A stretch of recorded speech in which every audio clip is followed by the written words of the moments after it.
Chapter 25. Rita Skeeter's Scope. Chapter text. Harry couldn't say he was particularly happy with where the last chapter had ended. He in no way wanted to live through another blow-out fight of Ron and Hermione's. His sympathetic feelings for Hagrid were still leaving him wanting to run down to that hut right now and make sure his friend was okay.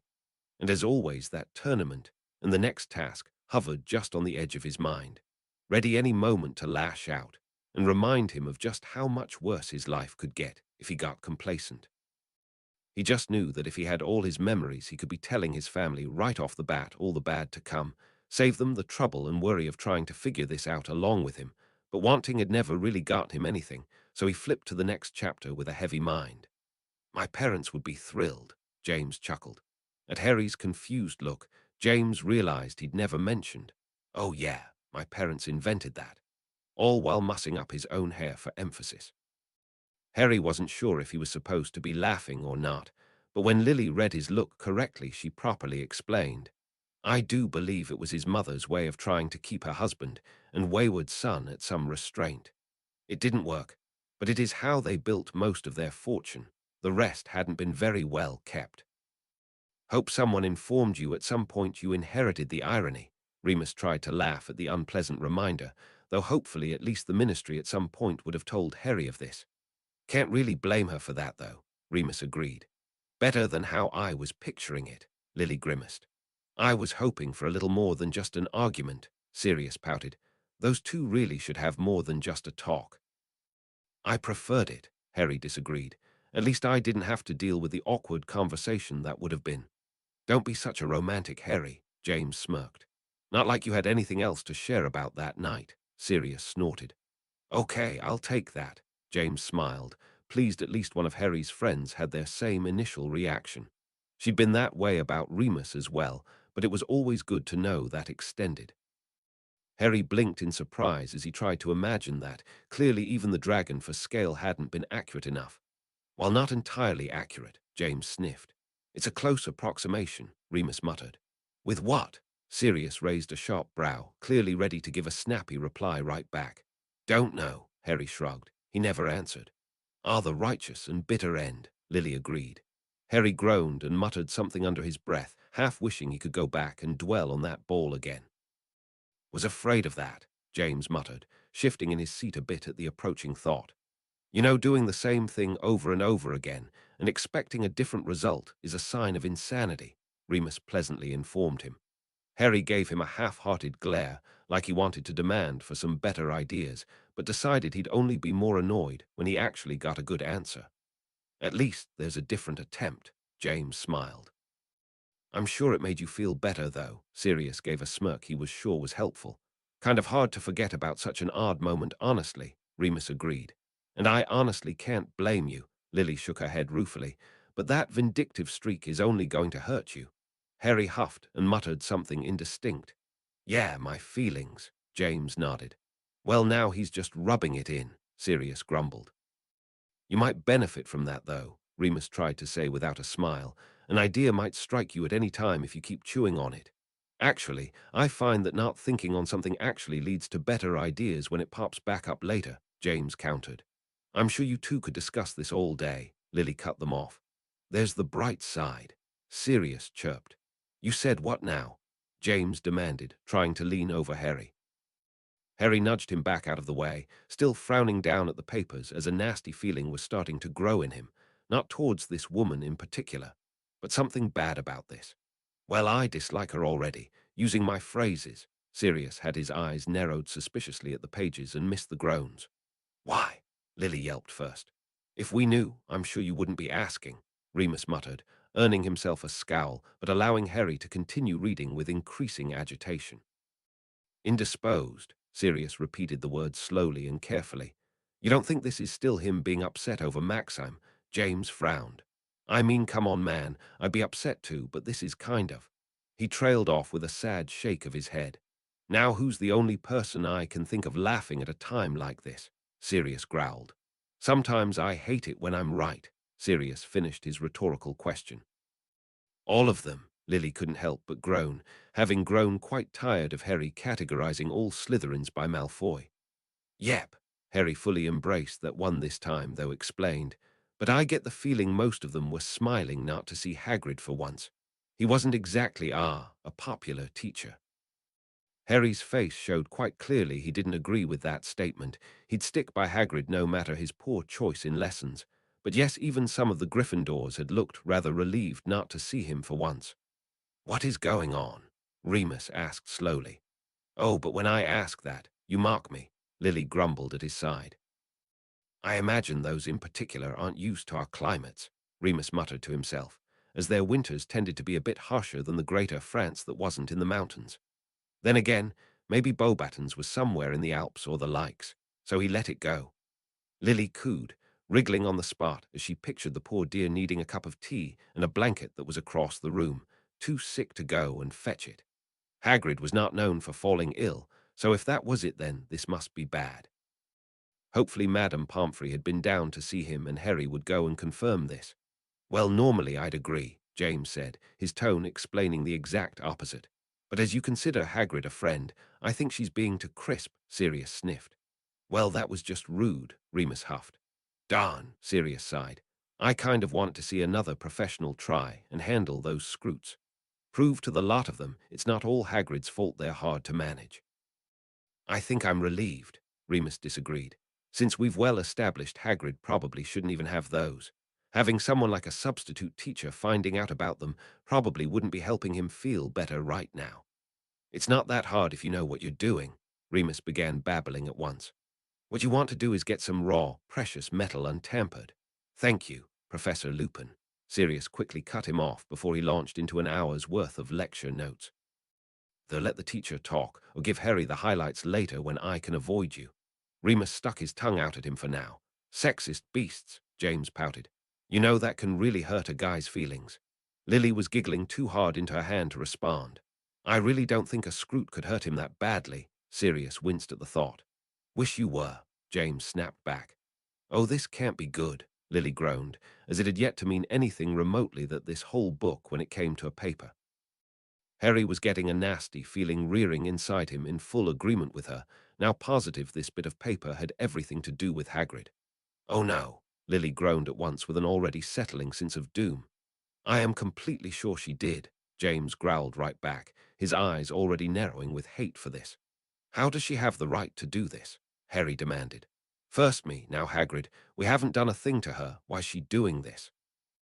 "You're asking something that does not have an easy answer," Remus sighed. "I have no idea how to explain her, or the people who read this garbage which only encourages her." "I still say Harry and Hagrid should do something about her," Sirius sniffed. James and Sirius already felt on edge, something spiteful ready to be shot out at a moment's notice as their minds flickered to one person in particular. If Skeeter was going to span this article over all of Dumbledore's appointments, this could end up even worse for more than Hagrid. "Well, that's a little harsh." Remus couldn't help a little smirk. "I'm sure he hasn't gotten that bad." "Remember who you're hearing this from," Lily reminded, choosing not to point out that, from what she'd heard so far, that it actually sounded fairly accurate.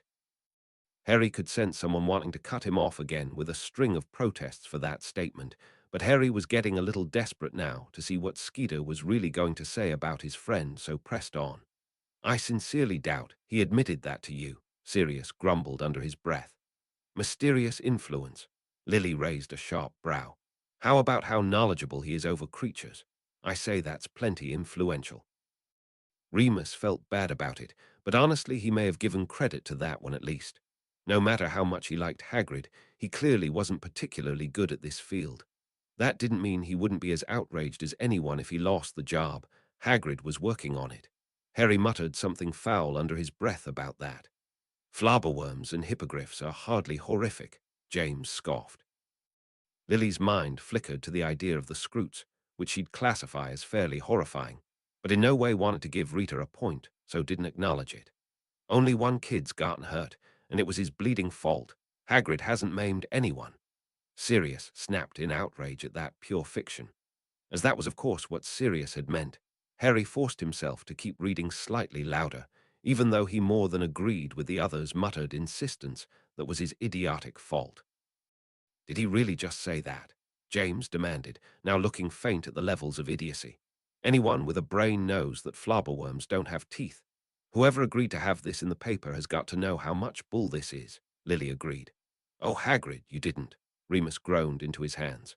Lily was rubbing furiously at her forehead, her mind suddenly scrambling to try and think of a way to get him out of this mess as she offered. Well, it could be her word against his. Unless she was somehow recording the conversation verbally, she couldn't prove Hagrid said that. Honestly, I don't really believe he did. She's dastardly enough to find out, well, some other way. That's only mildly encouraging, James huffed. Remus couldn't help but roll his eyes as he thought back to first hearing about these things, and not exactly pleased he'd been right in the end. Lily opened her mouth to snap something back, considered it, then closed it and slumped back. Yeah, Hagrid should pay a fine or something for that one at least, but certainly not on account of someone as vile as Skeeter putting him in this light. When has he ever pretended otherwise? James snapped at once.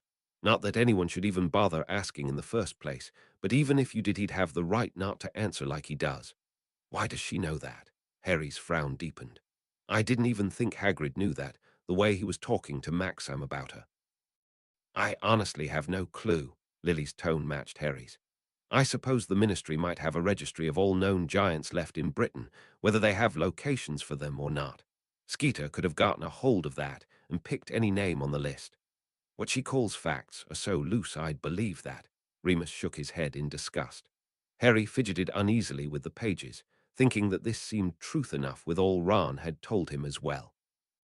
He thought back to how Rita had painted him in her previous articles, and his worry increased that now people would be thinking all this stuff of Hagrid as well.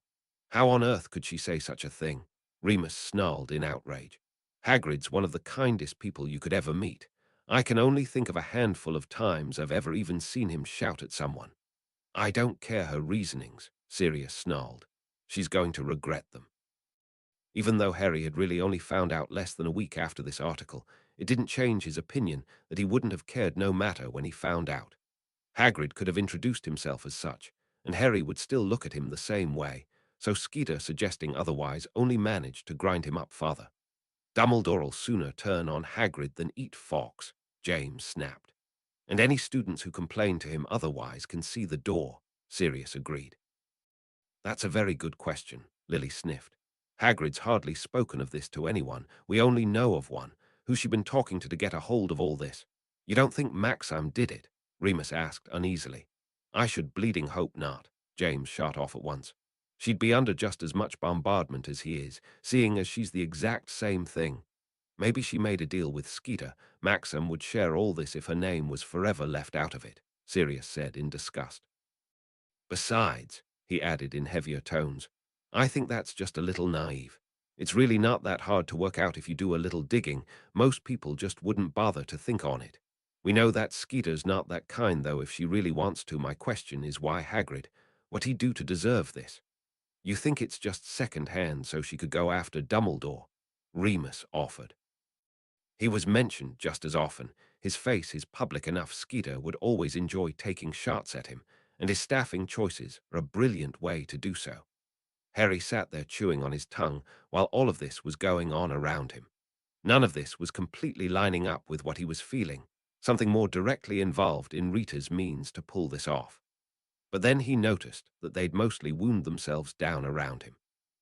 Still angry as all get out, and wanting to go give Skeeter a good shove up her nose with her own quill, they were now much more antsy to hear from Harry what the fallout of this would be for Hagrid, which Harry unhappily turned back to the book to oblige. Didn't exactly lock in on that part. Sirius rolled his eyes. That was just Malfoy being Malfoy. Which I would hope anyone with a pair of eyes reading that tosh would make them understand the level of credibility it should be given, Lily stated. Which is none at all, James finished. I doubt he had the capacity to even come up with that on his own, Sirius snarked. Malfoy probably spent hours coming up with that load. What does he have against Hagrid? Remus demanded of nothing. He's been set on getting him fired from the beginning, and for what? No bleeding clue, James got out through gritted teeth. Truth be told, they were all well aware it was simply Malfoy seeing anyone who wasn't like him shouldn't even have the standard of living as more than a servant, but it didn't make it any less terrible to hear.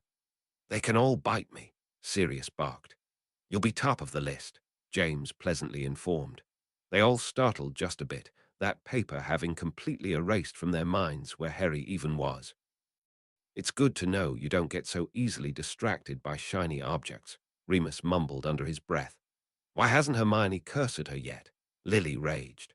I've had almost as much reason to despise her as Malfoy lately. It really does hurt that we seem to be the only ones upset on Hagrid's behalf, Harry agreed bitterly, thinking only of himself and his two friends right off the bat. That class has to show you all manner of creatures, Remus instantly corrected, trying to lighten his scowl like he'd correct any complaining student, not just the pretty ones. It's not your job to like them, but to learn about them. Still think I could do without Hagrid introducing more of them, Lily thought to herself.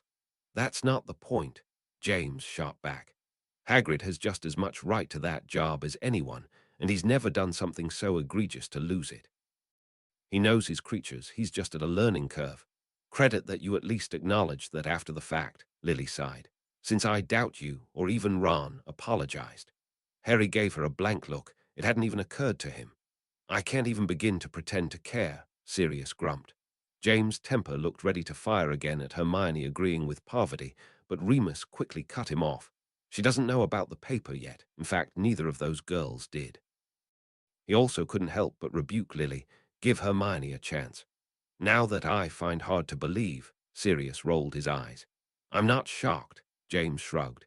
She spends more of her time studying spells than creatures. Can't expect Hermione to know everything. Lily's mouth flopped open at the idea while James began steaming at once. That's the pettiest reason in existence for doing this. Can't pretend I'm surprised if you're right, though, Remus groaned as he fidgeted with the baby in his lap to keep him entertained during this unpleasant mood. Something was going off in the back of Harry's head as he heard that, absolutely confident Hermione was right, and waiting for Ron to agree he may have picked her out. I don't know, Sirius shook his head. That garden was a slew of loose conversations that shouldn't have been overheard. I can imagine Skeeter getting away with some charms and blending in to even sneak up on a few. That's yet to stop her, James snorted. Perish the thought. Remus crinkled his nose in distaste of what all she could do with a thing like that. Even a cheap one could cause problems. That was an accident, Harry muttered to himself, while he saw them all try to stifle just a bit of laughter for Hermione being right on that one. Well, Ron is kind of right on that one, Sirius sighed. Hagrid should have had that in his cabin or something, less chances of what happened, well, happening. Nobody should have been listening in the first place, Lily shot back. Anyone should be perfectly entitled to have a conversation wherever they want without being listened in on. Yeah, but the more private ones, I mean you really don't want to risk having those walked in on for any reason. James shook his head as he thought back to all the times they'd practiced their animagus training in the Shrieking Shack for this very reason. Oh, this can't be the reason Hagrid's hiding in his cabin. Lily yelped. I'm still convinced he must be sick on top of this. There's no way he'd. But she trailed off miserably as they all realized that, yes, Hagrid could very well be trying to hide himself away after seeing this. The idea of him losing his job because of something like this would be devastating to him. Is he not even going to try and fight back? Sirius pouted. Keep going to classes until someone tries to forcefully remove him. That would be a sight. I'm worried that could only cause more harm than good, James sighed. Remus was keeping himself quiet for this bit at least, still hoping his name wouldn't come up amongst his friends for this paralleled problem. Lily shook her head sadly, honestly feeling a bit on Hermione's side for that one. The only proper lesson Hagrid could really claim was the hippogriffs, which had ended in disaster, and those fire salamanders. Of course she'd have a temper if anyone tried to remove Hagrid from his position, but well, perhaps Hagrid should consider asking for some advice from Grubbly Plank. That's the least she should have gotten, James muttered bitterly. I'd have started shouting at her. I think I'm actually disappointed to have missed that evening's divination lesson, Remus huffed under his breath. They're usually good for a laugh. Not this time, Lily agreed just as quietly back. Maybe he's out on the grounds doing his gamekeeping as well, Sirius offered without hope. He doesn't always take Fang to do that. Why would he be doing that and not his teaching? James sighed. He's either sick or avoiding people, and this doesn't account for both. Well, I would hope he wouldn't be ignoring them, Lily's lower lip was starting to jut out in the start of a pout. He must know Harry doesn't care. They were all starting to get very antsy now. Hogwarts without Hagrid just wasn't picturable. Of course he was. Sirius broke and shouted that very loudly. Because we can't just go one bleeding instance without hearing his opinion about it. Harry was rubbing absently at his ear, and Remus was having to comfort a now fussy child at the outburst. But no one really looked angry. They were all at their breaking point between the stress of the tournament and now this. Malfoy just kept managing to push every one of their buttons. Harry looked as tense and ready to snap at a moment's notice right along with his godfather if this kept up. You know, Remus sighed, feeling tense and snappy at having to deal with a wailing child just days after a full moon managing to give him the beginnings of a headache, caught Harry's expression and scolded both him and Sirius. Just once I'd like to see you lot walk away from a fight. Not everything needs to end in threats. Hark, look who's talking. Sirius began grinning at him at once. Remus looked more than happy to back down, looking pleadingly at the book to keep going to avoid whatever tale Sirius was fixing to share. But it was Lily who said, "No, no, I want to hear this," while reaching out and taking the baby away. Remus now let his head hang as he realized he wasn't getting out of his mouth's timing and instead began fingering his wand like he wanted to sew his lips together in preparation. Remus sighed and slouched back into the couch, while Sirius had already began without prompting. Well, the first thing that came to my mind was this day before a full moon. Despite everyone protesting, however, Moony here decides he's going to go spend a normal day in the school like everyone else. Exams were less than a week away, and he refused to miss out on classes. Sirius paused to give Remus a winning smile, who was already groaning and grumbling under his breath how much he hated his friends for bringing this up. Well, by the time potions rolled around, James picked up when Sirius hesitated too long. We'd almost convinced him to skiv that class and take a nap. We were all going to honestly since the three of us never liked that class much. By this time, he'd almost grown used to that odd cold spot that lived in his chest for having to revert that story a bit. But for the first time, it in no way dampened what he was telling.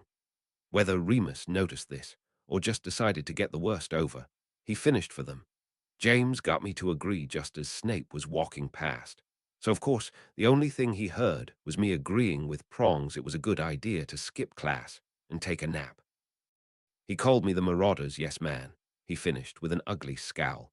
Now Moony's a grumpy little thing on his best days before the full moon, Sirius chirped when his friend seemed to want to end the story there, but Harry should know all of these details. So before either of us could even finish blinking, Remus spun on the spot and cursed him. In front of a crowded corridor, James tacked in, which caused old Snivel's tongue to get stuck to the roof of his mouth. It was nice having the silence for a few moments until Madame Pomfrey got him fixed. Sirius finished with the air of one finishing an epic tale. Harry couldn't help it and didn't really try to stop it as he started laughing at the lovely mental image. Even Lily joined in after a moment, giggling like crazy, even if it was a tad righteous considering her ever-growing hatred of him of late. "To paint me in such a bad light," Remus told them all tragically, though the lingering smile on his face showed no real way to contrast what his tone tried to show. "I was an angel, all the teachers said so. They just caught you the least." James waved him off with a crazy smile still in place, his face turning an ugly puce color for a moment before he told Harry, "Ah, someone else took the fall for that, so Moony never got in trouble. Don't let him fool you, though. He's just as bad as us." Harry gave him an easy smile. It wasn't hard to guess who had been blamed judging by his dad's expression, but this had finally dragged on long enough he decided he wanted to get back to the book and see how this had played out. "Are you really telling me you didn't retaliate to any of that stuff?" Lily demanded. "I really tried not to if I could help it," Harry muttered with regret. He'd had enough practice by now trying to avoid all things Malfoy, but it wasn't always easy. "Why wouldn't you?" James yelped. "Why does Hermione seem to have a constant disagreement with you always going?" Sirius rolled his eyes. "I doubt the level of quiet actually helps anything," Remus snorted. "I can't even blame you lying to her," Lily sighed. "She acts more like your mother than your friend most days." "That's rich coming from you," Sirius told her, which she happily ignored.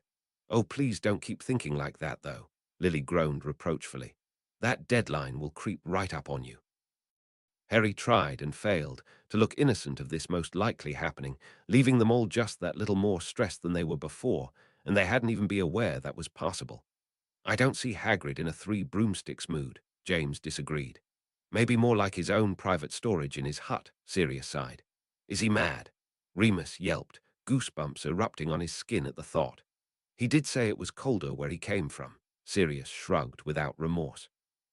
If he thinks he can handle it without freezing to death, that's his problem. You're just so caring of everyone, Lily tisked at him.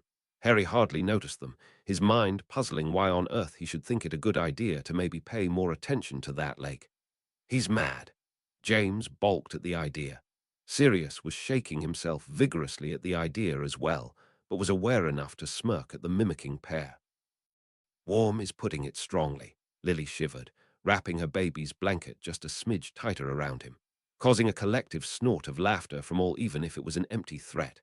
Not what I'd go bragging to him about. Remus shook his head, now wondering if Hermione was either trying to, poorly, make him jealous, or actually being as ignorant as Ron about what the two of them were really dancing about.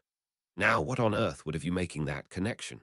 Sirius asked redundantly. Not exactly hard to miss, even bending over something. James shook his head.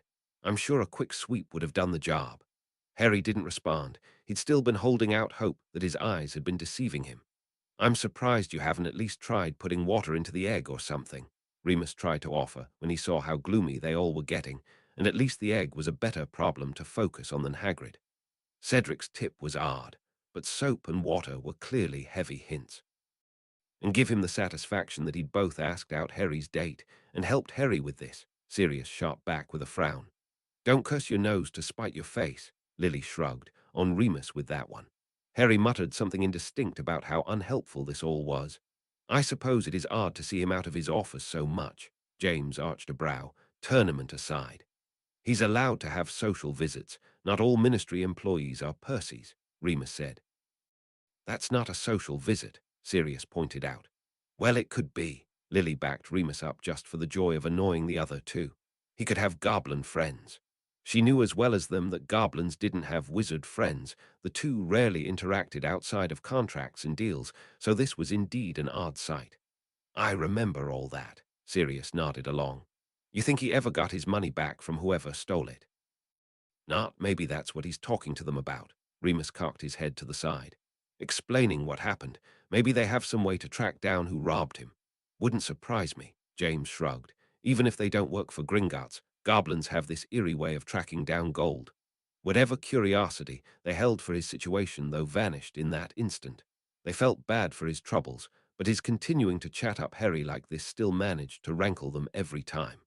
Really? Hoping the exact opposite, Sirius grumbled, wondering when he'd grown to dislike the mention of both the Quidditch stars running around Hogwarts. What's he up to now? James demanded, thinking that if he had to listen to anyone else giving Harry paternal advice lately, he'd really lose his temper. It's nice of him to at least start polite. Lily rolled her eyes. What would he be nervous about them for? Remus asked in surprise. He's supposed to be asking for their help. Search me, Lily shrugged.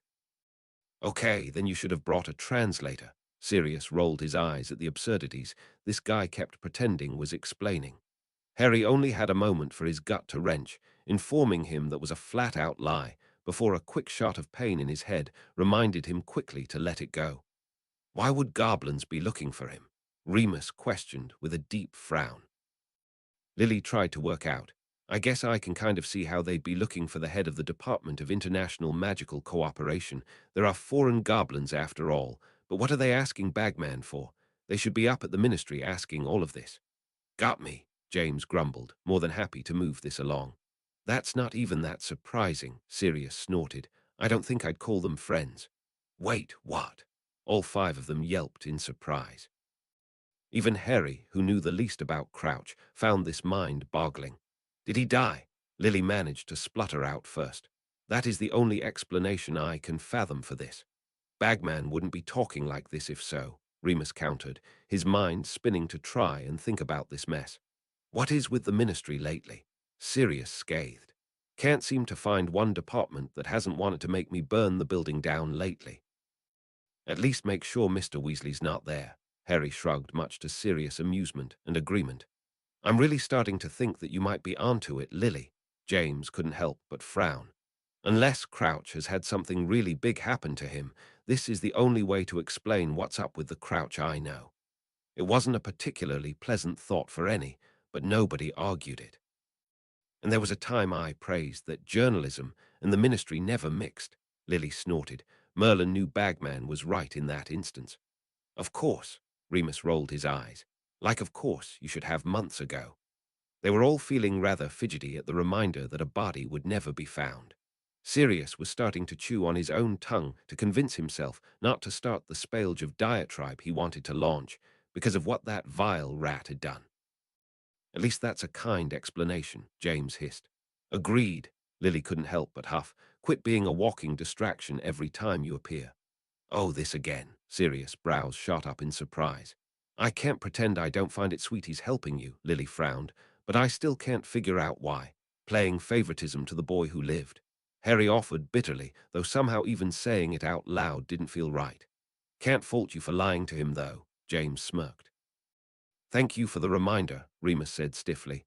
Where was this attitude at the ball? James snapped. You seem to find it plenty of fun then. Well, he is technically cheating doing this, Sirius shrugged, but he couldn't have found a better place to do it. Why are you turning him down? Lily asked in surprise. Honestly, she wouldn't even blame him if he did accept the help. Harry shouldn't have been in this stupid tournament anyways, so anything and anyone he could use to survive it wouldn't be pestered by her. I saw him as trying to cheat too much. It just felt different than anything before. Harry shrugged, trying to understand this feeling he had about the old Quidditch player who'd been nothing but kind to him. Yeah, that's a good idea, Remus agreed, his pessimistic mind starting to wonder if this was some part of the tournament and Harry was being set up. Probably lying, Remus offered, then explained what he was thinking. Wouldn't put it past them, James agreed at once. That's pretty tricky. I've never heard of anything like that in the previous tournaments. Lily cocked her head to the side as she thought it through. Maybe no one's ever fallen for it, so no one's ever recorded it, Sirius smirked. Glad I'm above him on the list, Sirius sniffed. Oh good, James brightened. This always turns out fun when they're around. Or why not, Remus pouted. I really wish we get to hear more about them and their joke shop already. He must be a really good actor. Lily shook her head at him, agreeing with the boys he was better spending his time helping out the twins than Harry. I thought he was trying to explain to them about Crouch. James did a double take. What's he ditching them for? Looking quite as affronted as those goblins probably did. That man seems to have no mind. Sirius rolled his eyes, wondering if one too many bludgers had erased his memory of everything lately. You keep telling yourself that Harry, Remus snorted. I'm sure saying it will get the job done. Harry stuck his tongue out at him. I still think our idea's better, Sirius said, with just a tad of pompousness in his voice no one could miss. It was my idea, Remus tried to correct him with a fond smile. Making it our idea by default, Sirius countered at once. You know you get your best ideas just by being around us. Why do we put up with him again?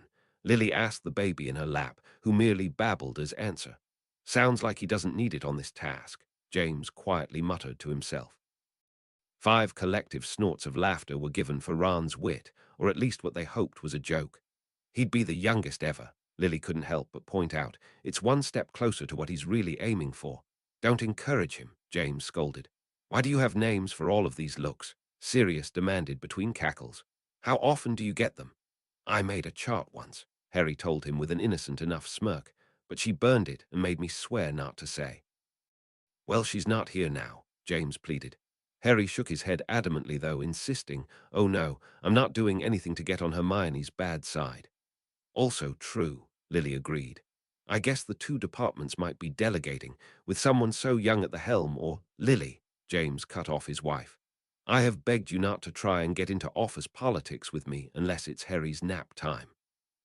Remus gave her a sympathetic pat on the shoulder. He'd received that comment a few times in his life as well. He's not the only interpreter in that ministry. Sirius adamantly shook his head. I cannot be wrong about that. While a little on the nose, Remus got out through some chortling. Credit to Ron for thinking of them, James finished easily.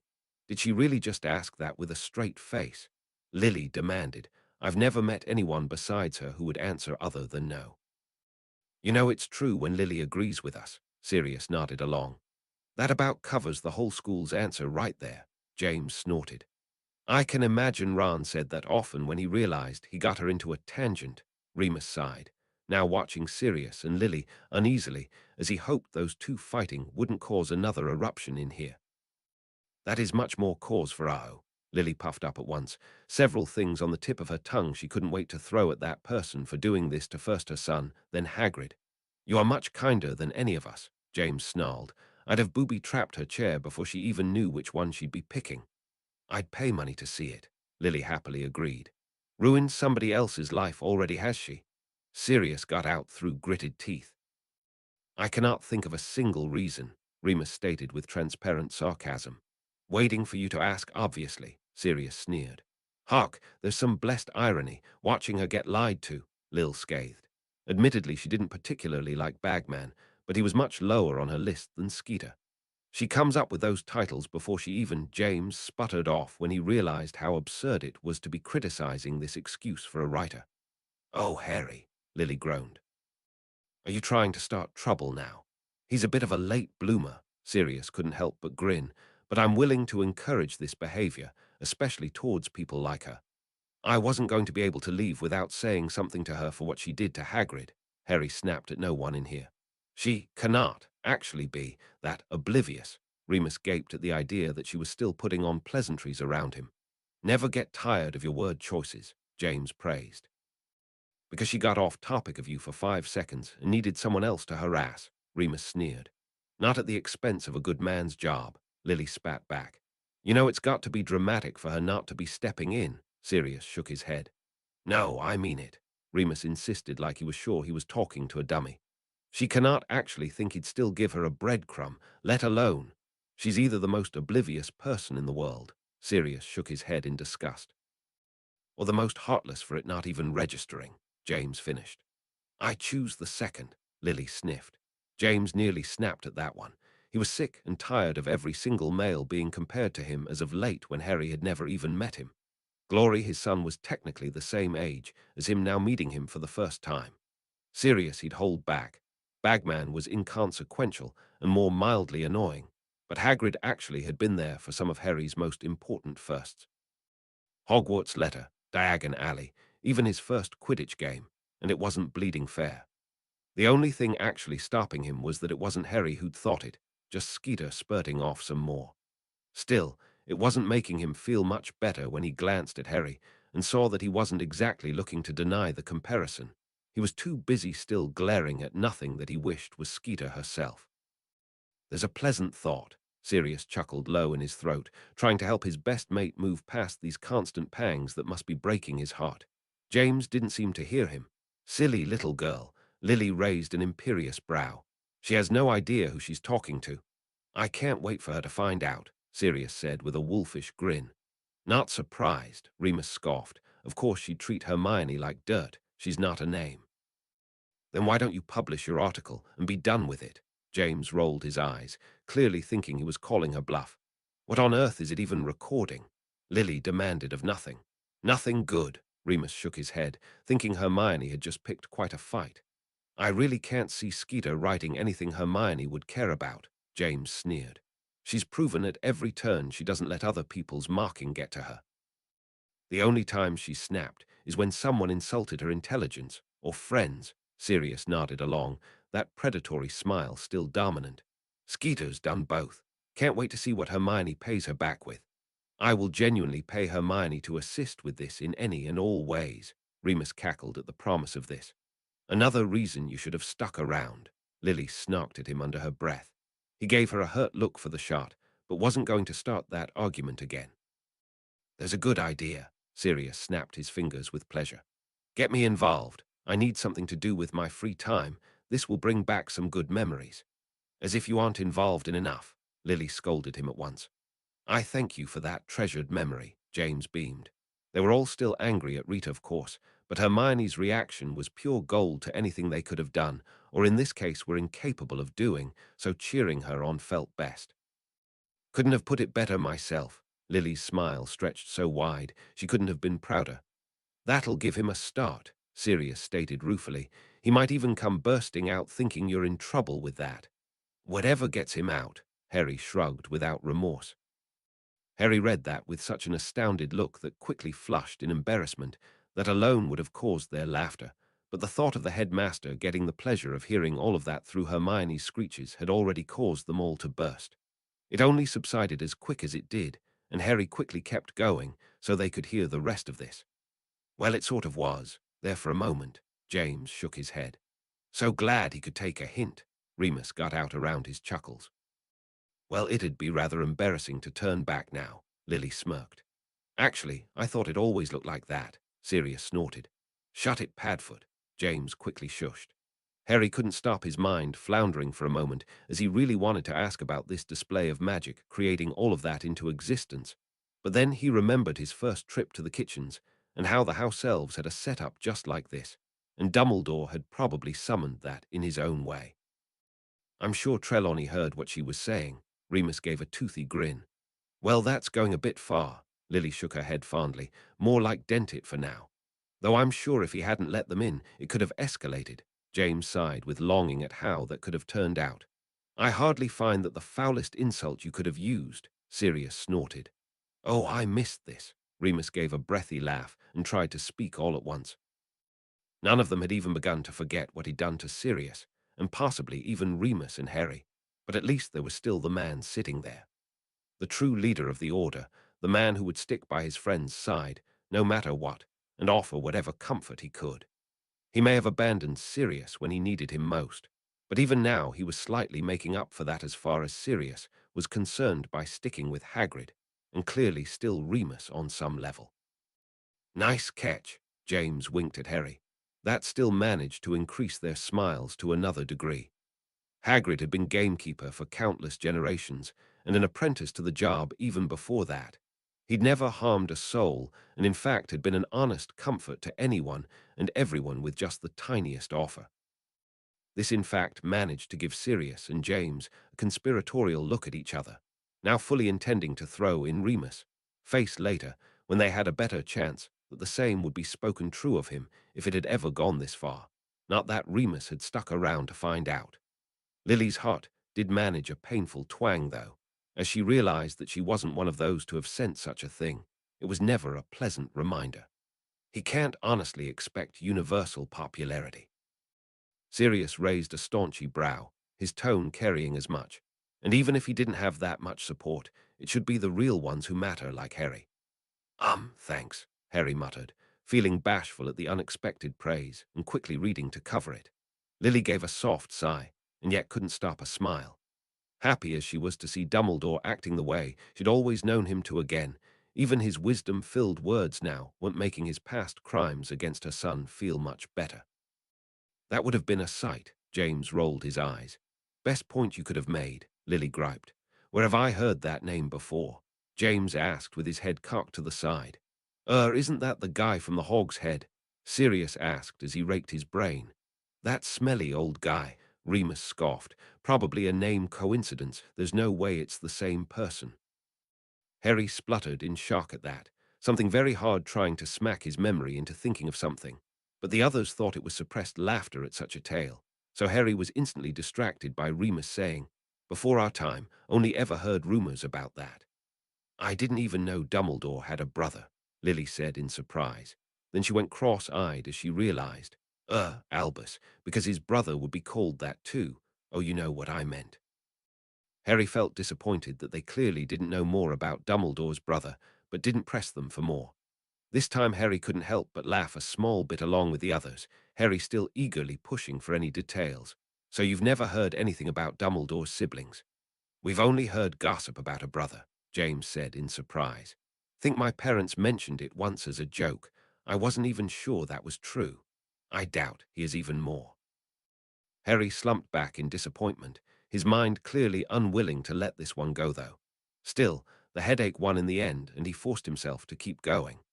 Oh, Merlin, he actually tried to quit, Sirius pouted. Thank goodness Dumbledore doesn't let all of the best teachers walk out, James said, with an obvious look at his favorite teacher, who was clearly ignoring both his friends. And there's Ron keeping us on point with cake, Remus snorted to try and bring his own amusement up. Lily couldn't help but coo with sadness for the poor dear, but at least he was finally starting to look up. Merlin, can you imagine sharing a dorm with him? Sirius shook his head. He'd take up all the beds. You know what house he was in? Harry asked curiously. Gryffindor, Remus shrugged, about the only thing he'd ever share about his time at Hogwarts. If one of your parents is magic, then you are going to be a wizard, Lily said stiffly. It is only in extremely rare cases otherwise. I wish wizards would understand that. Good luck getting it through so many thick skulls, James grumbled. Lily's frostiness at persons unknown melted at once as she wanted to go right back to comforting Hagrid for that travesty. Sirius felt himself give a horrible little twitch, now a little bug forever going off in the back of his mind, why he'd been left out of that when it seemed to be true for every other person. Bloody hell, the man trusted a Death Eater more than him apparently. Remus couldn't help but flush happily as he smiled at the reminder. His mind still boggled some days even when after he'd spent 7 years there that he'd gotten that experience. Think he took Maxime to heart, Lily sighed in sympathy, still hoping there was someone else out there for Hagrid rather than that stuck-up old bird. Hagrid just has no filter, James chuckled lightly.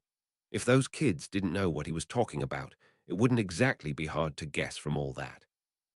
Yet we still love him all the more for it, Sirius chirped. That is the best comparison I've ever heard, Remus told him after a bit more laughter.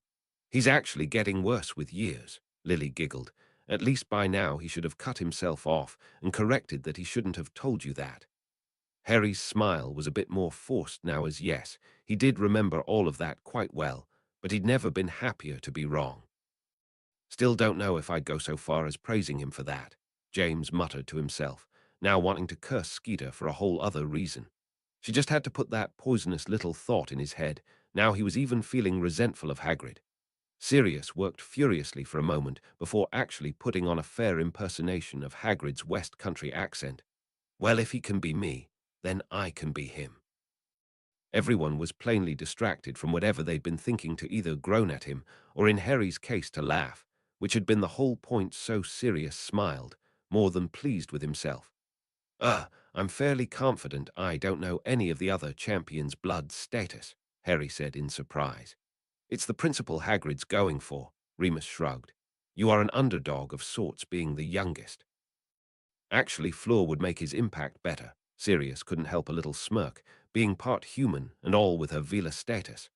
I like Harry better, so let's stick with him, Lily chuckled. Worthwhile lie, James beamed anew. He really couldn't stay mad at Hagrid after such a sweet little speech. Okay, maybe he could a little, but at least his tick of annoyance went unnoticed.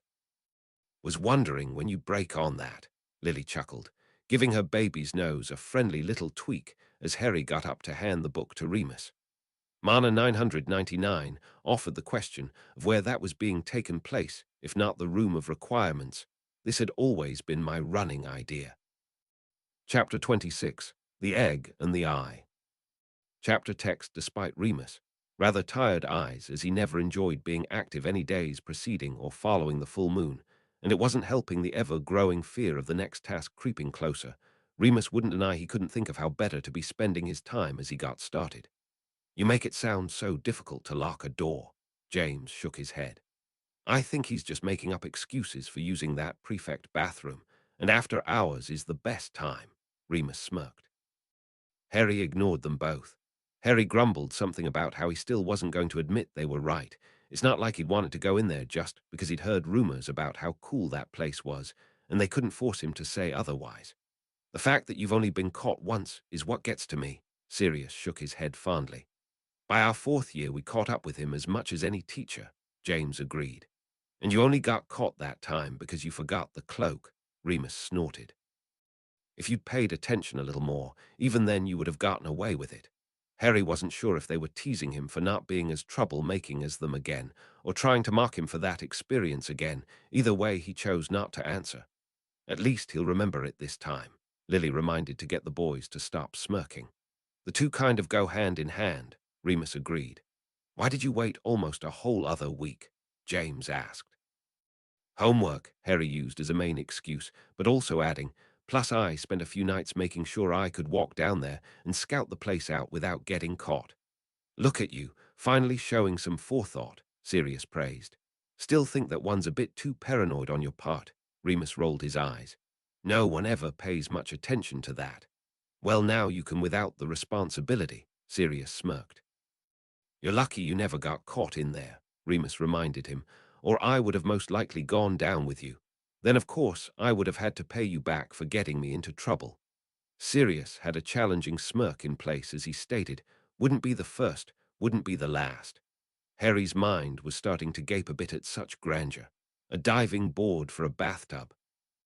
Splendor of the castle had always seemed like a lot to the boy from the cupboard, but this new leap of wealth still somehow managed to surprise him.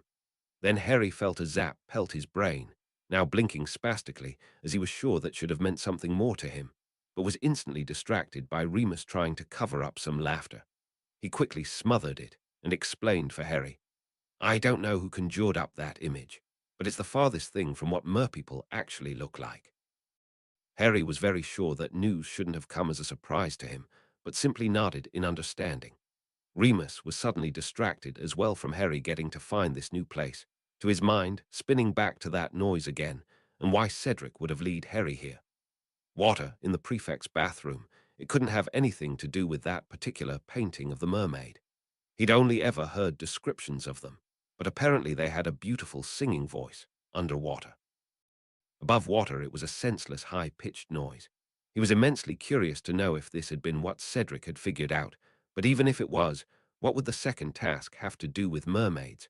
They were bottom dwellers. Even in the Hogwarts Lake, they were only rumored to have come to the surface once in the school's history. He kept the thought to himself for now, until he was more sure of this. I used to spend hours playing with all of those taps, Lily agreed fondly. Sometimes I'd even drain the water again, just to watch them fill all over again.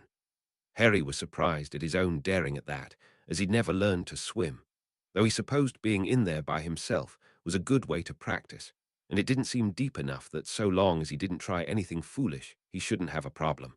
All five of them couldn't help but startle a little as well. That's all Harry needed, to get caught and in trouble on top of this tournament mess. Guess that's better than, what on earth are you doing in here? James raised a surprised brow, trying to figure out who'd catch him there and not tell him off.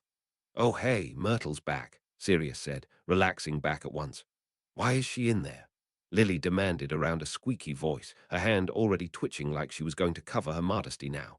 We told you she went snooping through some of the other bathrooms, Remus snorted at her surprise. Why would you think this one was excluded? Did she really spy on me, though? Harry couldn't help but fidget at such a perversion of privacy. Well, yeah, Sirius couldn't help but give Harry a sad little smile, but I like to at least pretend she closed her eyes while you were changing. Harry still couldn't help a disgusted shiver, even with his memory finally being soothed of why he'd wondered he would run into the ghost again in another bathroom. This wouldn't have been his choice of moments. Even with Myrtle having said it herself, didn't make the shivers quite stop. Can't imagine why. James scowled at the reminder of that chamber. Myrtle used to be something funny to think about. She was always a good laugh, and sometimes even helpful considering all the times she'd spied on people in the bathrooms, and if cajoled right, she'd pass along the information. Now all he could think about in relation to that ghost was a basilisk fang. Sirius wanted to make a comment about that, but actually managed to restrain himself with Lily still looking flustered and her husband in the room. Bit of a pointless thing to say after spending half a year in there, Remus snickered. Not for the exclusive company, though, Harry muttered. Yeah, and I know how you always listen to everything Percy says, James stated with the utmost sincerity. How often does she spy on people in there? Lily demanded, her voice still a little too pitchy than normal. The marauders were taking this far too casually in her opinion. Don't know, never kept a record of her or anything, Remus shrugged. Often enough it wasn't exactly a surprise if we found her in there. James couldn't help but laugh a bit at his wife's continued squeamishness over this. She was just a harmless ghost. He was honestly convinced she did it more for attention than pervy intent. Because that's so much better, Lily groaned. How did you know she was there then? She asked of the boys. If Harry had been keeping his eye on the map, he would have seen her show up, Sirius reminded. How on earth does that thing work? Lily demanded of them. Ghosts aren't alive. Why would she register? The homunculus charm, Remus said like that explained everything. Lily looked honestly surprised, but Harry had no clue what that was, so she told him. The charm marks where everyone is in a specific location, so long as they have even a vague human mind. Like the ghosts and Peeves would be included, she added on for herself.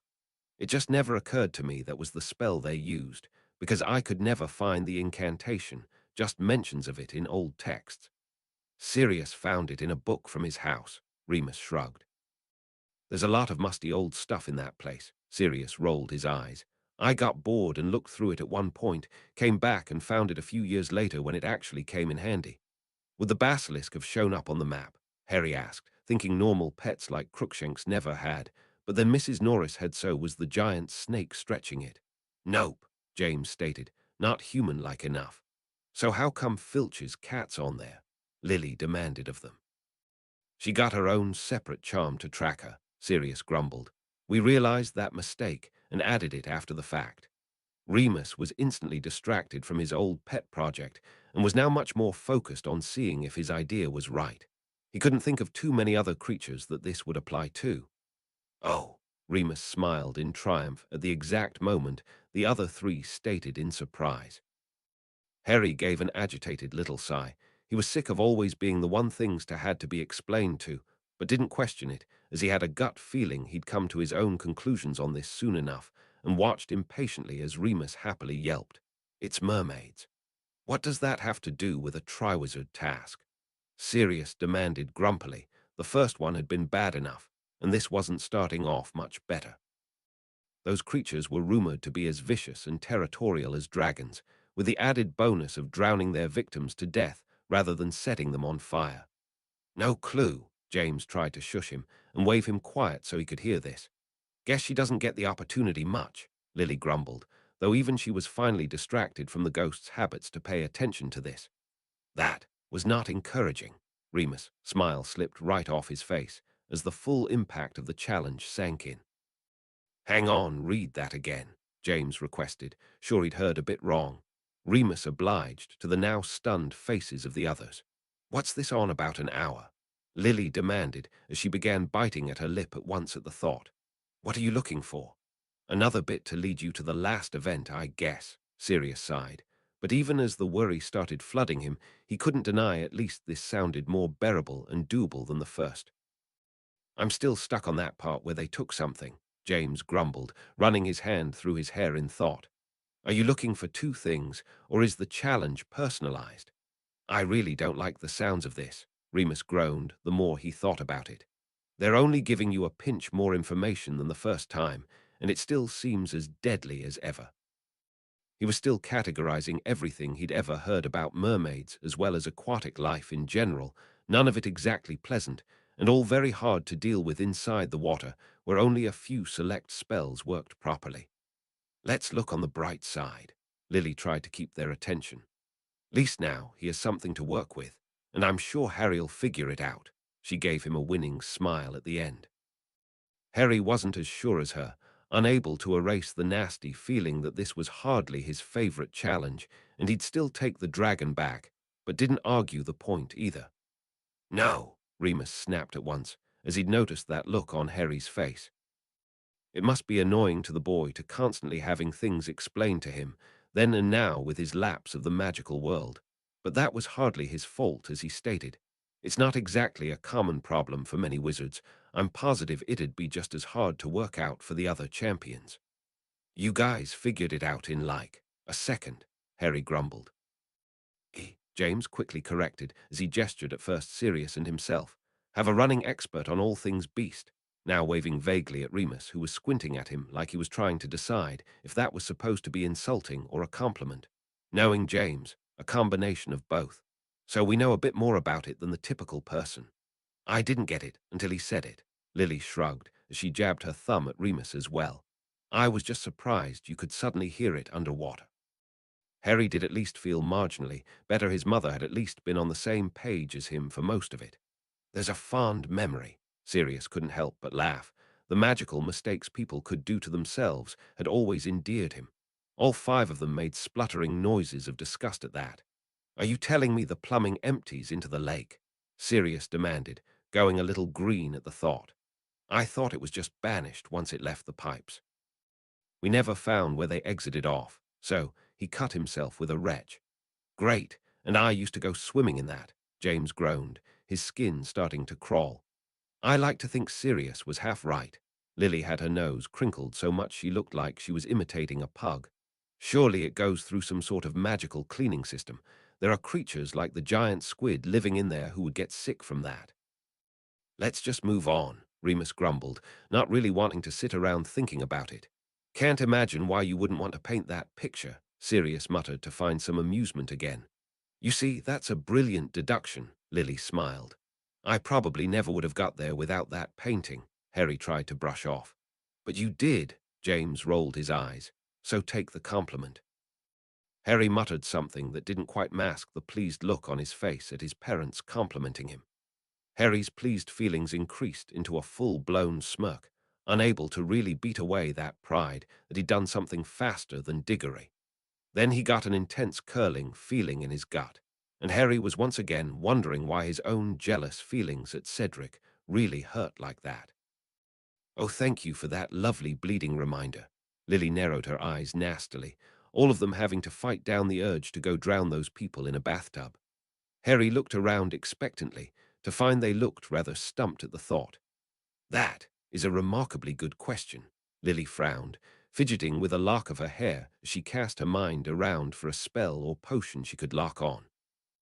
There was a potion that would temporarily give him gills, as well as some transfiguration, but those were advanced, and she'd be surprised if an older student could pull it off in time, let alone a 14-year-old. Well, it's not exactly common for people to do so, James explained as his mind offered up a few suggestions he quickly dispelled, as they wouldn't be any use to Harry's age. I'm not really sure how Hogwarts expects you to pull it off without adult help, honestly. Sirius cocked his head to the side in thought. Let me get back to you on that one. Oh, Remus groaned. Now you've done it, Sirius sighed, resisting the temptation to plug up his ears at the thought of this. What do I do? Harry yelped in surprise. They'd gone from speculating his problem to all looking annoyed in an instant. Not sure, James rolled his eyes, but you said something to set off Myrtle, so here we go. Oh, Lily nodded. Well, I've seen her be set off by less. Harry was starting to regret that he hadn't put his trousers on the last time he'd gotten out, so maybe he could have snuck away by now. Well, you said it, Sirius sniffed. Myrtle's one of a kind. I wasn't aware you could be impatiently sorry, Remus chuckled. But I'm glad you can pull it off, James grinned. Here we go again, Sirius threw his hands up in exasperation. This is the story we mentioned before. If ever you asked how she died, she'd just go on about this bit. Not even a very thrilling tale, James agreed with a sigh. Lily still felt kind of bad for Myrtle, but it didn't stop her snapping. What's she blaming her for? It wasn't that girl who got her killed. Why's she even allowed to do that? Well, you know Myrtle doesn't even know who did it, Remus reminded, so she's just haunting the first person who came into contact with her after the fact. I think at some point she got a restraining order from the ministry banishing her back to Hogwarts, James shrugged. At least, I hope Olive did. I know I wouldn't want to put up with that. Fair compensation for stalking, Sirius snorted. I can see you were just riveted by that, Lily giggled. I'm sure that's top of your to-do list, James rolled his eyes. Could always find some more illegal potions to brew in there, Sirius offered. I'm sure you'll come up with a reason to eventually. You're not encouraging, Lily grumbled at him. And even then I'd rather use the lake, Remus finished as if reading, because apparently it goes there anyways. The others got a fascinating combination of laughter and disgust on their faces, so Remus admitted he'd been joking but still kept going with a wicked smirk in place. Was it Seinstra sneaking into Vector's office? Sirius asked innocently. I caught that a fair few times. And I begged you every time not to tell me, Remus grumbled without looking up. I can understand why you'd be keeping an eye on him, James muttered in disgust. He was always top of his list to keep tabs on. Remus had to blink down at the pages several times to convince his brain he'd read that, and by the time he was convinced that name wasn't vanishing, Lily had come over her shock and snatched the book away to see for herself, now juggling the thick spine and baby all at once and still managing to hold a look of disbelief in place. What on earth is he doing? Sirius tried to demand, but his voice failed him in shock, so it came out more of a whisper. How can he even be? James waved his hand around for emphasis of not even being aware what this was. I thought he was so sick Percy was doing his job. Now he's crawling around the castle. In Snape's private office, Remus agreed as he gently took the book back. I really want to know what's changed this guy, Lily demanded as she kept glaring at the book. The only time he's acted the way I know him now was at the World Cup. Ever since then, he's been acting like, well, I don't even know. I have a bad feeling about me finding out, Harry grumbled as he kneaded his temple with his knuckles. Something was pounding away in there, insisting what he'd said was true enough. Well, best get it over with then. Remus tried to shrug this off for Harry's sake, his own mind wondering how much Dumbledore knew about this. Surely Crouch wasn't on the property without the headmaster knowing, which surely meant Snape had knowledge of what was going on, and maybe invisible Harry would find something out. There was no doubt in anyone's mind Harry would go investigating this. Bit of an odd time for an inventory check, Sirius muttered. No surprise there, James agreed. They all agreed. None of them could come up with a feasible explanation for this. Even Remus' idea about the teachers having foreknowledge was lacking when he was reminded of the time. Surely nothing so pressing was happening that Snape's cupboard had to be raided at this time. Oh, bugger, James groaned, already his fingers sliding past his glasses to hide his eyes from what this could mean. Sirius was counting all the ways in his head how bad this was, and already reaching double digits for his poor pup. Lily was biting her tongue to stop herself, bemoaning that this really couldn't get any worse. Then she realized next thing his wand was probably going to go sailing away as well. And that's my limit, Remus groaned, letting his head hang for a moment before looking pleadingly at his friends. Anyone else want to read about the travesty to come? Nope, Sirius shook his head quickly. That's all yours. James removed his fingers so that he could glare at the book, doing this to his son as he stated, Sorry, Moony, you have fun with that. He's just going to get caught out of bed. Lily tried for some optimism. Worst that can happen is he might get a detention. With the cloak and map on him, Sirius tallied up for her. Try weeks' worth of detentions. Maybe being a champion they'll cut him some slack, James offered weakly.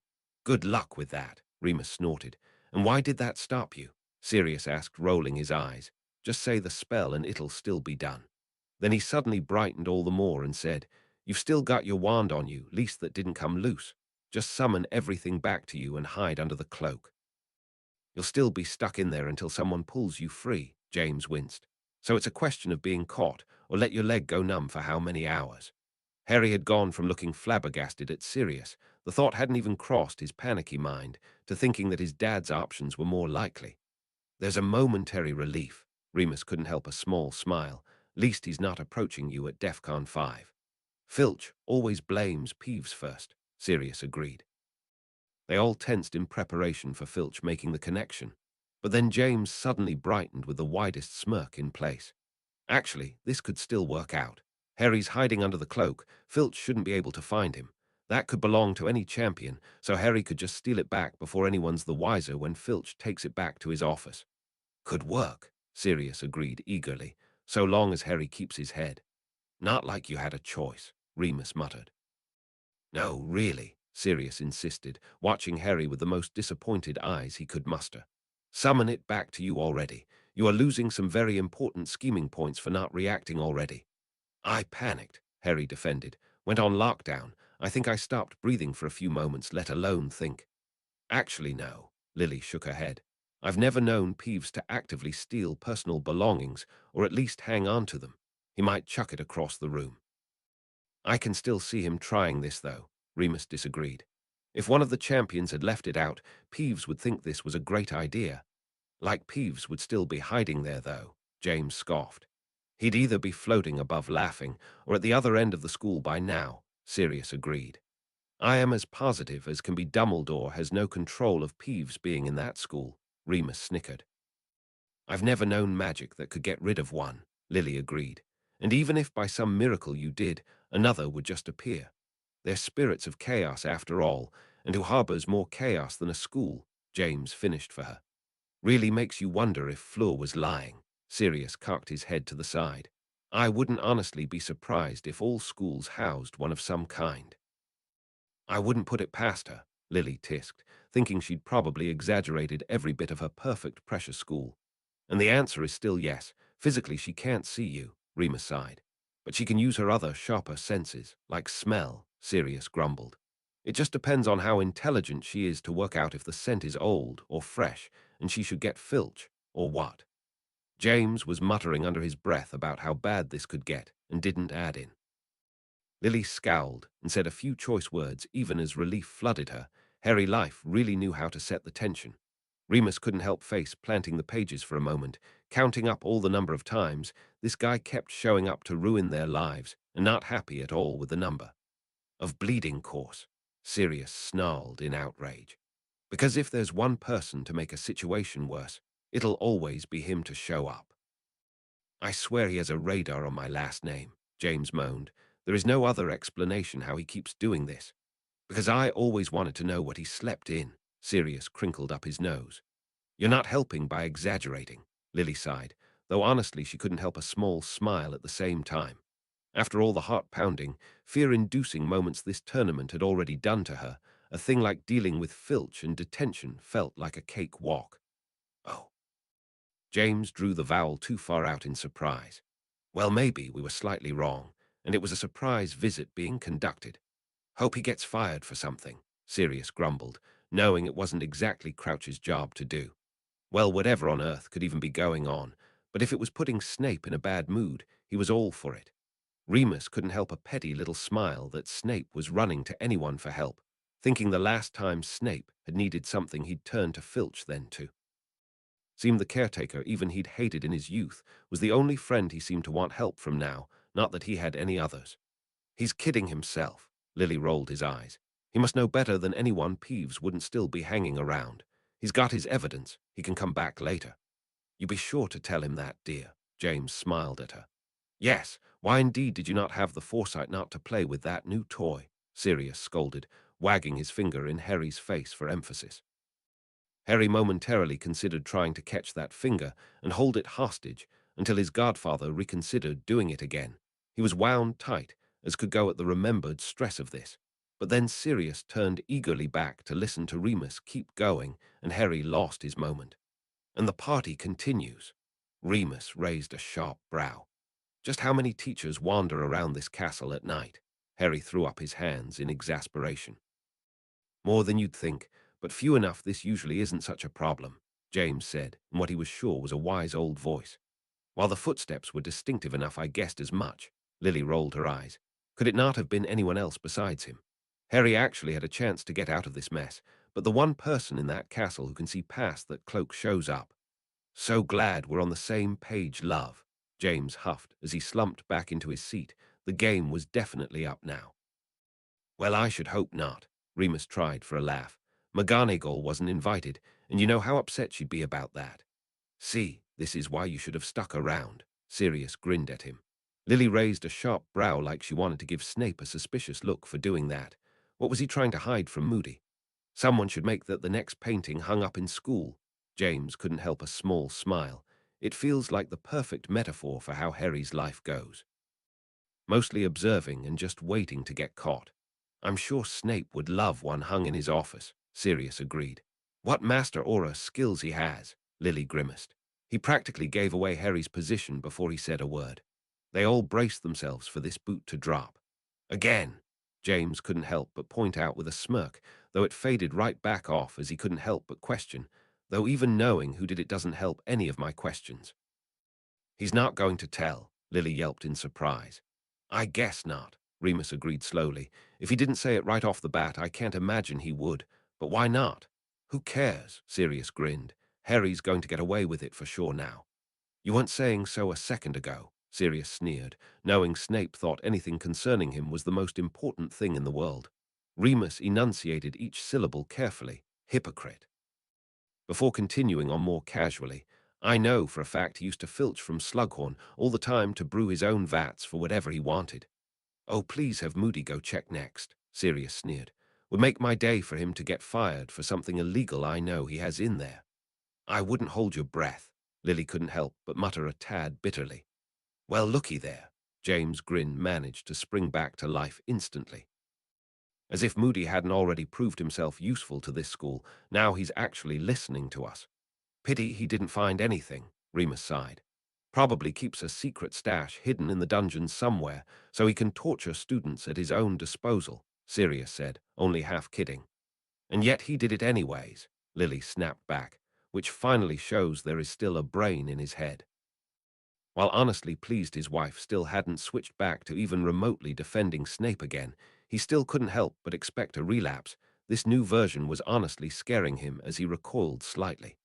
Lily was speaking of him with as much hatred as she'd once shown James, and he knew what that was like, so it wasn't a pleasant reminder. What did he do with his first chance? Harry asked in surprise. Most likely got caught as a Death Eater, Sirius growled. We've only heard rumors before now he was one, but that seems the most likely. I'm just wondering how in Merlin's beard Dumbledore let that slide enough to give him a job. I'm sad to say we probably won't find out, Remus huffed. Harry felt a buzzing go off in the base of his skull, glancing down at that forearm as well, and so very sure he should remember something being there on Snape's. But then he looked around and saw no one else had clue what this could mean, so he didn't press it. Be a good little bat, and I'll throw you some fruit later, James happily agreed. Don't be ridiculous, Prongs, Remus said back without looking up. He's obviously more of an O type. Why should that stop me? James demanded over the other three's giggling, as if I'd ever give him what he actually wanted. Remus could have kept the banter going, but he was far too curious for this night to be over and Harry to get away from Snape in general to keep on. I am begging you to sit in on that one pup, Sirius turned pleading eyes on Harry. Foot trapped or not. I'll get right on that, Harry shot back, not at all denying he'd pay good money to see that fight. Oh, bloody hell, Sirius yelped, his heart starting to beat too hard at where this could lead.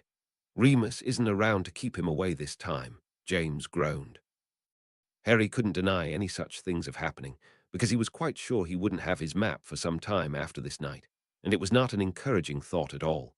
Not sure how that makes it better, Lily got out around gnawing on her lip. He's doing you a favor by not telling you there, not sure if that'll extend to your stuff. Remus was resisting the urge to chuck the book across the room. He didn't want to read out this next part. Moody is officially my favorite person ever, James sagged in relief. We owe him big for doing all this, Sirius agreed fervently. While as happy as the boys, Lily was still more than curious as to why Moody was. Even having helped out Harry before with the first task, that should have been out of pity or even a reward for Harry doing the right thing. Helping to keep Harry out of trouble like this, though, was just odd. What was the reason? Well, yes, he does have the extenuating circumstances of knowing all of that is yours, Remus rolled his eyes. But even he can't think you're stupid enough to have just thrown those around willy-nilly, Sirius scowled. So you've got to wonder what he really thinks Harry's up to. Here's hoping I don't have to find out, James huffed, wanting Snape to be gone already. All five of them gave a nasty shudder at that, more than thankful whatever magic possessed that cloak didn't work like that. I forgot he even knew about the cloak, too, James groaned in disgust. Merlin, that man has successfully wrecked my school life by knowing about both of those now. It does indeed put a damper that he figured out that was Harry's that night, Sirius agreed, this not even having occurred to him at the time as he'd been more focused on other things. But it was true, Snape had found it, and at once linked it to being Harry's. The man must have put it together, as well as the map that he'd seen it in Marauder hands often enough he'd pieced it all together. I always said that Overlarge Nose had to come in handy for something. Sirius rolled his eyes at the idea. I should be flattered, Harry grumbled. James' face gave a nasty twitch at the reminder he hadn't forgotten. It was still very unsettling to picture Moody like that. A top priority of yours, as you've always made clear, Sirius said, his voice laced with sarcasm. Habit, Lily repeated in disgust. Harry really doesn't do it that often, not even as often as I did. 2 or 3 times a year at best. Harry did a double take at his mum saying that. She'd never mentioned any explicit school breaking like that to him, but Remus was still eagerly reading, and now clearly enjoying Snape's predicament against Moody to notice. Scamper off with your tail between your legs, Sirius chirped, still wishing more than anything Moody had been around in their day. He clearly came in handy. James scowled lightly as his mind flickered to that feeling, not ever having believed he'd mark anyone for that description. but it reminded him too much of his numbered days being able to do that for his own infant, and any mockery of it didn't sit right. Bloody hell, man. You're never getting rid of that poltergeist. Move on, Remus sighed. There's Moody's point. Lily rolled her eyes. Filch can still tell for all the good it'll do without the egg in his possession. Something of the utmost genius, Sirius stated at once. Crafted by only the keenest of artists, James quickly tacked on pompously. Remus pretended he wasn't going to add on by reading, but no one could deny the faint tones of pride lacing his own voice while reading about their map. Harry couldn't help but to start twitching in unease, some feeling trying to rear up in him warning he didn't like Moody having hold of his map. Yes, James crowed as if he'd received the end of all compliments. Can you believe the Alistair Moody just complimented us? I'm at a loss for words, Sirius agreed, his eager smile not being dampened one bit. Can you imagine when you do become an aura and mention this to him before he even finds it? Remus added for his friend's benefit. Moody'll be so impressed. He'll probably try having you make some for even more buildings and places. James' chest swelled with pride at the very idea of receiving this praise in person, but would never dream of denying. Well, of course, I just drew it. If he wants full replications, he'll owe you two some compensation as well. This could be fun. Sirius' smirk widened at once. Can you imagine us actually making a business of plotting out and recreating our map for other buildings? Places like the Ministry, for example, would go haywire for dozens of copies. Lily couldn't stop herself adding in. They all looked floored at the idea. Nothing like this had even crossed their minds before as anything more than a childhood pet project for their own security and partial vanity. But this really was the first time they realized what they really could have on their hands. Sirius was suddenly accosted back to this reality and remembered back to a time he'd found P, that rat, stuck in there. He'd fallen in hours ago, apparently, and was limping for ages afterwards.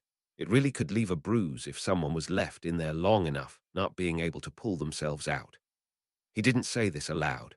What had once been almost a funny memory suddenly made him realize who his brain had been intentionally leaving out this whole discussion of their map, and he was not happy at the reminder. Harry felt his jaw do an odd number, something in him kicking and screaming to say that wasn't quite right, but Harry had more than enough practice to hastily brush that aside and ignore it best he could. Well, that can't be right. Lily cocked her head to the side. He's supposed to be heading security or something. There's no way Crouch got onto the property without Dumbledore knowing, and why wouldn't he tell Moody as well? Something about this really isn't adding up, James agreed. Harry gave a nasty twitch, but still declined his answer, which he knew he'd be grateful for in the long run. Interesting way of putting it, Lily sniffed. Moody caught them, Sirius explained for Harry.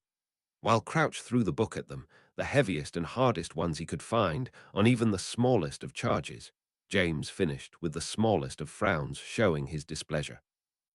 It's supposedly to show he's not taking any Death Eaters lightly, Remus sighed. But really, from what I've heard, he gets bleeding cruel sometimes. It seems to be working, though, Lily sighed, as no one's trying to stop him. Harry was getting a terrible feeling as this continued. He was very sure he had strong feelings about this topic that just weren't coming to the surface quite yet, but thanked them all the same as clearly they didn't like talking about it. Even as anti-Voldemort as they all were, obviously something of what Crouch was doing didn't feel much better. I can't really see me being his first train of thought. Sirius gave an uneasy smile. He and the likes would still think I'm after you after all. Better safe than sorry, James muttered, hoping Harry did keep his mouth shut. Is that really so hard to work out? Lily rolled her eyes. No one would think to put those two together. She wasn't trying to underplay Harry for knowing this, but it wouldn't take a genius either. Well, most his age are only concerned with Quidditch stats, Remus shrugged. So I guess it's more of a compliment for paying attention like that. The Marauders knew that map like that back of their own wand, of course, so they realized he was in fact looking at the dungeons, back in Snape's direction. Lily didn't even need to see the map to put together what that meant, restraining herself for saying just a few more foul things, and yet more proof of what Severus had turned into. Two of which aren't exactly Moody's concern, James muttered, with just a tad more sulness in his voice, as he realized he was technically speaking of himself in past tense. Is this thing even technically legal? Lily suddenly asked, as she did worry about Remus, and the twins for that matter. Wouldn't you need permission from the headmaster to have such a thing? Don't know, not like we asked. Sirius rolled his eyes at the thought. There's not technically a rule against it. Remus put just a touch more emphasis than was called for into that. Of course that makes it all better, Lily snorted. This is all pointless anyways. James tried to wave back attention to the important matter. It's not like Harry's going to spill. James stuttered, sure he'd heard wrong. Great, if it's not one teacher confiscating it, it's another, Sirius scowled, as he realized what that really meant, like Harry had a choice. Remus flushed in remembrance of that action. Sirius had made it clear he wasn't holding a grudge about that, but it still wasn't a pleasant reminder as he quickly read in hopes Harry would somehow get past this, or at least have the intentions of stealing it back. Well, I guess, James blustered, when you put it like that. So long as it's a temporary loan, Sirius stated in no uncertain terms. If Remus couldn't break the curse, no one can, and Moody doesn't need to be leaving with that at the end of the year. I'll make sure of it, Harry swore, that uneasy feeling in him still not settling even if he did now understand why he wouldn't get his map back tonight. Something in him was kicking his insides, telling him he should have taken another long look at that map before he handed it over. James still couldn't stop a genuine smile creeping across his face. He hadn't been able to help it last night. In between his tossing and turning and thinking over all the events to come, his realization of what had happened to Moody had lingered in there as well. Fear for his life, less accurately his face, but still, really had been leaving him slightly dubious of his job of choice he'd been set on. But now, he really was considering something else. He always had been a good artist. He'd been the one to hand-draw out that map that even impressed Moody in this way, so if he could be of help to this department some other way. Lily and James couldn't help but startle. The idea hadn't even yet occurred to them that though Harry was the age, he'd have some job in his life. It was really saying something if it was in fact the very one his father was looking for. Without a leash. He wouldn't dream of it, Sirius smirked. Both excellent questions. Lily wrinkled up her forehead, not coming up with an answer she did like, either in explanation or just plain chasing away her chills. Causing some smattering of laughter in the end, as Remus handed the book a little guiltily to Lily, not wanting to admit that he was rather relieved he wasn't going to be the one to read that next task as well, and masking that by telling Harry, I do believe the majority of them at least have the full percentage of their noses. That's right comforting, Harry smiled back, but something in him was lingering on the idea.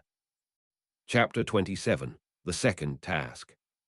Chapter text. Before Lily could take the book, she decided to pass the child along to his father. She'd seen some of the often pained looks he'd been getting lately and understood more than anyone what he'd be feeling, and James wasn't going to argue as he eagerly cradled his care. Lily may have taken the book with a friendly enough smile, but she was not fool enough not to realize that second task was fast approaching, and she did not want the honors of enduring whatever that was. Still, it was her or somebody else she'd have to be listening to, and at least this way she could more easily cut the boys off when she felt like it. He said he was very close, Sirius corrected, and defended Harry at once. And she can't really think he would have figured it out and not told them, James agreed. You mean figure out the whole second part of it, Remus muttered. Clearly Professor Flitwick has never had a pillow fight with Padfoot. Remus absently rubbed his throat in remembrance as he explained. He goes for the jugular no matter what weapon's in his hand. You deserved it for trying to smother me with yours, Sirius said back instantly. What even caused that fight? James asked, trying to spin his mind back to before feathers had flown. Sirius wouldn't go to sleep. Nothing too unusual, Remus shrugged. Oh, I remember, Sirius snapped his fingers. I was trying to figure out why your name is plural. Why is it James, more than one Jame? What happened to the other? Okay, I need another pillow, Remus grumbled, but trying to force past all of Lily and Harry's combined giggling, Lily managed to keep herself going, breaking up the boys' argument as well so that now everyone was trying to laugh and listen at the same time. A much more important topic I'd like resolved, James instantly agreed, honestly wishing the teachers were the most interesting thing to think about this year rather than his son being in that tournament. Ron clearly has the useful aspects of this spell down, Sirius snickered. If so, he's doing a terrible job. Lily rolled her eyes, still smarting over his treatment of Hermione and Neville as much as Harry. If so, then Dumbledore just got a lot more interesting. Remus arched a brow, thinking Dumbledore should trust his staff enough he should never have done this. But then again, Dumbledore had also hired a Death Eater, so that man was as unpredictable as it could get. More giggles for that lovely mental image. They were all in such a good mood. Nobody wanted to sit and dwell on how that could honestly be a very real possibility. They certainly hated him enough to believe he'd done it, but they had no more proof it was him than anyone else, so no one tried to say otherwise. Harry most of all felt deep inside him that this answer wasn't even close. But something in that sentence felt like it should be. James' nose crinkled in agitation at the reminder. He'd called himself even with Snape in gratitude for that. But he'd done nothing since then but treat his son. Well, like he'd treated him, so he was far from liking the guy. And that was before what he'd done to Remus and tried to do to Sirius. "Oh, you were actually supposed to be aiming for something?" Remus asked with a strained smile, looking for something to laugh about again. "I'd never have guessed the way you and Ron were casting around." Harry stuck his tongue out at him. "Suspended," Sirius scoffed, "is too kind. He'd have you expelled the second he could get away with it." "No matter how many times I see it, I still can't believe he's so petty he treats Harry like James," Remus snapped in agreement. "I don't think those comparisons should count," James grumbled, drawing his wand and creating a few colorful puffs of smoke to amuse his kid. At least someone in here deserved to be having fun, since the mere mention of Snape had ruined theirs. Moony and Hagrid aren't gits who treat children like his personal voodoo dolls. Lily sighed, still wishing more than anything that wasn't true, but knowing it was didn't make it hurt less. She wished she could disagree, that Snape being a Death Eater really was his only fault, but after everything he'd done, she honestly agreed with the boys he was past redemption, taking whatever his problem was out on those kids. And yet not one of them could find anything, Sirius sighed in disappointment. What is the matter with our justice system? They could get rid of me, but not him. James would have reached around and smacked Sirius senseless for that joke he still hated if he hadn't been holding baby Harry. Remus also temporarily considered cursing Sirius, but chose to ignore him rather than acknowledge that. "One of our main problems right now, yes," Lily agreed. "Got to be impressed with Hermione's skill of multitasking at least." Sirius put a winning smile in place to stop his two friends glaring at him. "She's arguing and still managing to keep at her work." "Apparently Harry can too," James laughed in surprise. "Oh yeah, I think this qualifies." Remus gave an odd smile, thinking, he can't do anything worse than come back right. "Can't wait to hear that response," James muttered without enthusiasm, silently agreeing with Remus. Sirius could do something equally as stupid, like try dogging Crouch next to see what he was up to. He wouldn't put it past him. "The only thing I can think of," Lily sighed, "is a potion to turn you semi-aquatic, but that's so advanced for you, dear." "Same with transfiguration," James scowled, his mind trying to go back to something lower level that could help Harry out, but he was drawing a blank. Sirius turned to explain the concept to James, while Remus adamantly shook his head and said quickly, "No offense, but I hope you don't follow that advice. Mostly because you are so far away from anything Muggle, I don't think even Dumbledore could summon something from so far away." James looked disappointed. Now that he knew what these things were that sounded really cool, he'd have liked to hear about Harry using one. "You mean you can't just slip it on?" Harry asked in surprise. "You might try, and let the teachers let you go to the nearest Muggle place so you can buy one," Sirius offered. "Then you'd have time to practice." "Much less fun than stealing it and making it up on the fly," James pouted even if he did agree. "A fairly good point," Lily chuckled. "Machines are harder to pull off than animals." James shook his head in disagreement. "Such a missed opportunity," Sirius smirked. All four of them started laughing raucously. Harry's continued fear of being transfigured because of that instant still hadn't worn off in hilarity. Sirius was still too busy getting his breath back to make his favorite joke. In fact, his laughter had doubled that Hermione had thought Harry meant that as more than a joke. Lily huffed and pouted she couldn't think of one to help with this. "Most students reach that conclusion by their first year," Remus agreed, "and you seem to double the amount of time you spend in there above them." "This is not encouraging." James started to frown, getting a little twitchy at his own blank mind.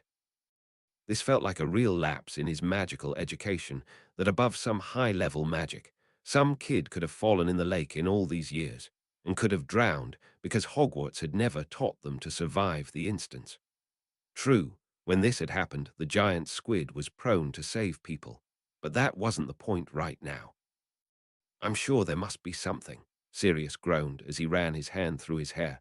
I know I've heard of people visiting mermaid villages before, but for the life of me all I know is a potion that temporarily gives you gills.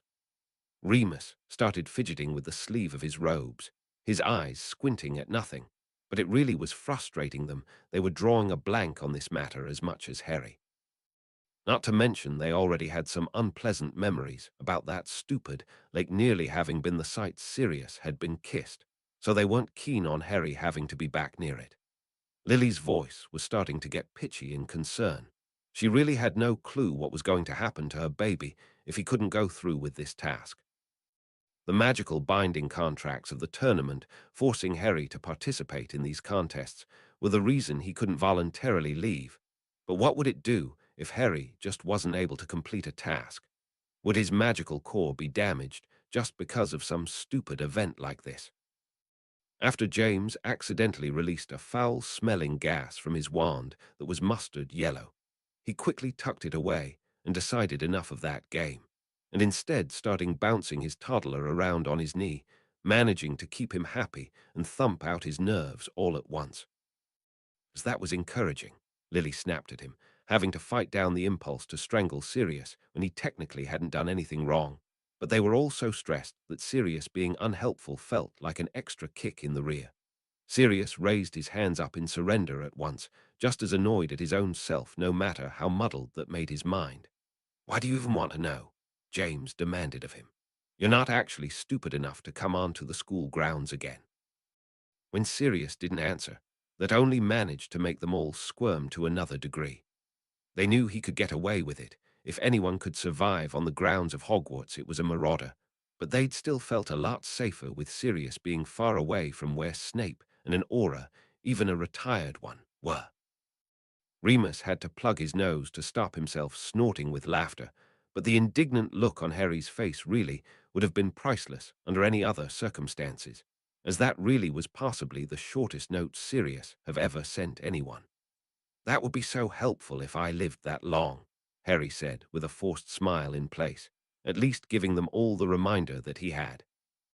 Not like I'd be much help anyways, clearly, Sirius grumbled, starting to feel an ache in his chest that he'd been so useless lately. He hadn't been able to help Harry with any of these tasks, and had in fact been causing Harry more sleepless nights than anything remotely helpful. Sirius forced himself to perk back up at that, though. At least he was helping in some way by keeping Harry's moral up, even for a second. James recognized the same thing and responded by making faces at his baby. Well, this is a pleasant start. Remus managed a smile, very thankful if Hagrid had moved on from those illegal things. More good news, Lily chirped. I already knew he could, Sirius scoffed. Can't deny I'm relieved to hear that, James beamed. No offense to Hagrid, but I do hope he does follow this more common line of thinking, Remus agreed, thinking that whole ordeal with the Scroots would be worth it if it had finally made Hagrid realize the things he should and shouldn't be showing class. Well, I already knew that, Sirius smiled. He just doesn't show it as much. Could have fooled me, Lily shook her head affectionately. Oh boy, poisonous fanged unicorns. Remus shook his head at the thought. Please don't tell Hagrid about that, or he might start up more crossbreeding. Ha! Sirius barked in triumph. Let's see that grubbly woman get away with that. Lily was smiling privately to herself behind the book, thinking those boys had taken that woman way too personally. But as loyal as the marauders were, she wouldn't be surprised if they resented any teacher taking over a position of someone they liked.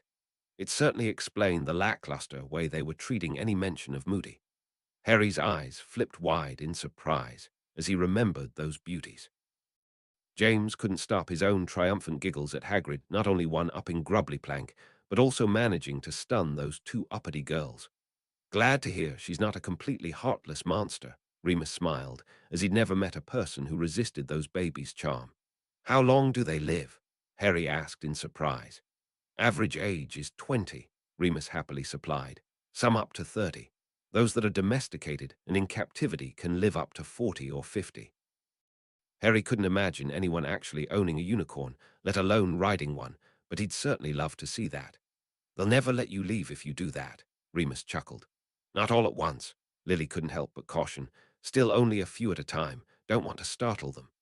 Yes, Mum, Sirius picked at her, which she ignored.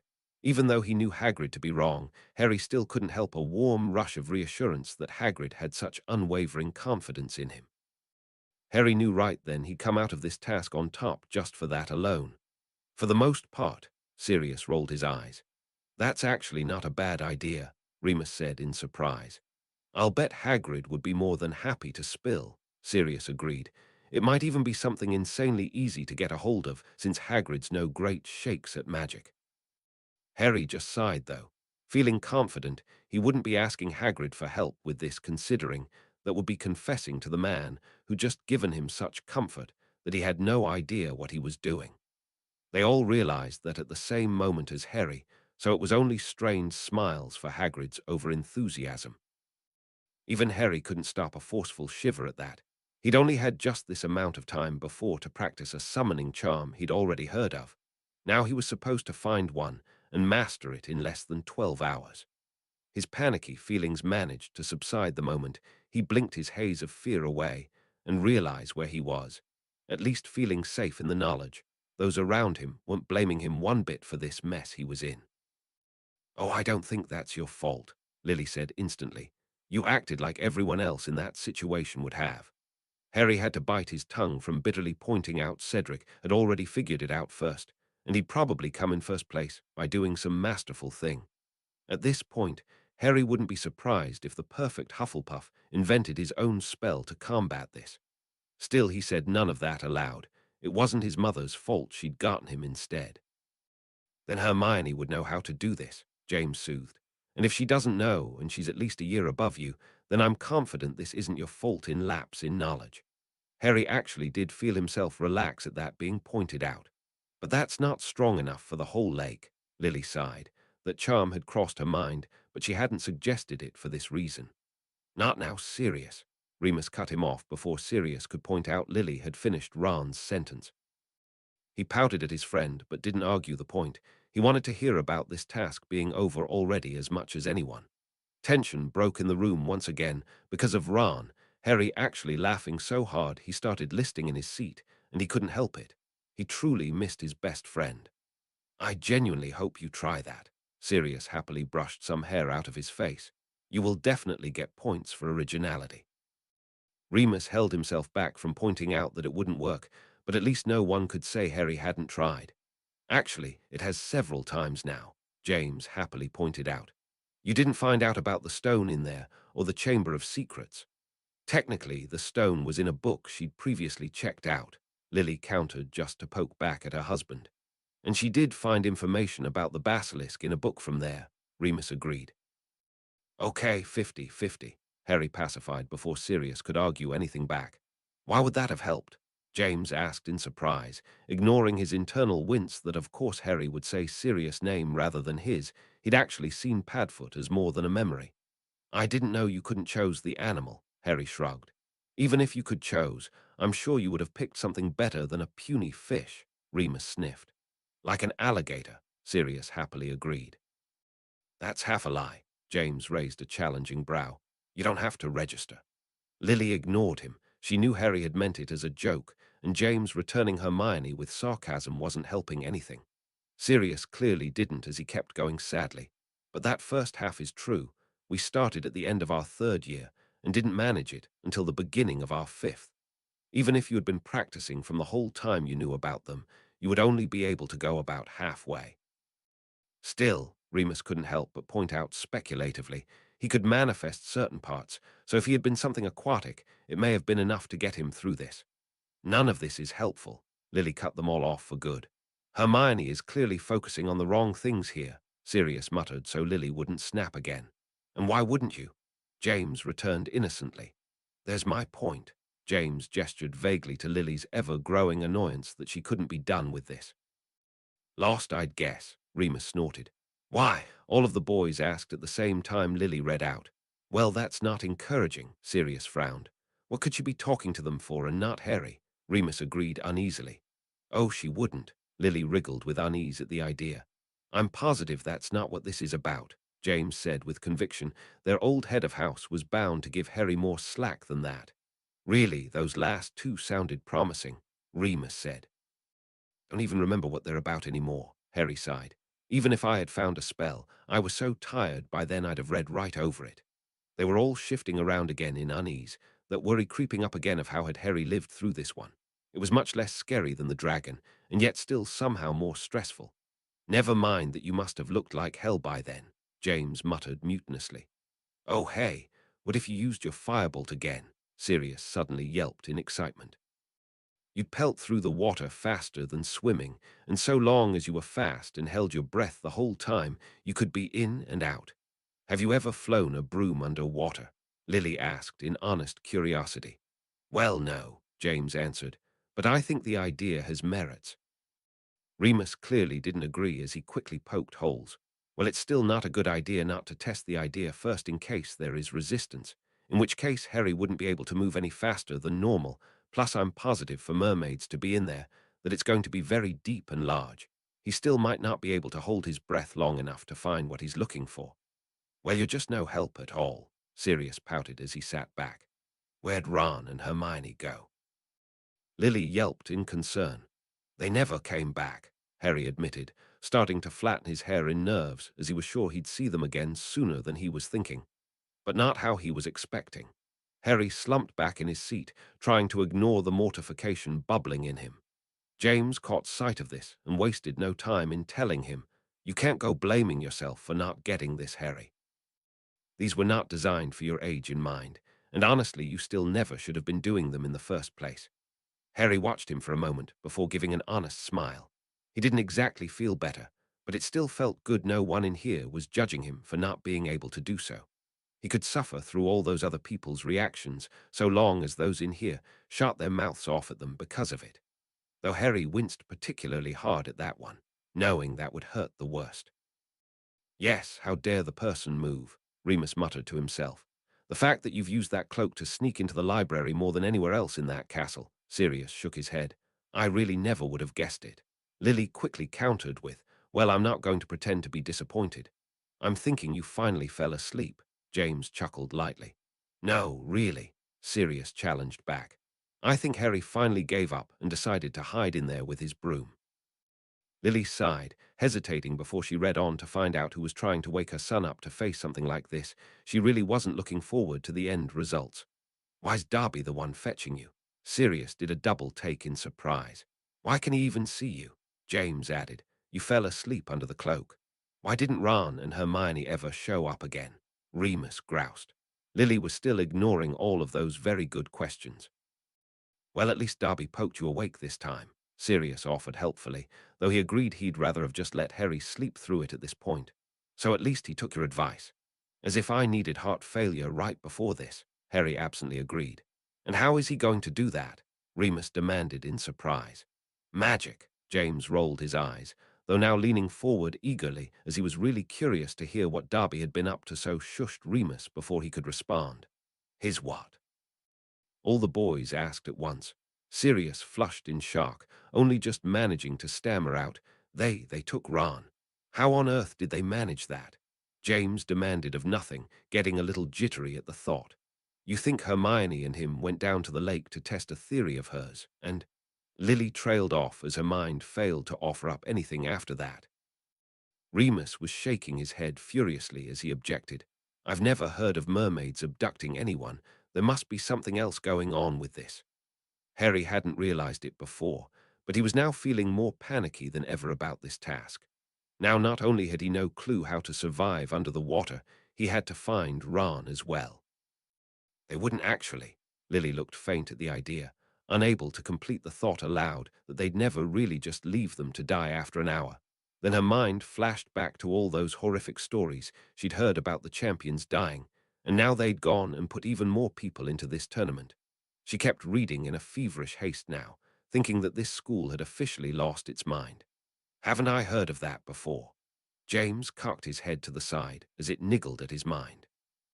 It's a plant, Lily yelped in shock. Used in potions to help you transform into aquatic life, as it'll give you gills and fins. It's not native to Britain, though, so I can't imagine where Darby got a hold of that. I've only ever read about it in an advanced potions text. Well, whatever works to help me live through this, Harry said pointedly, and Lily took the hint and decided she'd figure out the elf later. Sirius had to bite his tongue to caution Harry not take that. He still wasn't sure how much he trusted Darby to be giving Harry anything. Glad it's not just me, Sirius huffed under his breath, though Harry heard and acknowledged him with half a look of disbelief and half agreement. Well, that we can agree on, Remus said. I can't deny I'm finally warming up to him, James grinned. Darby had officially been very useful to Harry this year, enough to make up for all his, issues in his second year. That's an interesting point I hadn't thought about. Remus couldn't stop himself blurting, much to the annoyance of the others who wanted to get this task over with. How on earth is this going to be spectated by anyone? Wouldn't they just be watching the water's surface? They could use perspeculum, Lily offered distractedly. Cast it so that only the people in the stands could see through to the bottom of the lake. Can you use that spell to see through anything? Harry asked in surprise. Inanimate objects, Lily agreed. It's an old, tricky charm. I imagine some variation of it was used to create Moody's fake eye, plus whatever else was used to see through his own head as well. While intrigued, Harry didn't press his mother for more details for now. I'm sure she'll hex you for getting her dirty before she jumps into water, Sirius snorted. I hope Crouch is finally back, James said eagerly. I want another look at him. Why am I not surprised those two are described talking the same way? Remus snorted, as disappointed as the others. Crouch had once again been a no-show, but this just made his arrival in Snape's office all the stranger. No one looked to question it now right before this task, though. Not sorry for your fortune, James grumbled. Remus couldn't help but think back and really realize how far Harry had just run in 10 minutes. That really was quite a feat. He could have been a sprinter on the track team if he'd gone to a normal muggle school with that kind of talent. Even if he didn't, you're going to teach him a spell in front of everyone in the next 5 seconds. Sirius couldn't help but snap. Lily rolled her eyes at him. Bagman was just trying to be friendly, but couldn't deny Sirius had a point this time. You should have been allowed to at least do that, James sniffed. The others showed up in swimwear. Price of being tardy, Lily sighed. Not everything has to be flashy, Remus muttered, genuinely wondering what the other champions had come up with, but knew he could ask Harry later after the task. How long does this stuff take to kick in? Harry asked with unease, wondering if he should have been eating it on his run down there now. Only a few moments, Lily reassured. It feels longer because you're waiting for it. Fascinating, Sirius said genuinely. He never thought what it must feel like for a fish to be out of water, but Harry made a good point of it. Looks like you got your wish, James grinned. You sound like you've half turned into a frog. Frogs don't have gills by the time they have webbed feet, Remus reminded. James rolled his eyes at him as that wasn't his point, but didn't start an argument over it for once. I don't care what the others are doing, Sirius smiled. This sounds by far the best way to do it. I think that would have been interesting to see up close, James snorted. Not if it decided you were shrimp, Remus said, trying to ignore the myths he'd heard about those things eating small whales in the wild. Harry didn't need to discover if that was true or not. Sirius wished Harry would quit mentioning that part. He kept blinking spastically every time, and it was annoying to have it pointed out. Lily couldn't help but startle just a bit, her foot trying to retract from nothing on instinct. All 5 of them couldn't help a little shiver of unease at that, but were more thankful than ever Remus had been around last year to teach Harry about these things. Merlin knew what would be happening to him otherwise. Harry couldn't help a little intrigue. He'd learned that spell over a year ago now, but he'd only used it for the first time, and was honestly impressed it had even worked. While going over it in class, Professor Lupin had emphasized how hard this could be to pull off underwater, where your spells could be temperamental, since verbal spells were near impossible to perform down there. Your best bet, if you hadn't learned silent spells yet, was to avoid them altogether. Lily forced herself to relax a bit now that Harry was away from that threat, still sending silent thank yous to Remus in her head for teaching Harry about those, or this could have turned out much worse. Who's talking underwater? James jumped in shock, the baby in his lap giving a particularly loud giggle for this. I don't want to know why she's down there. I do not want that image in my head again, Sirius groaned, covering up his ears and wishing he could do the same to his eyes to make that mental image go away. Who's using the bathroom during the middle of the tournament? Remus muttered absently, but Lily ignored him more for not wanting to think about that than anything. I think that's an oxymoron. James gave a surprised smile. It'd probably be cheating if she did, Lily agreed. So I'm guessing they don't get along. Remus couldn't help but be a bit interested at the idea of the conflict. He wouldn't deny he'd love to read a study on the matter if there was one out there. Gee, thanks. Harry shivered at the horrid idea. He half didn't want the memory back of what his best friend was going to look like in the mermaid's clutches. Plus, he just knew there was someone else down here he was worried about. All of them couldn't help but incline away from that thought. No one wanted to think what would happen if they all swarmed Harry at once. They were curious to know what had been done to even convince these mermaids to allow the tournament to go in their dwellings. It was the height of uncommon. Bet you the equivalent of mermaid Hagrid lives in there, Sirius snorted. Don't know why they bother, James said. It's not like Harry speaks Mermish. What would they even be whispering? Sirius demanded. Hey, look at that weird thing go. Hope he drowns so we can have dinner. Don't make me silence you, Lily threatened without looking up. Guess I'm not surprised. Remus still couldn't stop the goosebumps climbing his limbs at the thought. One for each person. I still want an explanation for how they ended up down there, Lily sighed, knowing she wasn't likely to get that until after the fact with the judges explaining. At least she hoped they would. Why's Hermione there? Harry yelped in surprise. There's no way you got to, James agreed. Sirius couldn't help but snort in surprise, though, saying Cedric's only been dating Cho for a few weeks, and she's the person he'd miss most. I'd have missed Lily the most even before we started dating, James said at once, more to get a rise out of Sirius than anything. It worked, as Sirius liked like a kicked puppy at once while bemoaning, What do you mean it'd be Lily down there? Please keep going, Remus begged of her, though she was watching with honest amusement and a faint blush, admitting she never would have found this so endearing before she'd married James, but now it was hilarious to watch Sirius actually acting like this. She did reluctantly turn back to the pages, though, wanting to hear about Harry and his friends getting out of this more than Sirius throwing a fit. I'm sure it'll break Roger's heart when he hears it wasn't him, Remus smirked. Sirius, though, went from indignant at his best friend to speculation as asked, What's up with that? What do you mean?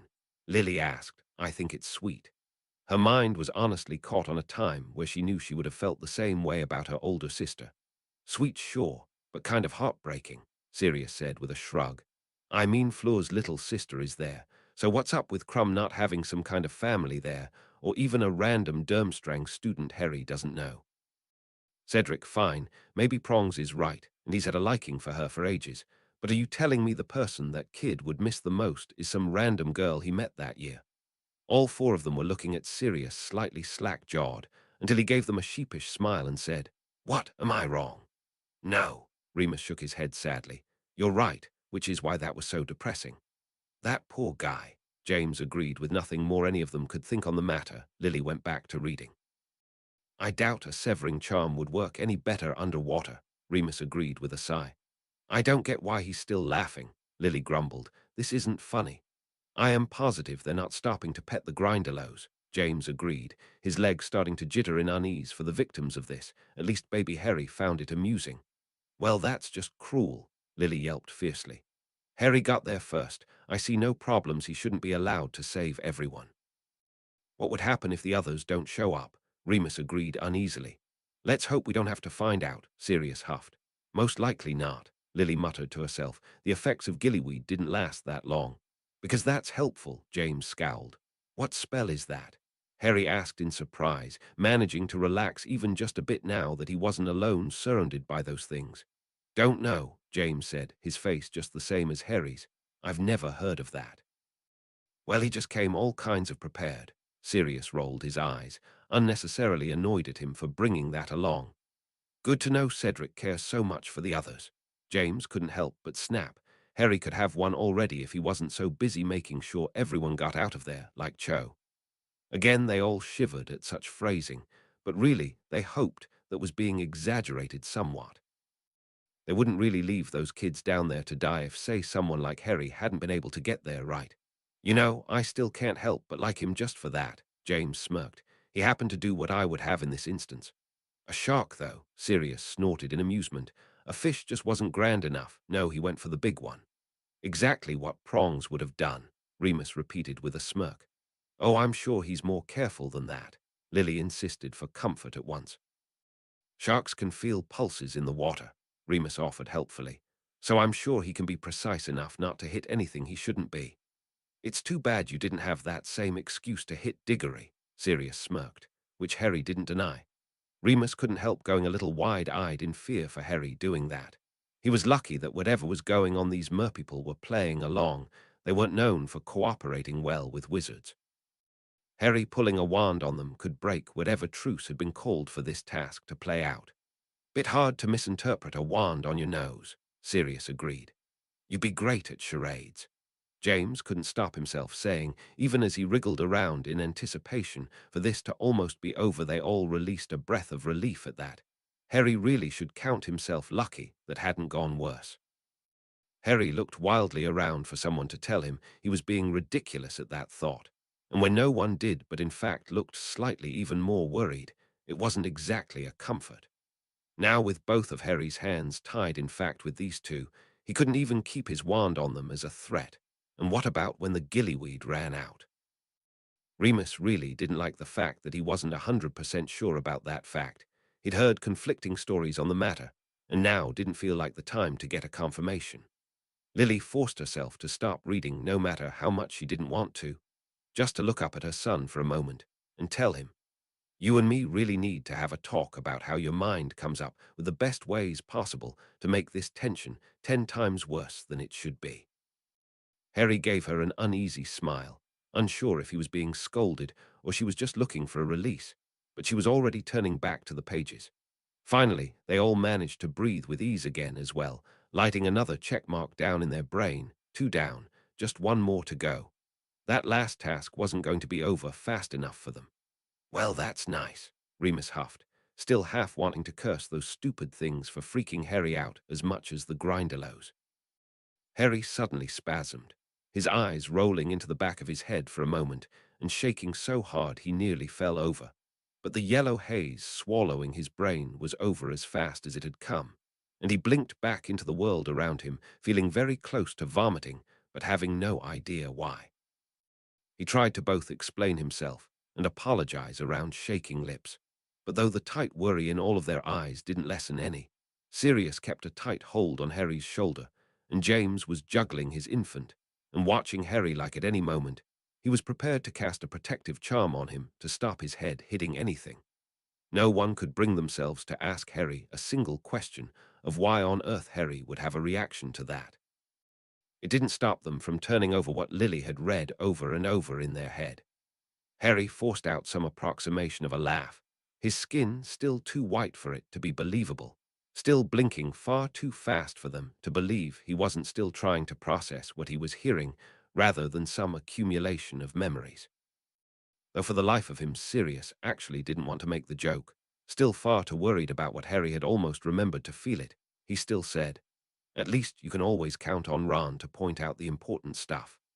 Harry gave him such a relieved smile it had been worth it, and James sat back in his seat and kept the baby in his lap all the closer to him to ignore the interaction while still keeping an eye on Harry.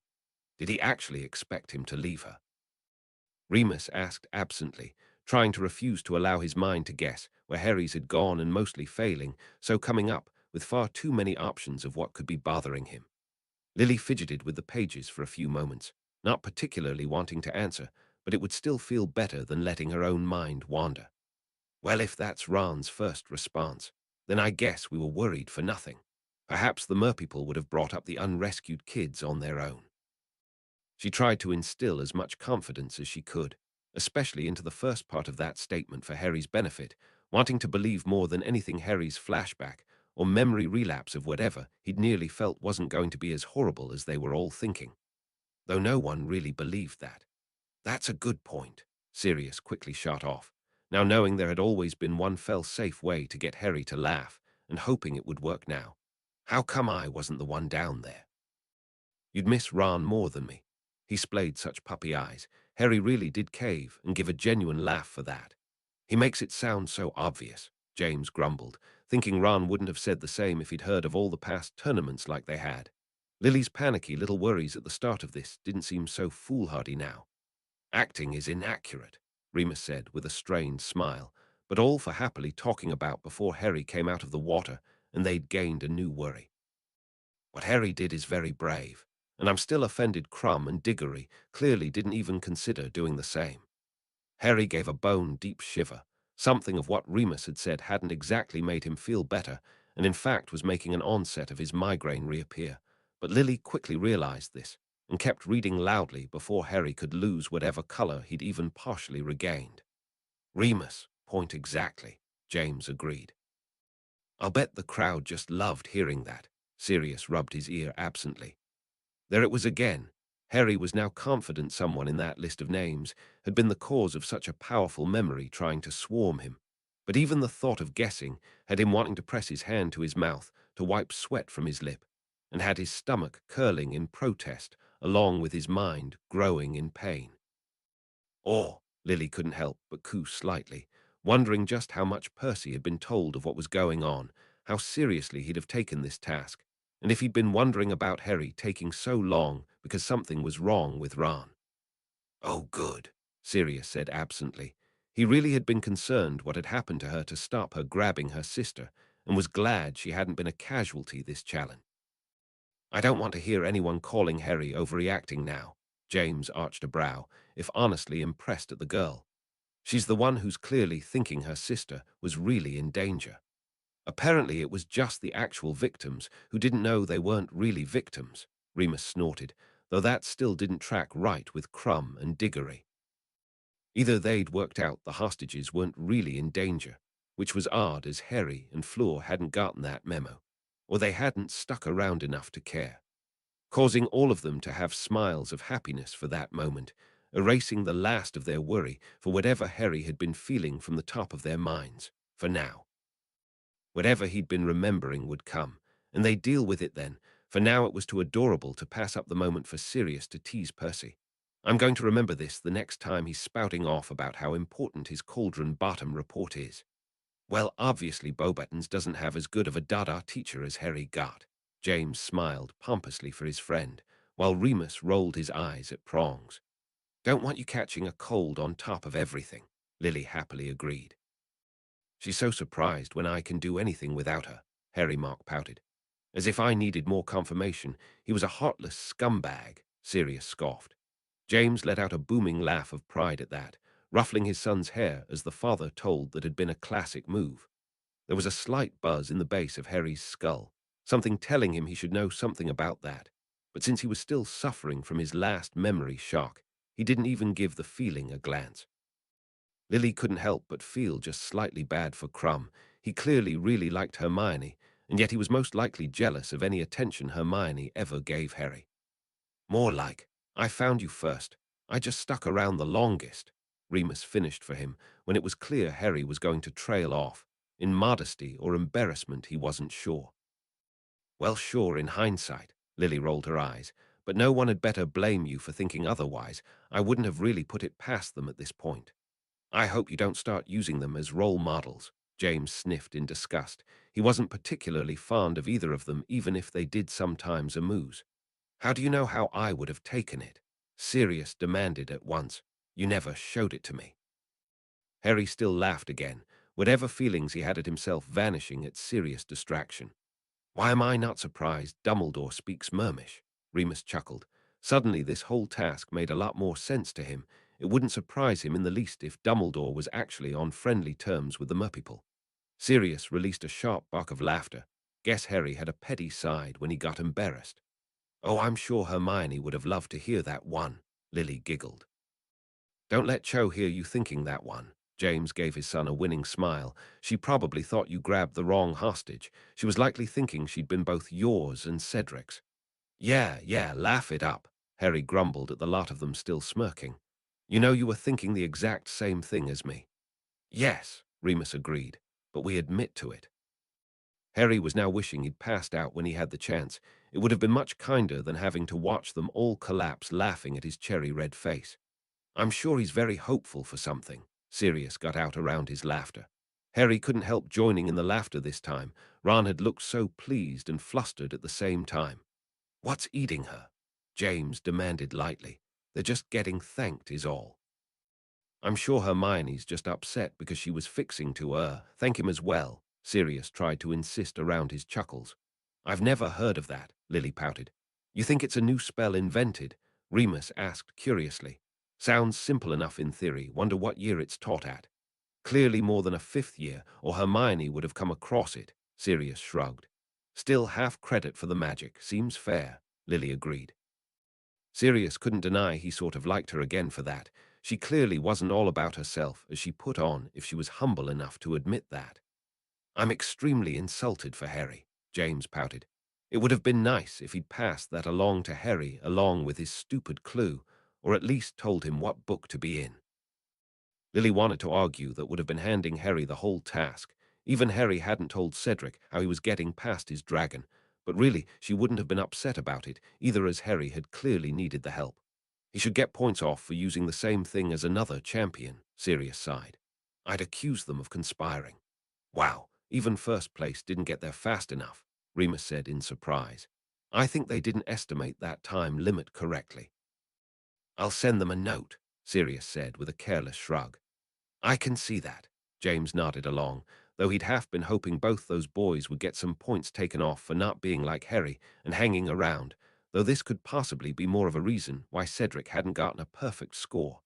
James was certainly going to keep thinking so. "I'm sure he would have awarded a whole 50 if he could have gotten away with it," Sirius muttered to no one's disagreement. Harry couldn't stop a small smile, though. He missed being around his friends and was imagining what they would have said to him had they been here with him now. "Wow!" All of them blinked in surprise. Pleased beyond words Harry was getting recognized for this act, and Karkaroff could sod off for thinking otherwise. Harry blushed as he was congratulated all around for this, pleased beyond words at their praise, no matter how much he tried to convince them to move along. It wasn't that big of a deal. It's what anyone would have done. "Technically, you were doing both," James beamed at him. "You're just that good at multitasking." "That's his problem," Sirius sniffed. "He should have used that stupid shark head for something more useful than nearly ripping her in half." Harry felt a mounting sense of doom at the very idea, but he was still enjoying himself just a little too much at the warm attention from his family to give it much thought. "Which will hopefully be your problem," Lily shot at Sirius, just to get him to stop smirking for a moment, which worked much to her pleasure. They were very happy indeed they could end a chapter one again laughing outright. No one denying Darby more than deserved it, as Lily got up to swap the book in her hand for her baby, while James took the hefty object, noting they were well on their way to being halfway done this year. Hopefully nothing too much more exciting could happen. Chapter 28, Padfoot Returns. Chapter text favorite chapter of this book. No real reason I'm telling you this. Sirius, who clearly still had that last task stuck in his craw, grumbled at Harry. "Well, this does prove I was right about Crumb and Cedric. Anyone who leaves those other kids down in that lake are to be avoided by you at all costs." Lily was frowning down at the little infant in her arms sadly, but still tried for some good. "I don't know, Sirius. Maybe we were being too harsh on them, Cedric at least. After all, before I heard about Harry's first year, it never would have crossed my mind. Dumbledore wouldn't put some contingency in place to make sure the unrescued kids came back to the surface. Cedric hasn't had the same bad feelings about Dumbledore recently as we had. I'm sure he just had faith enough not to take that song literally." Sirius rolled his eyes, clearly not in all agreement, but Remus had a happy smile in place, clearly liking to the idea. "You gave me an interesting idea about Crumb as well. What if he saw Dumbledore talking to those merpeople and pieced the whole thing together from there?" "I can see that," Lily instantly agreed. "He's been staying out on the lake. Any Durmstrang student could have seen Dumbledore discussing the task with them, or even more realistically, I'll bet Karkaroff told Crumb as soon as he knew that he only had to worry about his one hostage. I wouldn't be surprised if Karkaroff did know the others would drown and told Crumb to leave them down there anyways." Sirius rolled his eyes at the two of them. Harry and James exchanged a look, clearly realizing Sirius was looking to pick a fight, while everyone else just wanted to move on away from that task. so Harry leaned over to Sirius and gently restrained.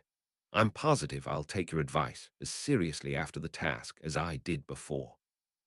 Sirius was instantly derailed, turning back to Harry with a brilliant smile as he declared, Well, how else are you supposed to take it from me?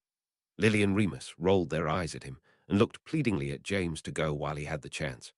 James still had a stupid, happy smile stuck in place, hoping beyond all measure that Harry would just breeze through the last task, and until then they'd spend the rest of his school year hearing of nothing more than homework and actual fun things to laugh about.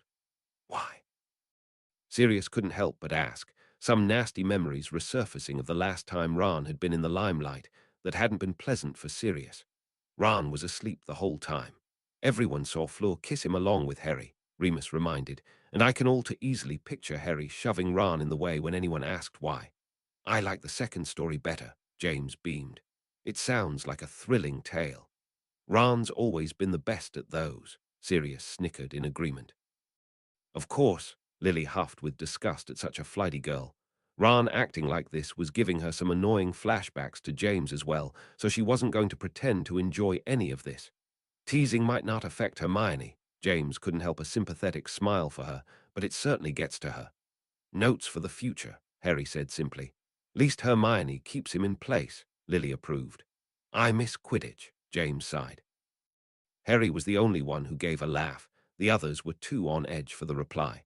Sirius, last note had not been promising. They all sat there in a bit of dumbfounded silence for a moment. Lily cracked first, saying with the most sincerity than she ever had in her life, I am going to strangle you. Bring food, James demanded, his voice cracking on the last word so that he couldn't have continued if he'd wanted to. James felt like an idiot. He'd made the joke himself that Sirius would probably have to steal a cake. How much was he eating on the run? Sirius had a torn look on his face, somewhere between he wanted to laugh them all off for thinking he was in danger like his usual idiotic self, and the rest was curiosity. He somehow managed to ask as if for the weather, Wonder what I'm up to. Would you please, for just a moment, pretend like this is dangerous? Remus sighed. Sirius clucked his tongue at him in agitation, stating, Never stopped me before. I'm just curious what I finally couldn't put in a letter, or maybe I'm just sick of Owl Post and want to see my godson. The baby in Lily's lap had been growing increasingly fussy, so Lily excused herself to put him down for a nap while still muttering about murder. James fidgeted with the pages until she got back, honestly debating holding him down for her the whole time. But in the end, he reminded himself it wouldn't be fair to murder Sirius just for mouthing off in here. In fact, James was almost getting his wish. At least Harry and Sirius having a conversation face to face should be some modicum of fun. His best friend was probably right, and just wanted to check in on Harry, and no one should be looking for him in Hogsmeade. This should turn out fine. Thank you, Ron, Sirius said a little extra loudly, still with an insufferably cocky look in place that no one was going to catch him. Ha! Sirius barked in triumph. While Harry was in such a good mood with the most recent task finally being over, he couldn't do anything but roll his eyes back. Well, this never starts well, Lily grumbled, clearly the only one clinging to her unease over Sirius. She was equally annoyed at her boys trying to brush this off as a spot of fun, and just as unwilling to argue it otherwise. She relinquished Sirius had been out long enough it wasn't 100% suicidal to come back, more like 75. I'm with Lily, Remus groaned. Prepare to be annoyed just by that. Guess that's better than the Daily Prophet. Sirius narrowed his eyes shrewdly. Not by much, James grumbled. Of course this had to happen inside there, Sirius snapped. At least when this stuff comes up in care of creatures, you know Hagrid'll back you up. I'm sure they planned it this way just for that, Lily sniffed. Lily and James flushed in hatred already for this. Did that have to keep coming up? Didn't this already come up? Sirius scoffed. Skeeter must be running out of material if she's rehashing your love life. Let's hope she just runs out altogether soon, Harry sighed. She needs to keep her own story straight, Remus reminded. She keeps changing her own description of just how pretty she thinks Hermione is. We've well established her facts change to fit her story, Lily huffed. That's all there is, James finished with a disappointed shake in his head. Thankfully. I'm relieved. I was fixing to start laughing at how ridiculous that was. I can still see why Skeeter tried to go that way for Hermione, Lily shook her head furiously. That really would be traumatizing for some girls to have that printed about them. Hopefully Hermione'll take this as she did the other one, Remus said. Well, he's not wrong. Lily couldn't resist a smile for Ron. I'm sure that's the exact reaction Skeeter was hoping Hermione would have. James beamed with pride. Laughing in the face of it all, Sirius agreed at once. Best way to face life. You're still not off the hook, mister, Lily told him at once. If you get yourself caught and killed for being an idiot, I'm going to kill you.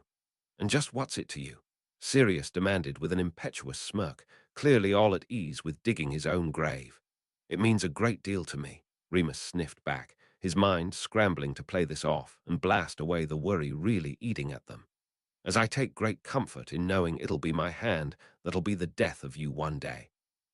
Sirius most likely would have kept going. For some deranged reason, he seemed to feel the way to make them feel better was throwing out more jokes at this.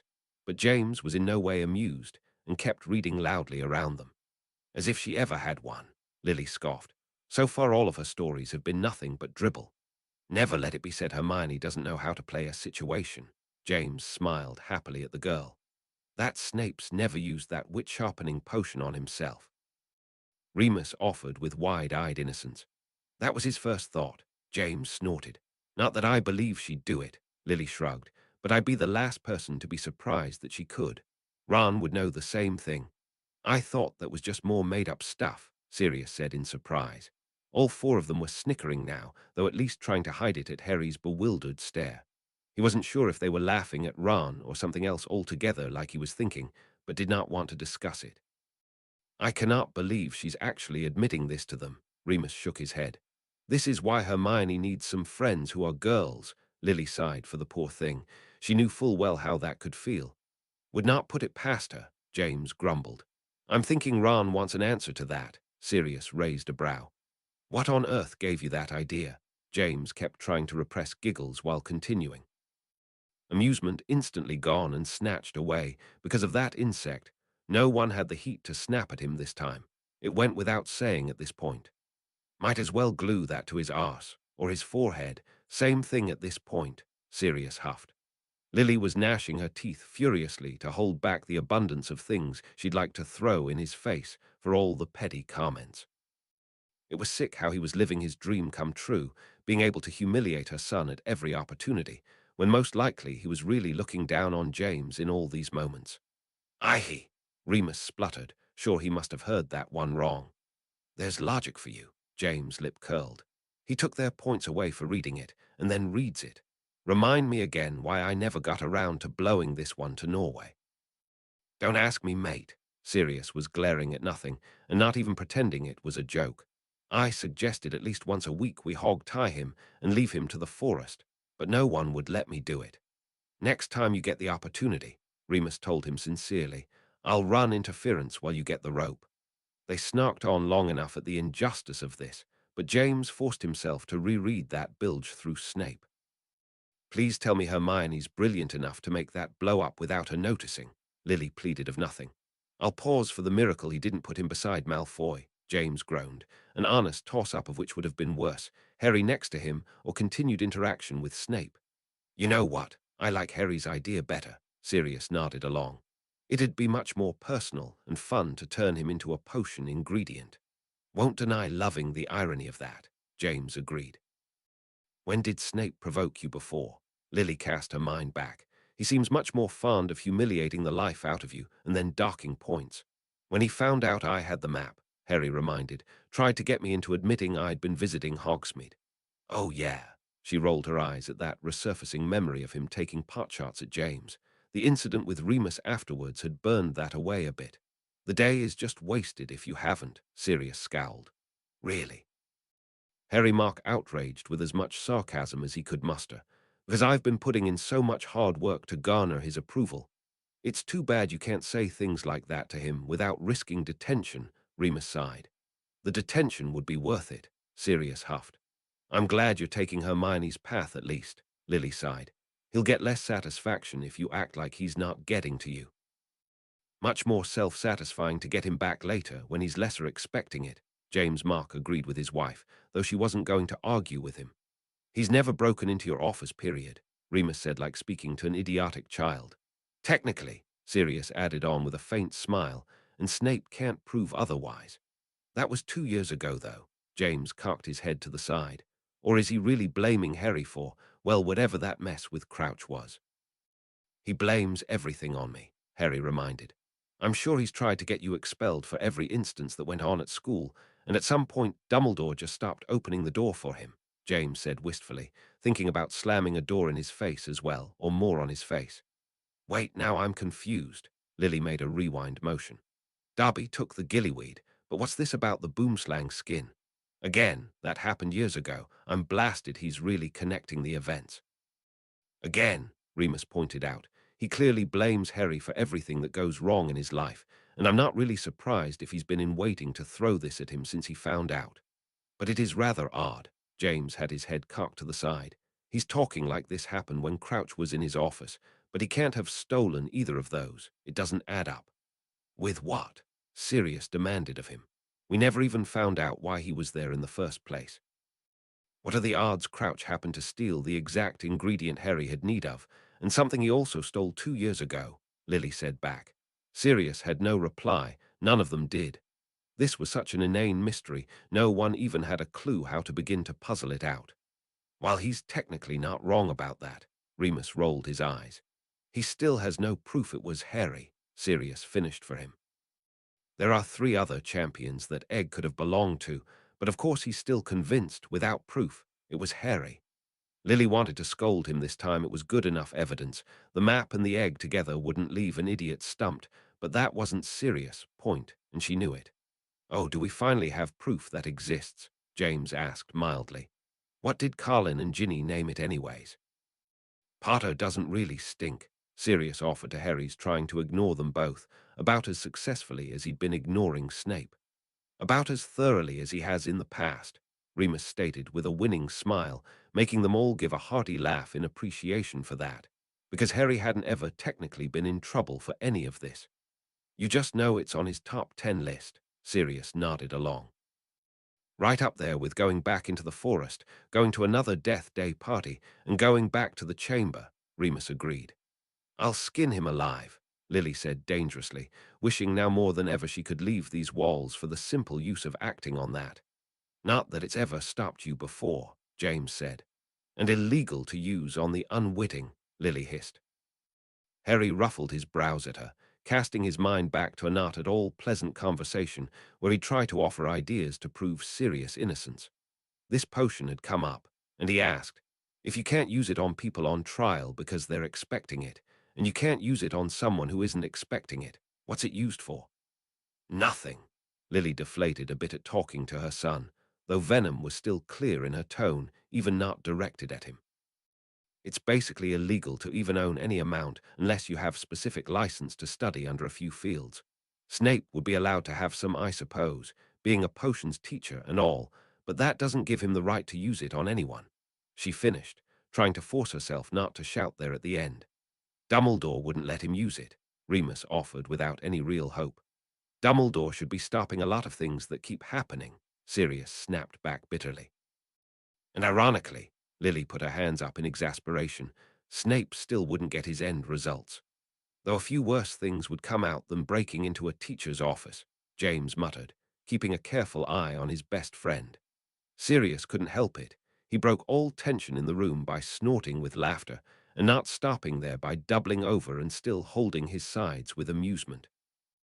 Harry was bright scarlet already, trying in vain to get James to keep going, who was paying him no attention, clearly just as amused as Padfoot that Harry's embarrassment over that crush ranked right up there with the fear of his godfather getting caught.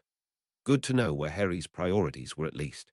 It took Sirius quite some time to settle back down, rubbing happily at his chest and ignoring the exasperated looks of the others at such an overreaction. Thanks, pup. I needed that. You are not welcome, Harry grumbled back. While I wouldn't blame you if you did, Remus shook his head with amusement, I more recommend just asking the house elves to special make you meals. Gives you a much less paranoid vibe. I'll keep that in mind. Harry did manage a smile for him. So dark and creepy, James nodded along. Well, well, Sirius raised a brow. Evil plotting in front of the kiddies now, poor form on their part. I will strangle you, Lily promised, still unable to grasp how he could make light of Death Eaters around Harry. What? Sirius defend himself at once. They're not actually going to do anything to Harry in that classroom, but Harry might pick up on something else they could be up to. Remus wanted to remind him they most likely had already done something to Harry. They were their number one suspects on who'd entered Harry into this tournament, but he wasn't going to argue with Sirius now and begged Lily not to bother while James ignored them all. Then he should have done this after the fact. James rolled his eyes. In Snape's so important office. Be happy intelligence is failing them. Sirius waved him off. I would too, Remus quipped, but was watching the book curiously now, all of them wondering what they could be squabbling about. Subtleness you were excelling at, I'm sure, Remus smirked. You ever wonder how they get some of these ingredients? Sirius muttered to Harry. Detention from Snape, I'm sure, Harry said back, thinking it would be just that kind of punishment for Snape to make armadillos appear just to have them vomiting their bile for the students to collect. That was brilliant, James praised. Absolute credit for sneakiness with an excuse, Sirius agreed. Remus cocked his head to the side with a calculating look in place. Wasn't that the same arm Snape grabbed when Moody made a crack at him about marks? You think him and Karkaroff got matching tattoos? Sirius asked in disbelief. I think it's strange something's clearly bothering both of these Death Eaters, Lily agreed mildly, even if she did think the arm thing was a slim attachment. Of course, they all knew something was stirring. Voldemort was trying to make a return, and even if Harry hadn't been having any more dreams about it, and thank Merlin for that, and it not happening any time soon, it was still the most unsettling thing to happen thus far. Could these two be talking about that? It really was hard to come up with anything else this could be about, but what would something on their arms be about? I'm so sure he appreciates your cleanliness, James scowled, his mind still flagging in frustration he couldn't put this together. This could be something really important, and they were all clearly missing something. Which was what exactly? Lily groaned in frustration. This wasn't making anyone's mood feel any better. Despite the Snape distraction, no one could get over how worrisome it felt to have Sirius back in the picture like this. Danger kept screaming at every corner of their mind, and yet at the same time, none of them would selfishly admit it would be good just to hear about him again, not on the run or as a convict. Just Padfoot trying to spend some time with Harry for a day. Sirius still fidgeted uneasily a bit at such an odd request from himself. He wasn't liking where this was headed right off the bat. Not a bad start, James nodded along, but you've got about 300 more pairs to go to get to that every day of the year promise. I decided I'd build up to it, Harry grinned. I need to get him future gifts after all, no sense in doing it all at once. He finished with an almost vacant look at the end, his innards squirming a warning he'd better get Darby those socks while he had a chance. That's cheating. Sirius wagged his finger at the half-finished return to keep Harry's attention, but agreed with a smile. I'm so proud. All three boys made choking noises of disbelief at that declaration. It still blew their mind Harry didn't know the grounds of that place like they did. Lily was shaking her head fondly, like she'd still been futilely hoping this whole time Sirius wouldn't be stupid enough to come, and even more pleased he had. Harry couldn't help but compare that lean, wild-looking animal to the happy pooch he'd seen in this living room days ago, trying to comfort him in his fear of what would happen to Sirius. The contrast between the same dog was as vivid as the cocky, self-assured godfather sitting at his side, ready to joke his way to the end, and the gaunt-faced criminal Harry only had memory of seeing smile once. Wait a minute, Remus said slowly. You're not really. Trailed off in disbelief as he kept watching Sirius. Don't know how regularly, Sirius shrugged, but I'm even more pleased if so. It'll be much more fun to talk to Harry rather than just following him around. I don't understand. Lily was frowning, looking from Sirius to his two friends suspiciously. That mountain's got all sorts of caves and hiding spots, James told her and Harry. We explored them all the time, even kept a stash of stuff up there when we didn't want to get caught with it. When we found Sirius wasn't staying in the shack, I honestly thought this was where he was spending his time last year. Lily gnawed on her lip a bit, but decided this was actually fairly out of the way of the school, and if the marauders said they'd explored this place, then that meant they knew it better than the surrounding villagers. Plus, if Dumbledore even knew Sirius was staying there and warned people to stay away from the area, Well, this was honestly looking like almost a good idea. Then she realized what she was thinking and chose not to say anything aloud, still not wanting to give that idiot the impression she approved of him being in the country at all. If I'd known there'd be a hike, I'd have left the jug behind. Harry winced and rubbed at his shoulders in remembrance. I honestly forget what it's like to try on 2 legs, Sirius answered with a bit of pity. We didn't really go all through these places until we changed. So you did actually keep him, Remus chuckled. I never again want to hear you mock me for bringing home strays. Not happening, Mooney, Sirius shot back at once. This beast saved my life. The least I can do is keep him around. You dragging in all manner of destruction into our flat with your creature of the month have yet to do the same. Remus opened his mouth to argue the point or give another sarcastic response James didn't want to listen to for once. He was too anxious to hear how Sirius was doing in person. That food comment was still lingering badly at the edge of his mind. They all winced. That wasn't a great start, though no real surprise, as it probably would have been a chore at best to steal anything better. Most likely, if he wasn't on Buckbeak, he was Padfoot, so it wasn't even the largest of deals in the grand scheme, but even something as little as this struck deep. Lily made a noise she knew she wouldn't deny even if she'd been called out on. All her blustering and scolding aside, she was as distraught as the boys at the idea of what Sirius had really been living through. James and Remus looked like they'd swallowed a lemon at the idea, not even being subtle as they kept a steady eye on their Sirius, here and now looking grumpy, but still his usual self. He didn't even seem to realize he kept running his hand through his hair, as if to keep himself in check. This wasn't some nasty new form of a mirror being put on him. Missed you to Sirius, Harry thought to himself, not looking to meet anyone's eyes. He still felt responsible for Sirius being in these conditions, and the fact that his godfather's first request had been for food rather than an actual greeting spoke every level of how horrible it had been. James hardly got that out before revulsion hit and his throat retched. There's some kind of irony in that, I'm sure, Sirius said, with pure viciousness in his voice as he took in all the disgusted faces around him. Sirius, Remus began weakly, but Sirius cut him off snappishly. What? You aren't going to sit around and tell me how sorry you are for me? Like that's going to help? Let it go, will you? It's my decision. While true, this didn't make what they were hearing any better, so still fighting down the impulse to run to the kitchen and get Sirius a snack while he had to listen to this, James forced himself to keep going. Lily kept a watchful eye on him, waiting for him to start up his bragging that, of course, he was smart enough to think ahead like this, clearly waiting for someone to mock him to the contrary. But when no one did, he instead intensified his glare at all of them so that he actually looked pretty scary. It was clear he was growing sick of their trying to baby him, but none of them were going to be able to shake it off any time soon. Least some things don't change. James shook his head fondly. Sirius had done that long before he'd been an animagus, though he'd admitted he'd darned the habit more in protest of his mother's precious table manners than anything. Sirius looked pleased enough at the comment. At least his best friend wasn't all doom and gloom.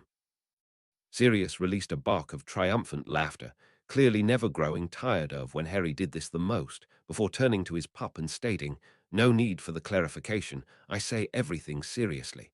"You're right, Prongs," Remus groaned, "but sometimes I wish that joke would change." "Not happening," Sirius stated proudly. One of the symptoms being nighttime wanderings. Sirius rolled his eyes, still finding this much more fun to think about than himself. "I'm honestly impressed," Lily arched a brow. "Why's she getting so much attention? People have gone missing before. Most likely after our this time." Remus wasn't quite sure how to phrase that, and since they got the gist, he quickly moved past. "I'm sure if it did happen, at least someone could offer up some sort of explanation. As far as we know, she's gone without a single trace. That is media-worthy. I'd almost rather not have the answer to this one." Sirius shivered for the poor thing. "I'm thinking this might be a bit more than that." James shook his head fondly. "Hermione'll just take any excuse to change the subject to house elves," Sirius snorted. "That would be news to me," Sirius agreed. He still found the instance odd, and he'd already heard about it. "Why would you ask?" Remus asked slowly. "Not really sure." Sirius was frowning at nothing as he tried to guess at his own train of thought, no matter how odd that was. Even Sirius wouldn't make such a suicidal leap. Lily dissed the idea. If the Malfoys hadn't been confirmed in with the other Death Eaters, I might argue the point, Remus said fairly. But there's no one else up there who could have done it, James agreed. Unless Winky stole it for someone, Sirius offered, his brow still ruffled as he tried to put it together. James scoffed at the idea, saying, unless Crouch told her to, I don't buy that. She was clearly all loyal to him. That sounds like a Derby stunt. Sirius ran out of ideas. It really didn't make much sense, but something had happened in between it being in Harry's possession and it casting the mark. They just had not a single clue of what. Harry wasn't helping anyone, arms crossed in a huffy manner, as he was well aware the answer was somewhere in Sirius' line of thinking. Well, you clearly don't think much of the idea, Remus pointed out. Which is a bit off from you, Lily shook her head. If Harry explained the whole thing, including Draco telling of his parents being in the Death Eater crowd, Sirius shrugged them off. They still seem the most likely, James sighed. Then his eyes brightened with understanding, but not pleasure as he offered. What if it was a handoff? Who Wants to Put Money Karkaroff could have been at that game, supporting his #1 student. They all swallowed that for a moment, but Harry shook his head first, saying very slowly so as not to agitate himself. I like to think I'd have recognized the voice, and I still haven't heard it since that night. It was thin. Someone shouting a curse could still manage to sound different enough from just casual speaking. But if Harry was disagreeing with an idea, it was best not to argue the point. The four of them felt themselves sink just that little bit lower again. First the dragons, now this, had Azkaban taken everything away from Sirius. Something of his old Quidditch love and idol of a player should have sparked a life in him at the mention of that name, not just that. I can't really buy that, Lily nodded in agreement. He's been a bit of an idiot, one too many bludgers honestly, but I don't think he's Death Eater material. Something buzzed in the back of Harry's skull, and for some odd reason his mind flickered to Skeeter and something she'd said about Bagman. That I'll give her, James snorted. I'm impressed he listened. Remus couldn't help a little smirk at Sirius.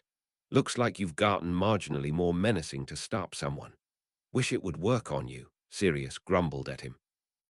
Harry still felt like someone had snapped a rubber band on his nose. Something in there was a lie, but all he got for it was rubbing in agitation at his temple and ignoring the moment. I can see Ron's point, James said around twitching lips. I'm sure he's heard this 1,000,000 times by now, and Sirius has much more important things to be asking than house elves. Lily couldn't stop a violent, and rather vindictive, snort as she looked disbelievingly at him for that one. You did not just say that with a straight face. After the way you've gone on about elves, I thought you'd be cheering Ron on. Sirius had a little sneer in place for her benefit as he corrected. I hate my elf, with good reason. That doesn't mean I'm not going to think less of someone doing the same to theirs if it hasn't done anything wrong. That's sound advice, woman. You should be thanking me for bestowing that on your son. Lily raked her hand through her hair instead of slapping Sirius for the pompous attitude. She found him being a hypocrite more in that moment than wise like he clearly thought himself. But truth be told, he wasn't wrong either. Sirius had every right to hate his elf in particular at least. But from what she'd gathered, he'd clearly treated the ones at Hogwarts with at least as much respect as the rest of the staff, if not more for the free food, which was saying something. Sirius waited impatiently for a sarcastic comment from anybody, asking how hard that was, a witty retort already in place, and was all the more frustrated when it didn't come. Couldn't these guys chill for just 1 second? They had no problems taking the mickey out of him in here, but clearly none of them were going to be mocking his future self, which still hurt his brain to think about, so he let it go. Best way you could have put that, past the lovely sentiment. Lily crinkled her nose at him. 5 faces lost every last drop of color at that, one question on all of their lips. What had Crouch done to Sirius? As of now, nothing, so what was that look for? Sirius' mouth flopped open in shock, mingled disbelief, and hatred suddenly burning away any trace of his joking bravado nature. It was now all too clear to Harry that was indeed an expression of one who could actually go and kill someone, and Sirius had just been given a motive. He what? Lily hissed, the fire blazing in her green eyes matched only by her hair. They couldn't really, there's no way I'm going to kill him, James vowed on the spot. He didn't remember getting to his feet, but he was suddenly pacing all around the room, his wand tapping furiously on his hip and clearly hoping to use it on the first available target. He spat in the fireplace as he passed it, but that relieved nothing. He could not get this out of his head. Remus' lower lip was trembling. It was unclear whether he was fixing to cry or scream. Mostly he just looked diminished. He couldn't help his mind scattering to the first person that he would have called to for help with this, but Dumbledore had actually allowed this to happen. He was Chief Warlock. Crouch may have held the trial, but he would have had to pass it by Dumbledore for the trial to be skipped, which had never been passed in their history. Even someone brought in as a confirmed and known Death Eater was granted a trail, but Sirius hadn't even been given that.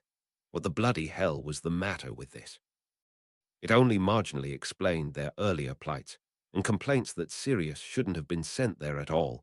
One moment in front of an actual person should have proven Sirius' innocence. Now they all realized he'd never even been given that chance. While Harry knew he was just as angry as the rest of them, he tried to keep some perspective.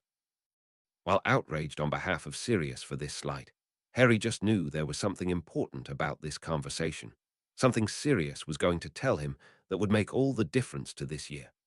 He really didn't want to be the one to call attention to himself. Any of them were likely to spring into deadly action at a moment's notice now, but it spoke volumes of Harry's time here when he cleared his throat and hardly winced at all eyes falling on him. I am begging you guys to remember this hasn't technically happened yet. He gestured vaguely to his still fuming godfather. Crouch'll never get the chance to do this to him, he promised with much more conviction than he felt. No one looked appeased enough to move past this. James was still pacing manically around the room and looked as likely to kiss Snape as pretend this wasn't going to weigh on him, whether it had technically happened yet or not. Sirius should never have been in Azkaban to begin with. That thought had never once left his mind since he'd heard about this, and yet somehow the level of bad got worse at this news. He didn't know how to go back to simply reading a book after this kind of news. He was entirely certain he couldn't get the words out anyways through his red vision. The book had been left in James' vacant seat, and Harry uneasily reached for it like it was the monster book of monsters, ready to bite his hand the moment he touched the cover. No one made to stop him, though a few throats vibrated a warning growl that promised screaming would resume at a moment's notice. Harry's fingers fumbled across several pages, possibly earning a few paper cuts as he found his place. But that Gryffindor bravery, or thickness he was sure Ron would say, shone through as he forced himself to go on through this atmosphere. Harry paused hopefully, though in vain. He'd been hoping at least Sirius, who'd laughed off plenty of terrible things before, would at least make a crack he could discuss anything over food, but clearly it was not to be forthcoming. He won't be holding that position long when I get a hold of him, Lily snarled. She put up with his horrid ways for long enough because he'd been using them against Death Eaters, proven Death Eaters. This was unprecedented. Bet you nearly bit your tongue off getting that out, Remus sighed, his voice still coming out so quiet no one were really sure what he'd said and didn't ask for a repeat. Hurtful, Harry yelped at once. Sirius gave him an even look, but finally that face was starting to wobble. It was clear he could have held it for hours yet if left to stew, but he'd never want Harry to really see him like this, so even if it didn't really work he tried to force something resembling his more normal self as he said, "Well, hopefully I get over the delusion that you're 14. Obviously you're much older and I just need my eyes checked." While it was clear he was going for a joke and apology all at the same time, Harry still grumbled mutinously for a bit, wondering if Sirius would reach the same conclusion in his own time. That's why you need to keep Ron around. It's good to know he can still get to me. Sirius sighed, losing the fight to keep himself tensed for a fight, and instead slumping back in his seat, now just looking defeated. It was almost as bad as his anger, like he'd accepted this was his fate to come, and he may as well enjoy himself in the meantime. Everyone else refused to believe that, whatever self-punishment Sirius clearly still felt towards himself had not gone away no matter the farce he put up. But around a dry throat, all James could do was what he'd always fall back on. Pick on his best friend. Oh, now you agree with me, after the fact. Typical of you. Sirius listlessly stuck his tongue out at him, the gesture more pouting than admitting a point like normal. Remus couldn't stop just the smallest of smiles gracing his features. James and Sirius were so alike sometimes, about things they didn't even realize. Only one instance being that they both tended to pace when they were upset or thinking hard, like the motion helped generate better ideas for them. Don't have to think too hard to imagine that, Sirius muttered at Harry's side, going slightly cross-eyed at himself saying this in past tense. It probably still felt like days ago to an after Azkaban Sirius, where time didn't mean much in that prison except endless torture. You do a lovely painting. I thought James was the artist, Remus quipped at Sirius loudly enough to be heard this time. Sirius gave him a pleased enough smile. He'd heard that hint of longing in Remus' voice for this to be a past rather than present. James didn't find it nearly as funny, giving him a light swat on his next pass through, but at least he'd tucked his wand away. Clearly, some people shouldn't be in this at all, Lily said flatly. Harry couldn't get that out without stuttering a bit, knowing it was foolish to fear for his life from them, but it still wasn't passing easily through their ears without inciting more violent outbursts, made all the worse at the realization Sirius wasn't the only one treated like this. Yet more innocent people had likely died in this place because of Crouch. Lily blanched in horror. Talk of that was being passed along now. Clearly it had gone through. She had been talking to her boys about this just last week. It was the root of all their snide comments about Crouch, following whatever rules he saw fit. Remus opened his mouth to ask how on earth Sirius would know a thing like that. He'd been in prison by the time that came about. But not only did no one here know the answer, it would only be a sharp reminder in an already ugly room. Harry got a zing tracing from the peak of his scar, marking all the way down to his toes. That was it. That was the bit of crucial information he was so sure he learned from Sirius. What on earth's significance could that hold? Crouch has a son, James asked in surprise, his steps finally faltering as his murderous thoughts were derailed, and he was successfully pulled fully back into the story. I've never heard that, Lily said in shock. I mean, sure, I don't know the family members of everyone in my department, but I usually at least know who does and doesn't have kids. He's never mentioned it. Didn't you hear the rest of that? Remus asked with disgust. I can understand why if he's been hanging around Death Eaters, I wouldn't go parading that around in that sort of job. Maybe before they'd have felt bad for Crouch, none of them could imagine what it would feel like for their own flesh and blood to turn to Voldemort's side. But now that they knew what Crouch would indubitably do, all they felt was more hatred for the guy. He was clearly making examples out of others to show distance from his child, most likely why he'd never even mentioned him. That fallout had landed on Sirius for one. I don't think I eat like Mooney, Sirius told Harry innocently, now receiving a slap from James as he passed him next. Sirius didn't regret it, as the lame joke finally ceased his best friend's incessant tread, and he slammed back down on Harry's other side mutinously. Oh, give that back, he grumbled, offering his hand out while Harry watched him uneasily. I might need it to crack his head open next. Harry gave it back, a little too willingly in Sirius Head's opinion, and James forced himself to continue reading. He still wasn't happy about it, but wearing out the carpet wasn't helping him. At least this way he could read past Sirius' insistent jokes, rather than letting Harry laugh at them like he was prone to do. For some reason, Harry wanted to laugh at the question from himself, something in him clamoring to say that was obvious. Of course he was. But the feeling subsided instantly, and Harry was instead left listening to the blistering tones of James, forcing himself to read about Crouch's personal life, rather than him being burned alive. You're going to make yourself sick, Lily couldn't help but scold maternally. You've gone from hardly eating a thing to a lot of greasy and heavy foods. What good's that going to do you? Yes, Mum. Sirius rolled his eyes at her, trying to hide his flashing smile. James could not ever get that out without some interesting colorful tones, threatening violence and death for that having to be a thing. Remus still wanted to ask where that could have been from, even vaguely hoping it could have been from himself, though unlikely, as he didn't particularly keep up with politics. But then again, Remus liked to think he'd have at least kept an eye on Crouch, the man who did this to Sirius. Was that giving himself too much credit, since he clearly hadn't cared a lick for Sirius during this time? Great. Now he was depressing himself as much as he was over Sirius. Surprised you used a house elf over yourself in that instance, Lily whispered softly.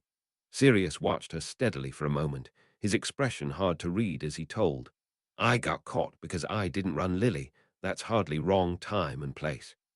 His face spasmed, showing the deep regret and hate he had for himself, letting himself get caught, this stupid situation still falling on him, though that rat had set everything in motion. He controlled himself quick enough, that khaki mask back in place as he added to egg her on, "Thought that would have given me some brownie points from you. I just compared myself to a lowly house elf." She shook her head fondly at him. She wasn't going to rise to Sirius bait. "Always a warning of trouble," Remus muttered. Sirius grinned and gave Harry a wink. He'd never thought to describe his type of laugh like that, but he loved Harry putting it like that for him. "I would have thought he'd think more of his child than his elf," Lily squeaked. She hadn't gained back any of her normal color tone, the fresh news of Sirius incarceration still heavy on everyone, but still, she somehow managed to look all the worse at this. "I'm not even going to pretend to be surprised," James muttered lowly. He now knew he'd never put anything past Crouch after what he'd just had further evidence of. "Oh, well, hallelujah, he gives someone one." Remus snapped instantly, his spine threatening to crack in half. He jerked so hard at that statement. James made a sound like a kicked puppy, the image swimming before his eyes of Sirius, wasted face, having to look through bars and watch all of this, hearing the screams of this guy shouting all this. He shook himself so hard to shake that off he nearly tossed his glasses across the room and forced himself to keep going, anything to focus on rather than that. Sirius couldn't pretend anymore. He'd been trying to force this off since he'd found out what Crouch had done to him, but everything in him was crumbling at the dead way James was reading that. He started shaking so violently the couch trembled with him, his fingers digging into the cushion to anchor him to this life right here, and they'd have to wrench it away from his limp fingers before he wound up like that. Harry didn't even think about it this time as he wormed up to Sirius, pulling him into a hug for protection, but words failed him.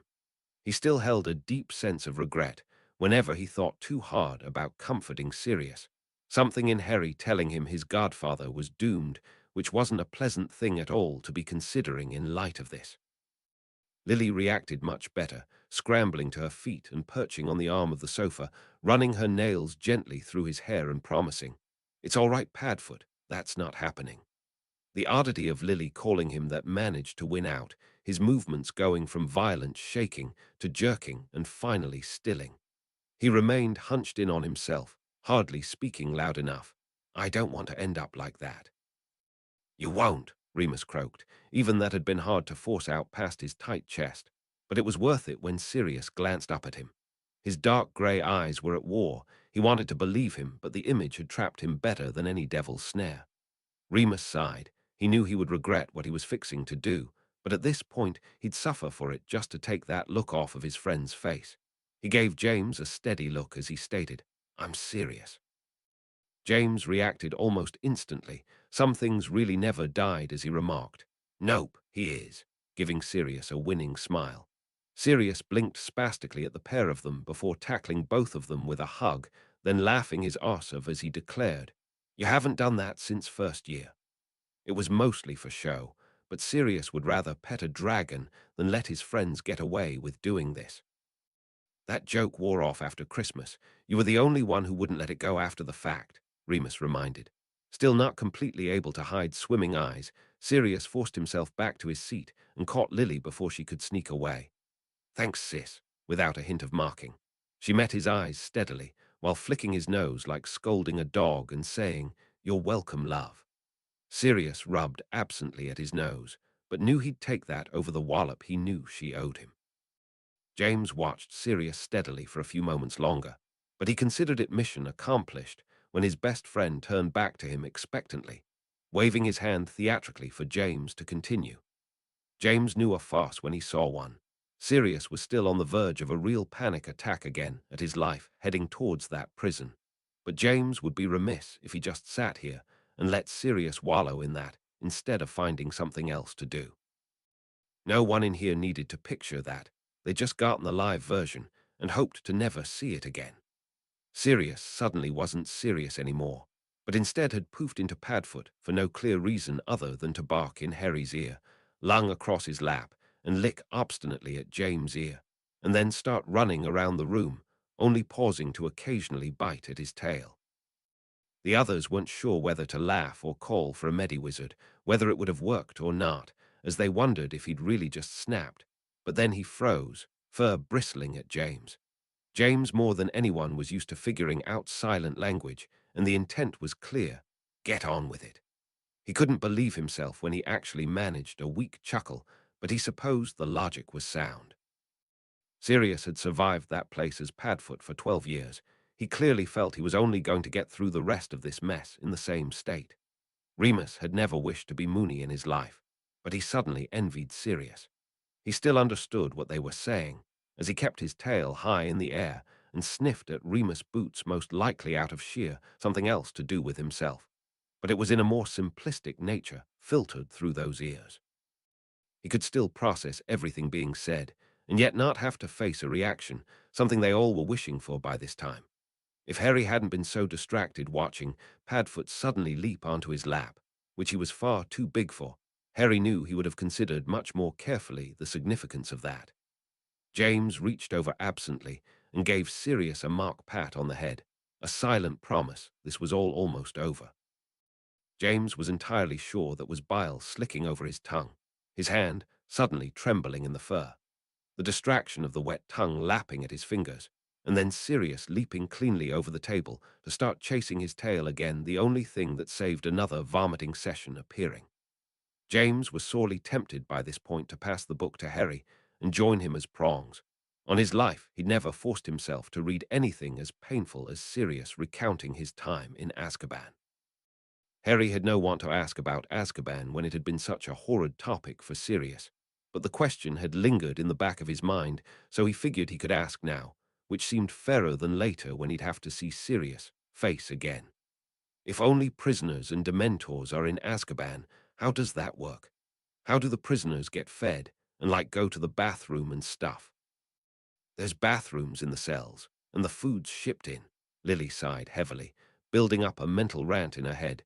She was going to save for serious human ears about him, tearing around her carpet with those huge feet that had unclipped claws on the end. If he tore stitches out of her rug, she was going to make him repair that without magic. Harry did not press for more, knowing he'd pushed his luck for now when James kept going without waiting to see if Harry was done for once. I believe that, Remus said at once. He couldn't wrap his mind around Crouch caring about anything ever again. Not after all this. Makes a twisted amount of sense, Lily sighed in agreement.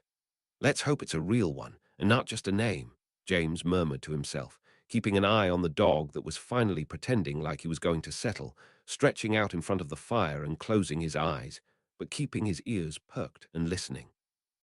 The message was clear. He'd change back when the chapter was over. He wasn't risking anything else until otherwise.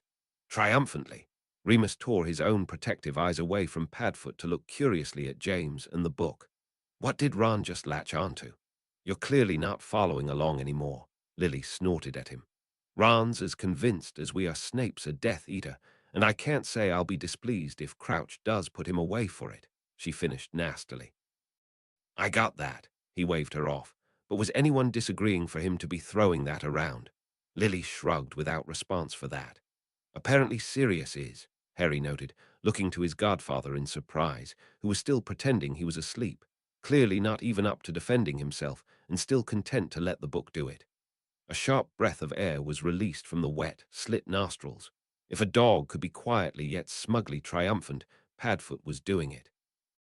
Oh, hush you, James sighed without looking up. If you were thinking it, you should have said it.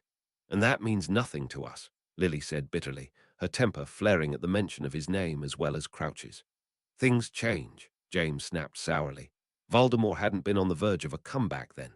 Clearly his priorities went from hating me yet still heeding being a teacher to appeasing Riddle. One sharp bark of a laughter came from Padfoot, his tail wagging from side to side a bit at that.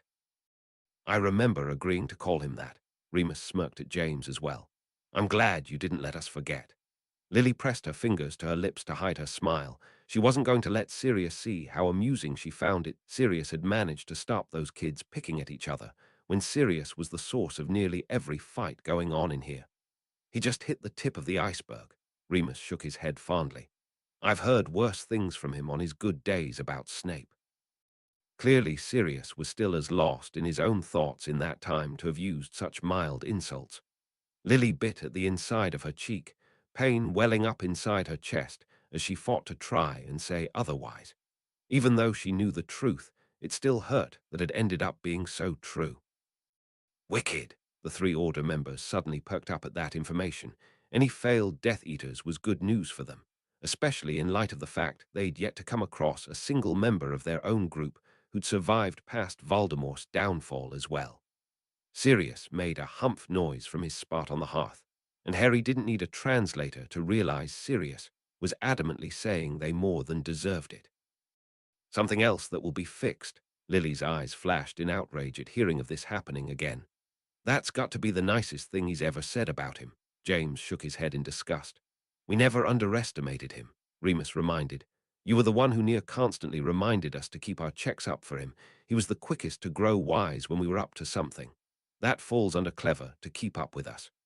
You boys fascinate me with the amount of arrogance you hold.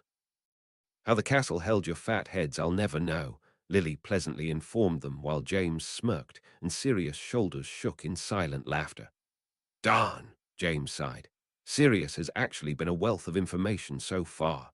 Most of it, something none of them would ever want to hear again, they all mentally agreed. Yet you couldn't answer that one. It wasn't physically possible for a dog to actually stick its tongue out at anyone, but the pink muscle lolling out of the side of his mouth was point enough. That spiked some different feelings in everyone. Remus threw Sirius a grateful look, unbelievably happy that at least someone other than him was at least still trying to hold out hope Dumbledore wasn't completely this thing putting them through hell. James and Lily weren't entirely sure they agreed with that assessment. They were absolutely convinced Snape had been a Death Eater at some point, and for Dumbledore not to know was not possible. Yet the headmaster must have some profound reasonings for keeping Snape an employee. What those reasons were, though, they still weren't getting an answer. Sirius shifted his weight around, his dark grey eyes reflecting back the firelight and causing some dancing shadows to pattern back on the walls in a rather eerie fashion. Harry's mind flashed back to when he'd feared this sight, and knew this would have at one point caused him heart failure to see the Grim so casually watching this room. Now Harry instead forced his mind to get away from that question he was sure he had an answer to, and instead wondered what it must feel like for a tongue to be scraping so harshly over canines, and if that hurt, while his large body panted next to the heat. Got to give him credit, James shook his head fondly. I give anyone points who fights back with Sirius. You're giving yourself too much credit, Lily snipped back. He's hardly the mastermind you seem to think. Sirius made a yip noise of protest, but Lily just glared back at him. The message was clear. She wasn't taking it back unless he changed back. He stood up, spun in a circle, and plopped down with his back to them instead like a pouting child. I was actually speaking of you, dear, James told his wife while watching Padfoot with worry-growing eyes. They'd moved past the Azkaban talk, and James was really starting to want his best friend back. I've never met anyone so willing to verbally spar with him. Flatterer, she scolded with a quirk of her lips. He just managed to ask every question we have been this whole time. Remus rolled his eyes in exasperation. I think he's already been asked that a dozen times over, Lily scoffed. If he's in charge of the department, he would have told someone by now if he'd actually seen his boss. Maybe he might mention something to Ron, though. Remus shrugged in serious defense. Harry remembered back to Bertha being mentioned in the same light in here, and Harry had a feeling it wasn't Sirius memories or Bertha that was different. It was most likely, in fact, something very important about her memories that got her into so much trouble. Harry tried to look innocent of whatever he was sure Sirius was fixing to tell him, which wasn't fooling anyone, not even the canine who managed another huffing laugh with his back, still turned to the lot of them. I love paranoid Sirius, Lily said sincerely, starting to feel some worry herself. She wasn't used to not hearing Sirius speak for so long. He actually gives good advice. Sirius gave her a happy little wag of his tail for that. 3 collective snorts of laughter appeared for that. Sirius was even so distracted he rolled over to watch them laugh at this. I think I get it, Lily said with a small smile. Sirius, you told Harry to call you that, because you and Remus are the only ones who would understand who that's referring to. Remus was frowning in consternation, thinking over in his head what all Sirius and Harry had and could be writing to each other, and grudgingly saying, "Yeah, I guess. And if he's thinking of hiding it from a certain someone," he got out through only slightly gritted teeth, "I guess it would make sense not to go with Padfoot." James wasn't nearly as amused at the reminder for the secrecy, and in all honesty, he was entirely certain that Rat could pick up on Sirius' handwriting, if anything, so it still wasn't much use in hiding it from him if he was trying to intercept their letters. But he wasn't going to knock his best friend's paranoia either. Harry felt something very heavy sinking down into the pit of him. Somehow, he just knew the next time he saw his godfather wasn't going to be a good thing. The others weren't feeling much better, each wanting to rub it in that they'd been right all along. Sirius coming back around had been more terrible than anything, though ironically the worst on the man himself. Padfoot was stretching leisurely and getting back to his feet, shaking himself off as he watched James fingering the last page of this chapter. "I really wouldn't think so," Lily frowned to herself. "I can't help thinking that isn't common knowledge."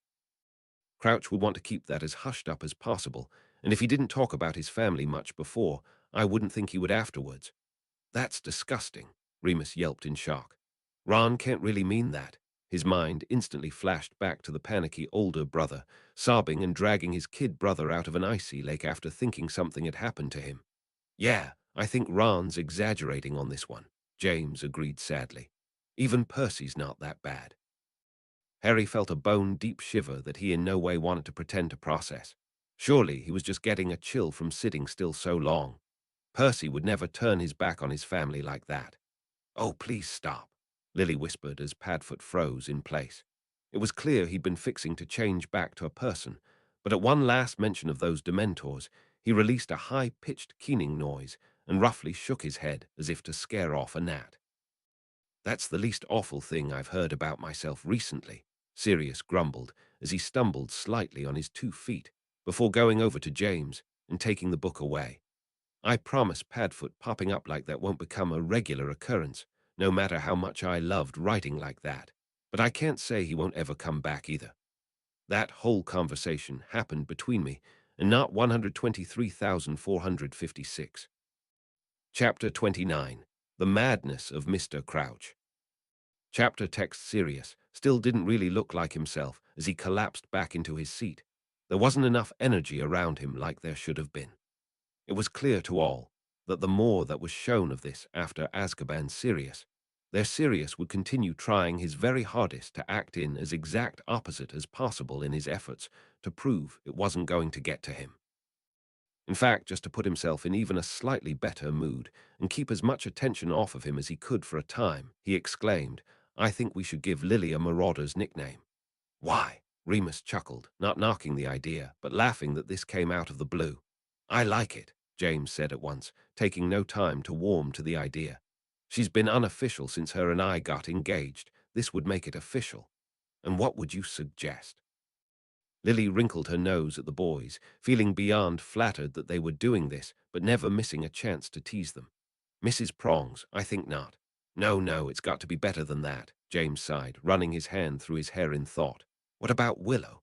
Isn't that a tree? Why would you go with that?" Sirius snorted in surprise. Quickly moving past, he kept shooting off. "What about Petal? She is my lily flower." "What about Doe?" Harry offered with a faint smile, trying to restrain how immeasurably happy it made him to witness this. When he received a few blank looks, he shrugged and said, "What, it's a female, dear, and you guys all got named for your animals. Shouldn't she be the same?" "Yeah, but that's not very subtle," Sirius said, his head cocked to the side in thought. "James snorted like Padfoot is, or Prongs. Remus is practically smack you in the face obvious." "Well, if I get one, then so does Harry." Lily quickly shot off. "What, no?" He automatically tried to protest, going beet red in the face, but James waved him off at once, saying, "But of course, I would have said something sooner, but I can't come up with a good one for him either." "You really don't like Bambi?" Remus wheedled, a smirk still threatening to show. "What's that got to do with a deer?" Sirius demanded. Several other things got circulated, and Sirius sat back in satisfaction. His plan had obviously worked, now trying to hide his own amusement at Lily correcting. "We are not calling him PJ, or MJ for that matter. Come up with something more original." If you like referring to a baby deer so much, let's call you Fawn, Remus shot at her. That's as ridiculous as you trying to call James Comet or Prancer. What's with all the deer themes? Sirius insisted. What about Wildfire or Bright Eyes? Both compliment her physically, and you know those would translate into her animagus. I like Roan, as my actual guess for the deer she'd turn into would be a red deer, James offered. And what about Fleetfoot for Harry? Deers run on their toes, it fits. Sirius was clearly fixing to return with something else, but then Lily finally cut across and insisted. I was going to serve lunch after this next chapter. If you actually want to eat, why don't you get along to the book, mister? Sirius pouted at her for ruining his fun, but the hold of food over his head finally won out, and he forcefully started his chapter with only a bit of unease still lingering in him. You'd think she'd enjoy the time off. James rolled his eyes. Lily was beaming with pleasure, so proud of her boy for turning around and giving Darby back something for all the help he'd given. Nah, he deserved them, Remus smiled. Otherwise it really did seem like you weren't going to be doing that task.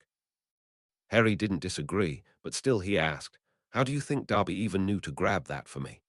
He mentioned he heard the teachers talking about it, Lily reminded, so he probably got the idea from them and filched it from Snape. Does not seem out of character for him to do anything to help you. Harry agreed, but still couldn't quite erase that nagging feeling he had that he was missing something from this exchange. Maybe literally, Sirius muttered to himself, none of them still wanting to think what would have happened to Harry if he hadn't completed that stupid task. And why should that stop him? James demanded of no one. Are you telling me she doesn't eat dessert after every meal? Yes, everyone but Sirius instantly agreed, while he honestly looked disappointed at Harry. A little conspicuous, don't you think? Food isn't usually sent to the mountains. Shut it and say thank you, Remus snapped instantly, squirming in unease that Sirius was starting to act as paranoid as he was in the future. Even Hermione can't argue with the good of that, Lily smiled. Eesh, James muttered in disgust. House elves were normally very clean creatures, it was in their nature, and the thought of one falling this far really boggled his mind. Is she actually getting drunk off of it? Harry asked in surprise, thinking there must be something really odd for house elves to be having reactions to a non-alcoholic drink. I honestly have no clue, Sirius raised a brow in surprise. I've never known one to drink it. They usually just eat whatever their masters say they can, and I've never known one to allow them to have a butterbeer. Lily gave a pitiful sigh for the poor thing, also wondering on if Dumbledore knew how bad she was. She liked to think he wouldn't really leave her down in the kitchens to mope all day like that. But then again, what else would he be expected to do with her? He'd hardly kick her back to the streets. I can't see how she would, Remus said in surprise. The former house elf of the guy had never even crossed their mind. Crouch only started acting like this loony self after he sacked her. I'm sure Hermione would just love to point out how much he deserves this just for that, Sirius smirked. Further talk of Crouch was not making anyone better, and though it wasn't the elf's fault at all, they were all desperately hoping Harry would drop this very soon so they could move away from this. Well, sure, but magic just can't do everything, James sighed, his mind flickering back sadly to his mum, always giving him chores on his holiday. Now that she was gone, he was surprised how much he missed the menial tasks, and her lectures that elbow grease was as good as any spell he would try using. Sirius rolled his eyes in derision at the idea of who confides anything in a house elf. I can't imagine Crouch using her like a diary. Sure, he'd talk openly with her around, and she couldn't go spreading whatever he told her not to, but I think she's exaggerating her own worth now. Lily gave him a hateful look for that. He still somehow managed to sound far too condescending of the house elf kind. Harry was on his mum's side. There was something very ironic in Sirius thinking house elves shouldn't be bothered with secrets and tasks. Well, this is certainly interesting. Remus couldn't stop a curious smile lighting him. House elf versus house elf, against two people who aren't even technically their masters. I'm sure you'd just love to do a whole study over this, James snorted. I'll admit, this is fairly unique, Sirius agreed. Despite his own blushing at the praise, even Harry couldn't stop a light laugh along with the others at that last trait he'd own up to. Sirius was going cross-eyed with annoyance at having to read so many hicks. Couldn't someone shout boo at her already and scare that off? Winky was certainly tipsy enough she'd fall for it. Or that. Sirius said aloud, with a happy little laugh, refusing to explain himself to the others just to annoy them. I'm sure that's their favorite part of the day, James shook his head, when they can put her in her place. You two are depressing me, Lily scolded them both, still trying to find the sweetness in the gesture they were putting a blanket over her even when they didn't like her. Hermione's the only one who's trying to. Remus had an odd look in place, which is ironic, considering she's trying to force them all to act that way and not acknowledge they all have rather unique personalities. Honestly hoping you two have a discussion about this someday, Sirius told him honestly, if only for the fact that would mean Remus was back in the picture at all. Well, that was just depressing, Lily sighed, having finally admitted that though house elves seem to live for their work by their very nature, couldn't they at least have a side hobby or something? They shouldn't have to live for their work 24/7 and should be allowed to grieve or other instances when the time came. Then she honestly wondered if, like Darby's unique reaction in being happy of his freedom, was Winky even having these emotions at all just as circumstantial? Had studies ever even been done to show the emotional range of these creatures? She'd never heard of one, and now added it to her list of growing projects. Sirius sighed and rolled his eyes, wishing he'd taken the time in that cave to talk about house elves with Hermione rather than Crouch. I don't blame him. James was surprised at himself how upset he felt on Darby's behalf. The poor guy was already an outsider by his kind. Hermione was only making it worse just then. From their perspective, she is, Remus agreed. Despite the paranoia ringing in the back of Sirius' mind, he wasn't going to deny how warmed he was at Harry considering him like that. Ham always sounded better than Rat. Wow, George's prediction came true. Hermione did start a riot in the kitchens. James raised a brow. Just in the opposite way of how she meant to, Remus shook his head.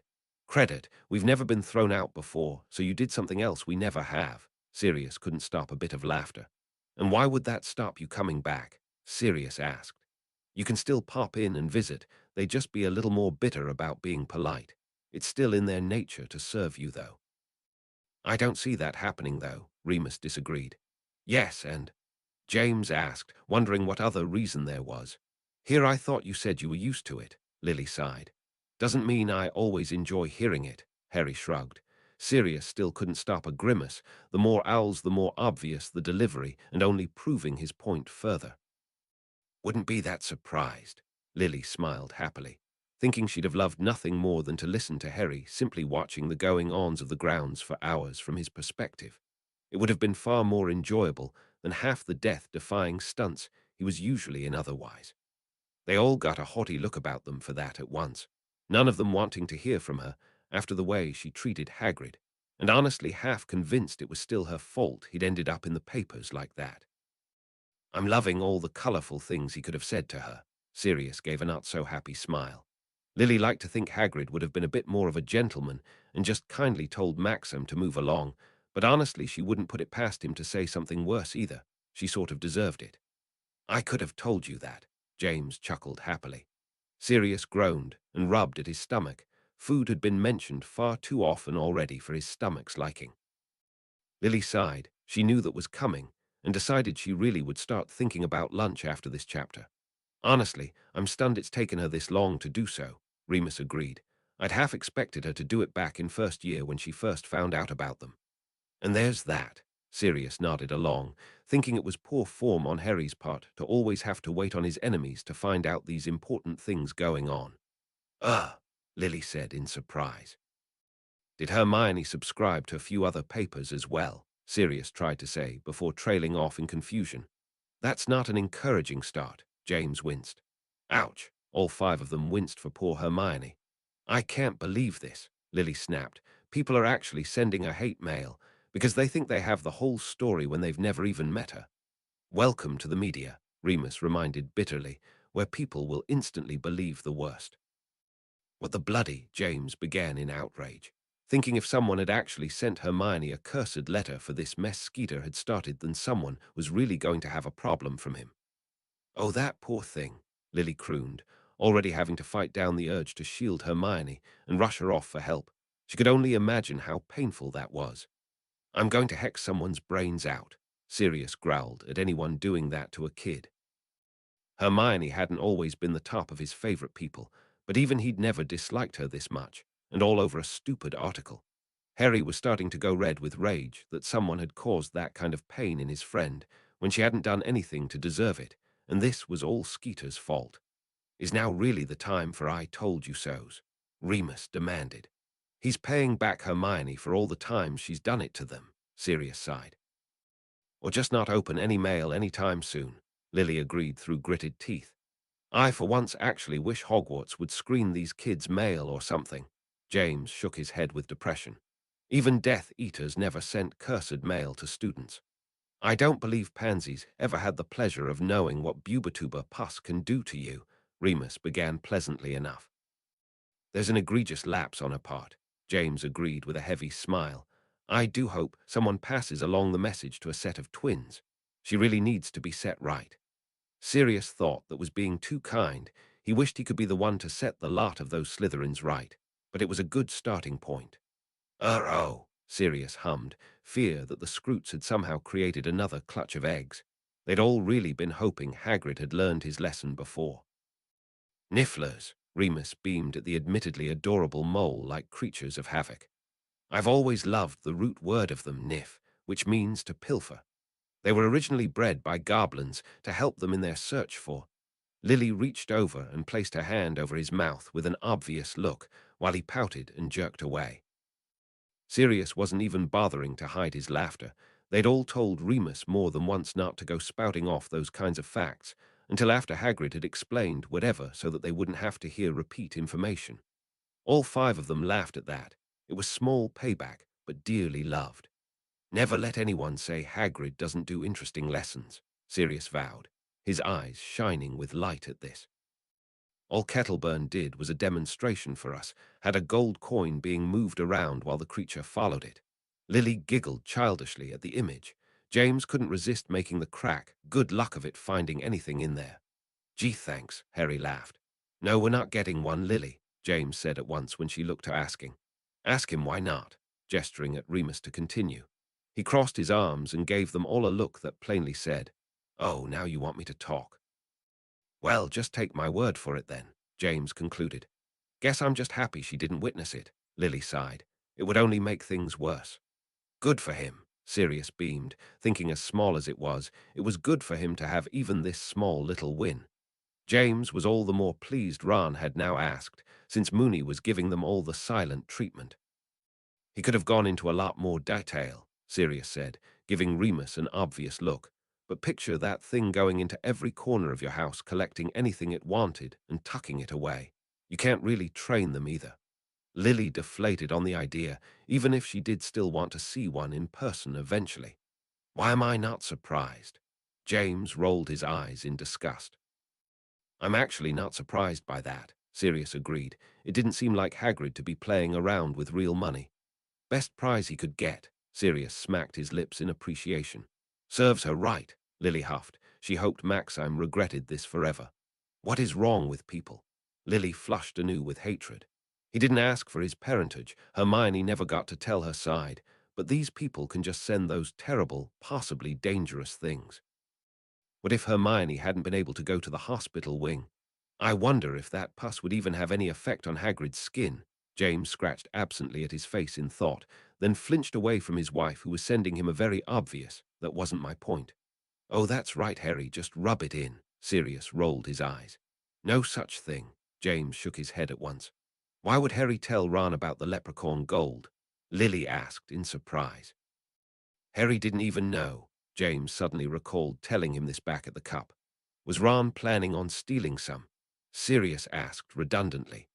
Oh, the five of them muttered, even Remus involuntarily, as they all realized this was coming pretty late after the fact, but it still might upset Ron. Harry opened, then quickly closed his mouth sheepishly. Truth be told, the thought never had crossed his mind again, as he just defended he'd been far more concerned about his wand, and then after the whole event seemed spoiled. Ron's just being too sensitive, Remus sighed, breaking his silence. He was getting bored anyways. I doubt he would have noticed either if it had been his wand. It speaks, Lily grinned. Apparently about anything other than magical creatures. He rolled his eyes at the lot of them. Oh, come on, Don't tell me Ran's really going to linger on this, Sirius pouted. It really was just an unfortunate happenstance. James winced in agreement. How do you even respond to that? Lily muttered to herself, keeping her voice low enough Remus wouldn't hear, as he'd clearly realized he'd chosen a poor moment to speak up again. He knew better than anyone this wasn't a feeling you ever really just got over. Would not make his situation any better, Remus sighed. Not all the shiny things they find are worth money. There's the bright side. James tried for a winning smile. She should have just had soup that night, Sirius winced. I don't think curling her fingers around a spoon would be any better, Lily sighed. Cannot wait to hear that. They all agreed enthusiastically, Harry more than anyone with utter conviction it would happen. Still infuriating they believe it at all, Lily snapped. Hopefully something illegal enough Skeeter won't ever be able to write again, Sirius grumbled. Harry had an absent smile of agreement in place, thinking on how right Sirius was. What on earth is the point of that spell? Harry muttered in agitation. It was certainly annoying, but hardly the best tool he'd heard of for defense. Some spells are created for the sole purpose of not actually having a bad impact when landed, Remus happily answered, and Harry had a flashback to Professor Lupin now more than ever. When you learn a shield charm and such, you only hope if the spell doesn't work, it won't leave you harmed as much. Harry nodded in understanding, knowing he'd never have asked Moody such a question. He was too afraid to ask the old Aura what the point of any spell was the way he went on. Why would she? Sirius asked, aghast with once at Ron.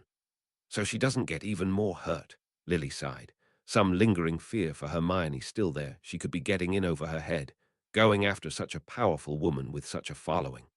There was always the chance even if Hermione did find something out, it had to be something so irrefutable Skeeter couldn't write it off as the payback of a silly little girl.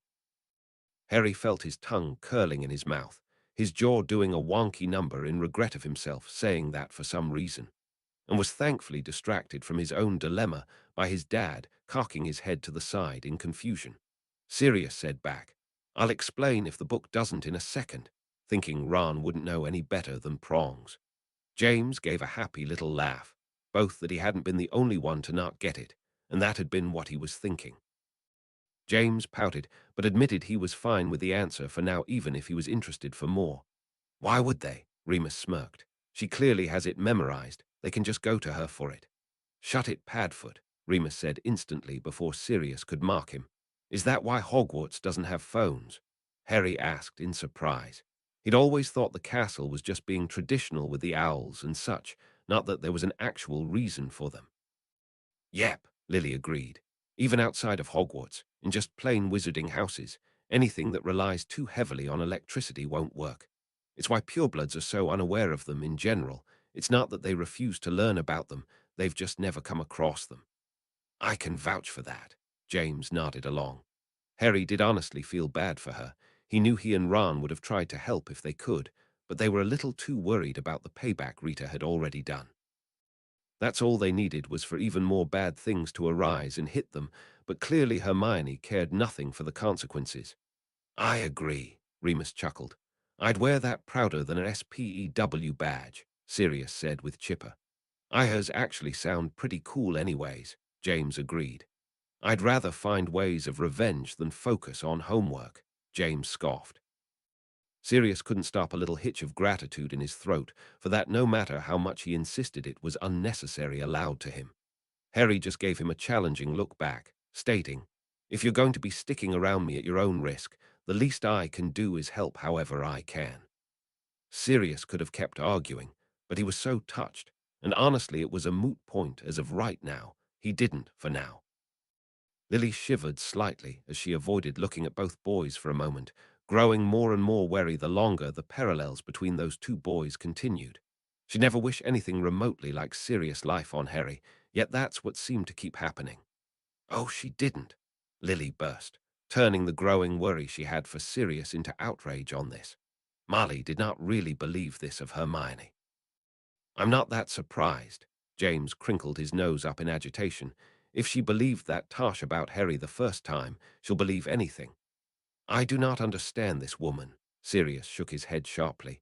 She knew what was written about her own family wasn't true, but readily believes the same woman about kids she should know better. Remus shook his head pitifully at Ron not taking a bleeding hint. He really thought that the friend should have offered his own egg in compensation for his mother acting like a prat. It takes talent to make a letter irritated, Sirius agreed. A very happy holiday to you two, James huffed. Even with Percy gone, he'd still managed to be an irritation to them all with his unhelpfulness.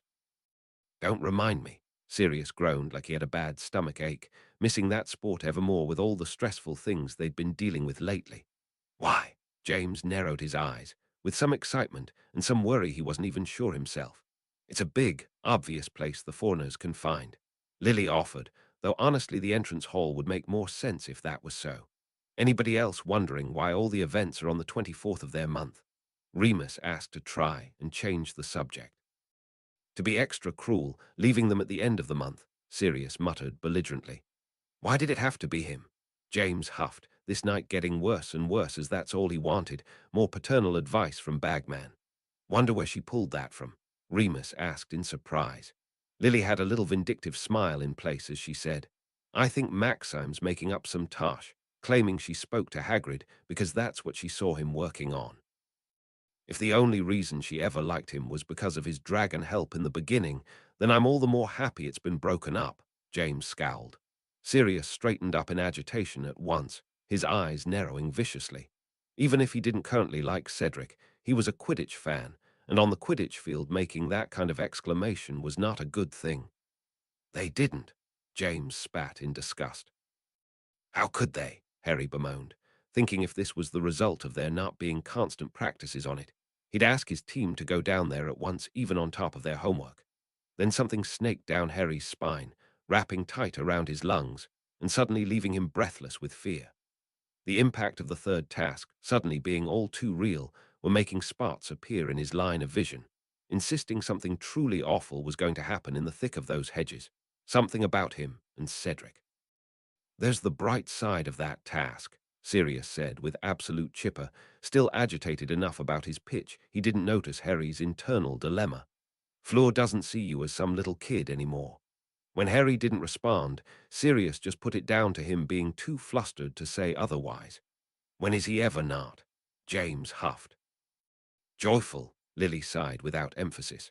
Her mind already offering up a few horrid plants from her biology, she remembered that she was sure was now going to feature in this thing.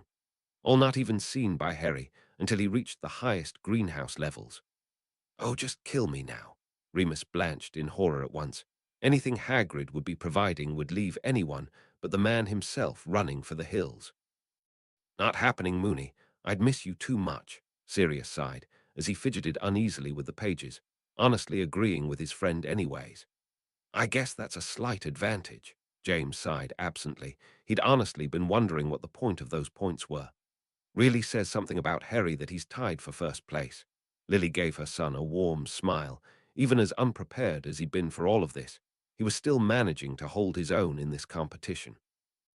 Harry gave her a lackluster smile back he in no way felt. I am going to strangle him, James emphasized every word.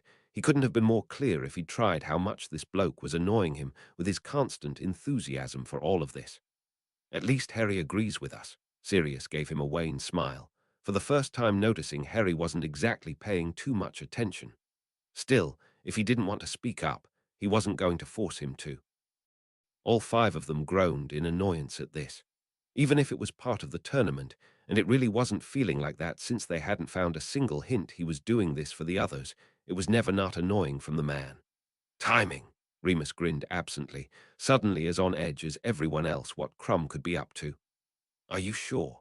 James eyed his son critically, because I sometimes get worried about that. I'm sure I can ask directions from Crumb if not, Harry said back solemnly, the joke losing something in the delivery, because he was still so distracted by whatever horrid thing was going to come up in the last task, but trying his hardest to ignore it for now. What's he up to? Sirius narrowed his eyes at the pages and alternately giving Harry a scrutinizing look. Harry shrugged without too much concern, and Sirius decided he'd been harping on Harry enough about safety lately. He didn't really think Crumb would do something in front of the castle. Right. That's not ominous at all, James murmured, suddenly right in line with Sirius thinking. All four of those around Harry cracked up laughing, while he glared at nothing in particular. He was just so happy for them thinking this was funny, while he was honestly even more annoyed Crumb thought that was as true as the rest of the world. "You think he'd punch you out if you said otherwise?" Sirius asked in an almost conversational tone. "I wouldn't have thought he'd really like Hermione that much," Remus returned. "And never will be," Harry added on meaningfully, unable to picture her as anything but a sister. "Because we're friends," Harry said in exasperation, the memory of telling all of Hogwarts this making him think he was probably being too harsh on Crumb as he cracked. "Well, you certainly are on the field," James said pompously, all of Harry's Quidditch wins swimming to the surface. "It's not that surprising off." Harry didn't agree on either front, but wasn't going to argue either. Harry blinked in surprise. Somehow a world-renowned Quidditch player saying that still didn't feel as big as his dad saying that, though both equally went over his head as he still wasn't sure why they thought that. "Poor guy could be in for some real trouble," Remus agreed at once, suddenly wishing he could shoo the two out of there. "Ugh," they muttered in surprise, but it was better than a beast. "It was what now?" Sirius yelped, looking suddenly likely to chuck the book in the flames the moment that name came back up. The residual hatred of what he'd done, or was going to do, and not the point, to him leaving Sirius with a nasty curse on the tip of his tongue.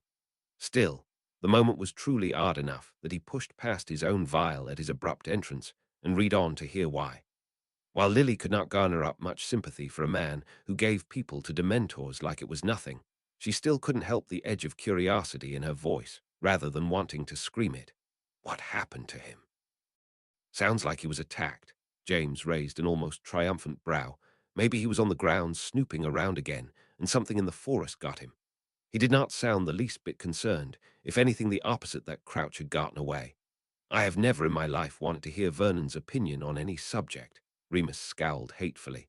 "But even I won't deny I'd hand Crouch over to Vernon like that. At least Vernon would be inflicting the pain on someone who deserved it."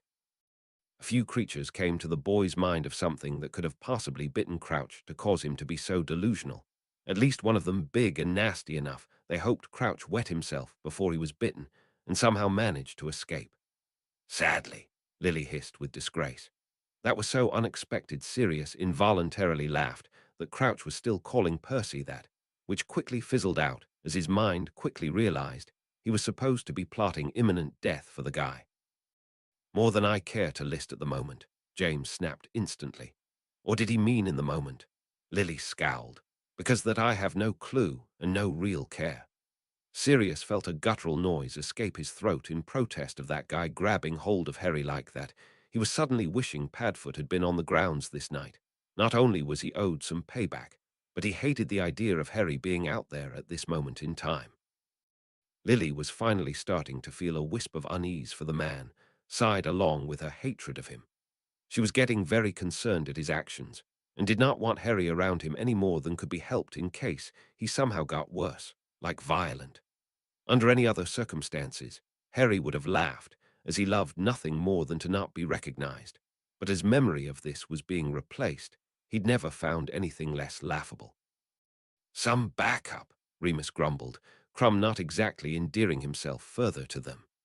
Harry looked around hopefully, but either they were still too angry at Crouch to consider what he could mean other than a madman's rambling, or they had no idea and Harry wasn't in the mood to ask which. Sirius shook his head pitifully as he got all that out, unable to decide which he was more maliciously happy for, Crouch's moments where he tried to beg forgiveness from Dumbledore for all the things he'd done, or these moments of delusion where he still seemed convinced he had a good life. Both would snap eventually, and he'd turn back into the heartless monster he really was. "There's a sentence I never thought I'd hear." Remus shook his head. Lily bitterly turned that in her mind, wondering just how proud Crouch really was, or if he even cared above the achievement, and not the boy himself getting the marks and making his father look good. "I just leave him there," Sirius said, in no uncertain terms. Harry gave him a wayward look, but didn't respond.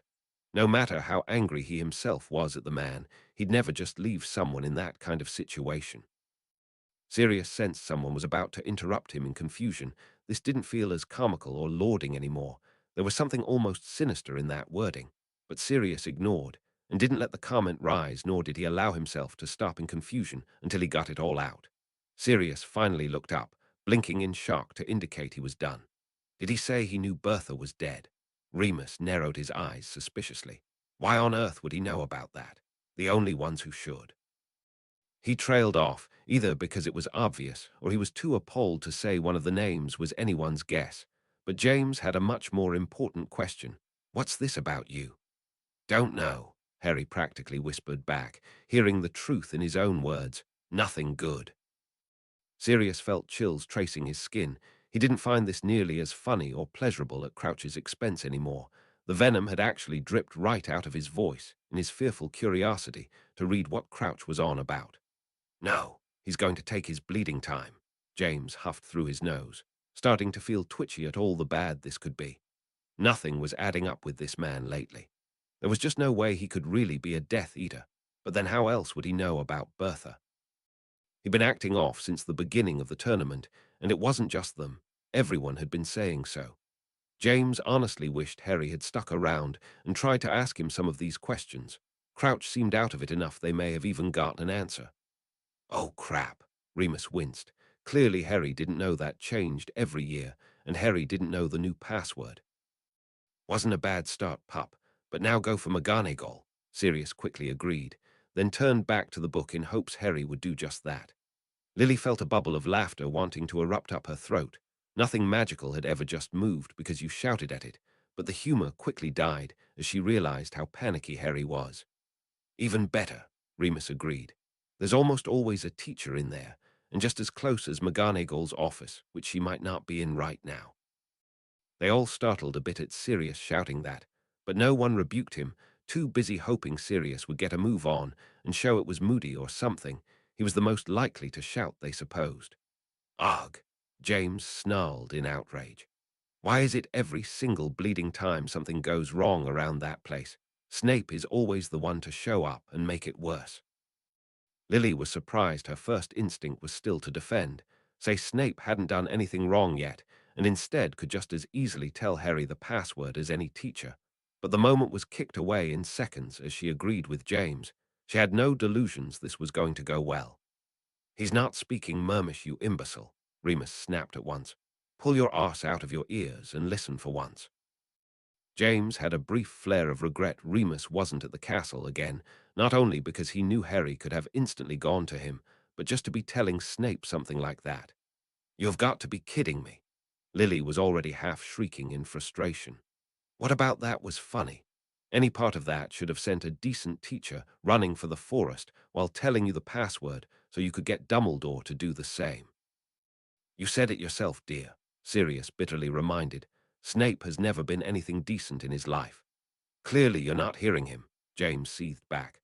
Remus had his fingers pressed against his temple to try and suppress his urge to keep shouting about this lunatic, who in Merlin's pants enjoyed watching a child clearly frightened, except the most sadistic of people.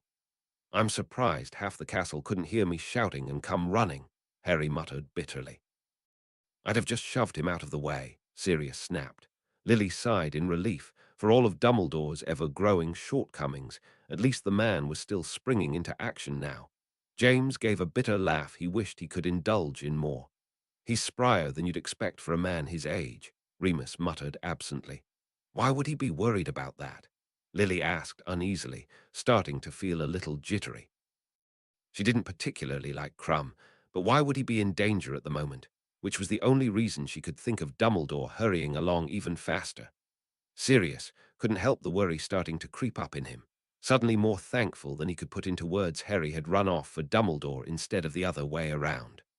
This was stupid, of course. Crumb was fine. Crouch was acting like a lunatic, and they were going to find him in moments. Harry bemoaned his life that always, at the most crucial times, he seemed to come across as a lunatic. Lily was biting her tongue to stop herself demanding of nothing what was going on. They weren't even dealing with a task right now, yet they were more wound up than if they were. This was by far one of the creepiest things to happen on Hogwarts grounds. James honestly disagreed. He'd love nothing more than for Harry to go running into the safety of the castle. He wasn't even sure if he trusted Dumbledore enough anymore to keep Harry's safety in mind with whatever was going on, and just knew one thing for certain. He wished Sirius were there. The blatant but odd use of whatever magic, that was hardly distracted any of them from their scattered thoughts. Sirius was so surprised by that, he just sat there for a moment with his mouth flopped open. Harry had to give him a hard nudge to get him to keep going, resisting the temptation himself to wrench the book away and read it. Lily had half been convinced Crumb must be talking about some other he, because there was just no way he could mean Crouch. For all his horrible faults and deeds, it just didn't feel possible he was actually a Death Eater. Why's Hagrid there?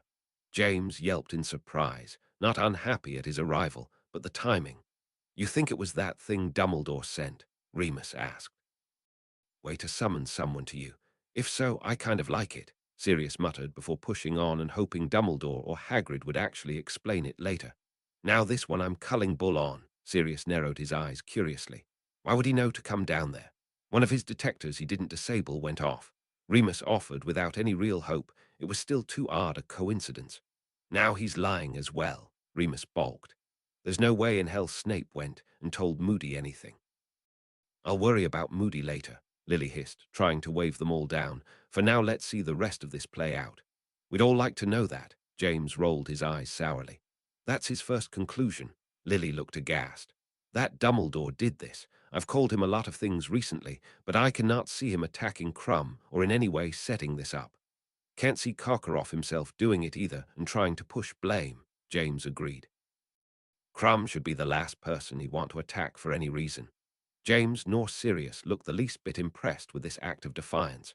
Dumbledore was at the top of their list of someone they needed to have a very heated conversation with, but for all his underhanded and seemingly cruel moves towards Sirius of late, even this still didn't feel in the headmaster's style. They'd give him that much at least. Now see, why couldn't he have done that to Vernon? Remus grinned victoriously. I'd have loved nothing more than for that first visit to end with Hagrid chucking them all into the sea. The pigtail clearly didn't do any lasting damage. Reason number 7, why I think Hagrid should be around all the time, Sirius nodded along. What are the first 6? Lily giggled. I'm compiling a list. He waved her off. I'll let you know when I'm done. Dumbledore never lets anyone have any fun, James pouted. He rather enjoyed this mental image. Despite the seriousness of Harry's situation, that didn't stop anyone giving a nice laugh at Karkaroff's misfortune.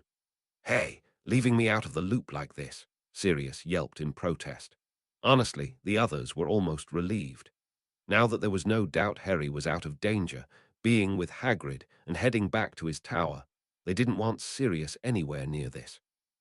If Harry sent him a letter now, he'd be on the grounds of the castle to investigate before you could finish the first reason of why it was a bad idea. Because Dumbledore is a Legilimens, Remus sighed, something he doesn't usually use on students. But I guess he made an exception on you to see if you missed any details. Lily tisked, wishing he'd asked permission. So am I. James had jumped slightly at Hagrid, turning his attention on Harry. What had he done wrong to deserve this? I think Hagrid's taking Maxim's spurn a little too personally, Remus sighed. Now he hates all the foreign people. Though with good reason from that school. Sirius scowled at Harry as well. I wasn't any happier when you went off with him. Still, he smoothed out his face and finished. But Hagrid is in the wrong this time. Crumb wasn't the problem. Harry rolled his eyes at his godfather, and Hagrid, acting so paranoid when Crumb had never done a thing wrong to him. Moody isn't exactly one I'd be taking life advice from, Lily shook her head. Well, he has kept himself alive long enough to be some credibility, James couldn't help but poke back. After gaining himself how many enemies? Lily challenged right back. James let it drop. Be afraid for Hermione, Remus said, in almost close to amusement. Clearly Hagrid had taken on an almost paternal role for all of the kids, which was honestly adorable, the most of which for Hermione. Crumb now had Hagrid to fear if things got serious between them. You know why that changed? Sirius looked at Harry in disbelief. Why would you bring that up? My point still stood, Harry defended. He was just fine with it when it was him. I honestly forget how scary he can be, Harry said a little faintly, not used to seeing such a lovable man in an apron look ready to use that crossbow any second. Last time had been his first trip into the forest, and that hadn't been pleasant either. That is so depressing, Lily sighed in sympathy for the poor guy.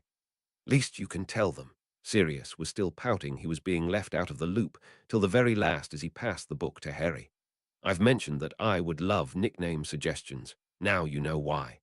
The ones I last used are the ones I like most, but really they're not sitting right with me as they just don't seem to fit the pattern. The Marauders gave themselves nicknames based on the actual animals' parts, whereas Roan and Fleetfoot just don't fit the pattern as well. Finally saw Fantastic Beasts, just in time to further appreciate the adorableness of the Nifflers in this chapter. I know I've failed as a fan, especially a Hufflepuff at that, by not having seen it long before now, but stupid college life crap stopped me. Still, the movie was as beautiful and wonderful as everything with the HP name attached to it, especially for me as I freaked out every 5 seconds at getting to see all of those beautiful creatures. Let me know which one was your favorite from the movie. Mine was the Archami, kept whispering I want one under my breath in the theater and pissing off those around me. Most beautiful, gorgeous thing I've ever seen. Also, let me know what beasts you're hoping to see in the following movies. My fingers are crossed for a horned serpent like my Ilvermary house. In order of the nicknames appearing, suggested by Melodigal 239, Willow Petal Melodigal 239 / Shakira 94 Bambi. Chapter 30, The Dream. Chapter text, I am sorry I've gone away from doing this for a time, but I am still determined to put this fic up in as much entirety as it's allowed on this website. I'll try to post minimum 1 chapter a week, that's all I can promise, but I do hope I can get 1 a day for you guys. Before Harry could get started, Sirius turned pouting eyes on Lily, who was already excusing herself for the kitchen. She came back not too long later, with no food in sight. I set something to bake. It'll be done by the time we are with this chapter. She smiled pleasantly at the fact that she was clearly annoying Sirius.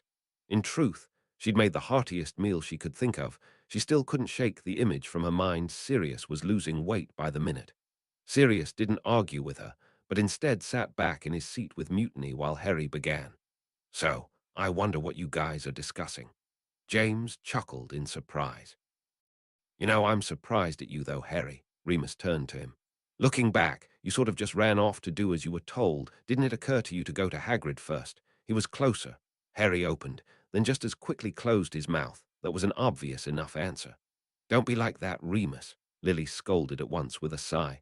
It's easy to think of those things after the fact, as you just did. He shrugged in acknowledgement, even if he was still puzzled at Harry for it. Clearly, the act of doing what he was told by the Dursleys still hadn't really ever left him, or he trusted Dumbledore more than Hagrid. Either way, it was odd to him. While I'd love for him to get sent to a very certain place for pulling a stunt like that, Sirius declared with a nasty look in place, it fails me to see why he'd do that. Why come all the way up to the school just to pull a stunt like that? You got me, Lily sighed. The whole situation feels like something out of a murder mystery novel, and I always hate reading those. You might have to say it a few more times, just to make sure he got it. James smirked at Harry's eye roll. Remus burst out laughing at this level of enthusiasm from him trying to figure this out, and though he could poke many holes in that, he couldn't deny Ron's spirit. How come we're not speculating on this? Sirius pouted. I've got a few ideas. No, Sirius, Lily said at once. I want as little to do with that man as possible, and having to listen to what happened to him might satisfy you, but it'll only infuriate me more having to hear his name. It really won't bother you to at least try to guess what happened? Remus asked her in surprise. I honestly couldn't care less what did, no matter what it was. She stated in no uncertain terms. If you two want to chat about it later, leave me out of it. Sirius grumbled at her being a killjoy, but James more than agreed with his wife on this one and waved Harry on. About time, Sirius, pouting, increased. He couldn't believe how long it took Harry to get around to that. He should have used his cloak and done it without Dumbledore's say-so. Everyone disagreed with Sirius about that, though, now that Harry was 100% away from that. They didn't want Sirius anywhere near it either. Of all the fun, late-night conversations you could have been having, James groaned. Would it kill his son to have a fun conversation once in a while like a normal kid? Harry made a testy noise of agreement, along with everyone else. No one was cutting Crouch any slack in here. Because that's always encouraging, James moaned, letting his head fall back against the cushions, as the mention of Voldemort always caused such a horrid stirring in him, lately even more than it had before his adult son fell into his living room. Now all he could picture was someone who was once a brother making that possible. when Voldemort was the reason he couldn't be there for his son. How on earth had Pettigrew ever worked out that this was okay, that he could continue going along with it? He tried to force himself to keep listening in on Harry. Those kinds of questions kept plaguing him in what little time he actually spent asleep.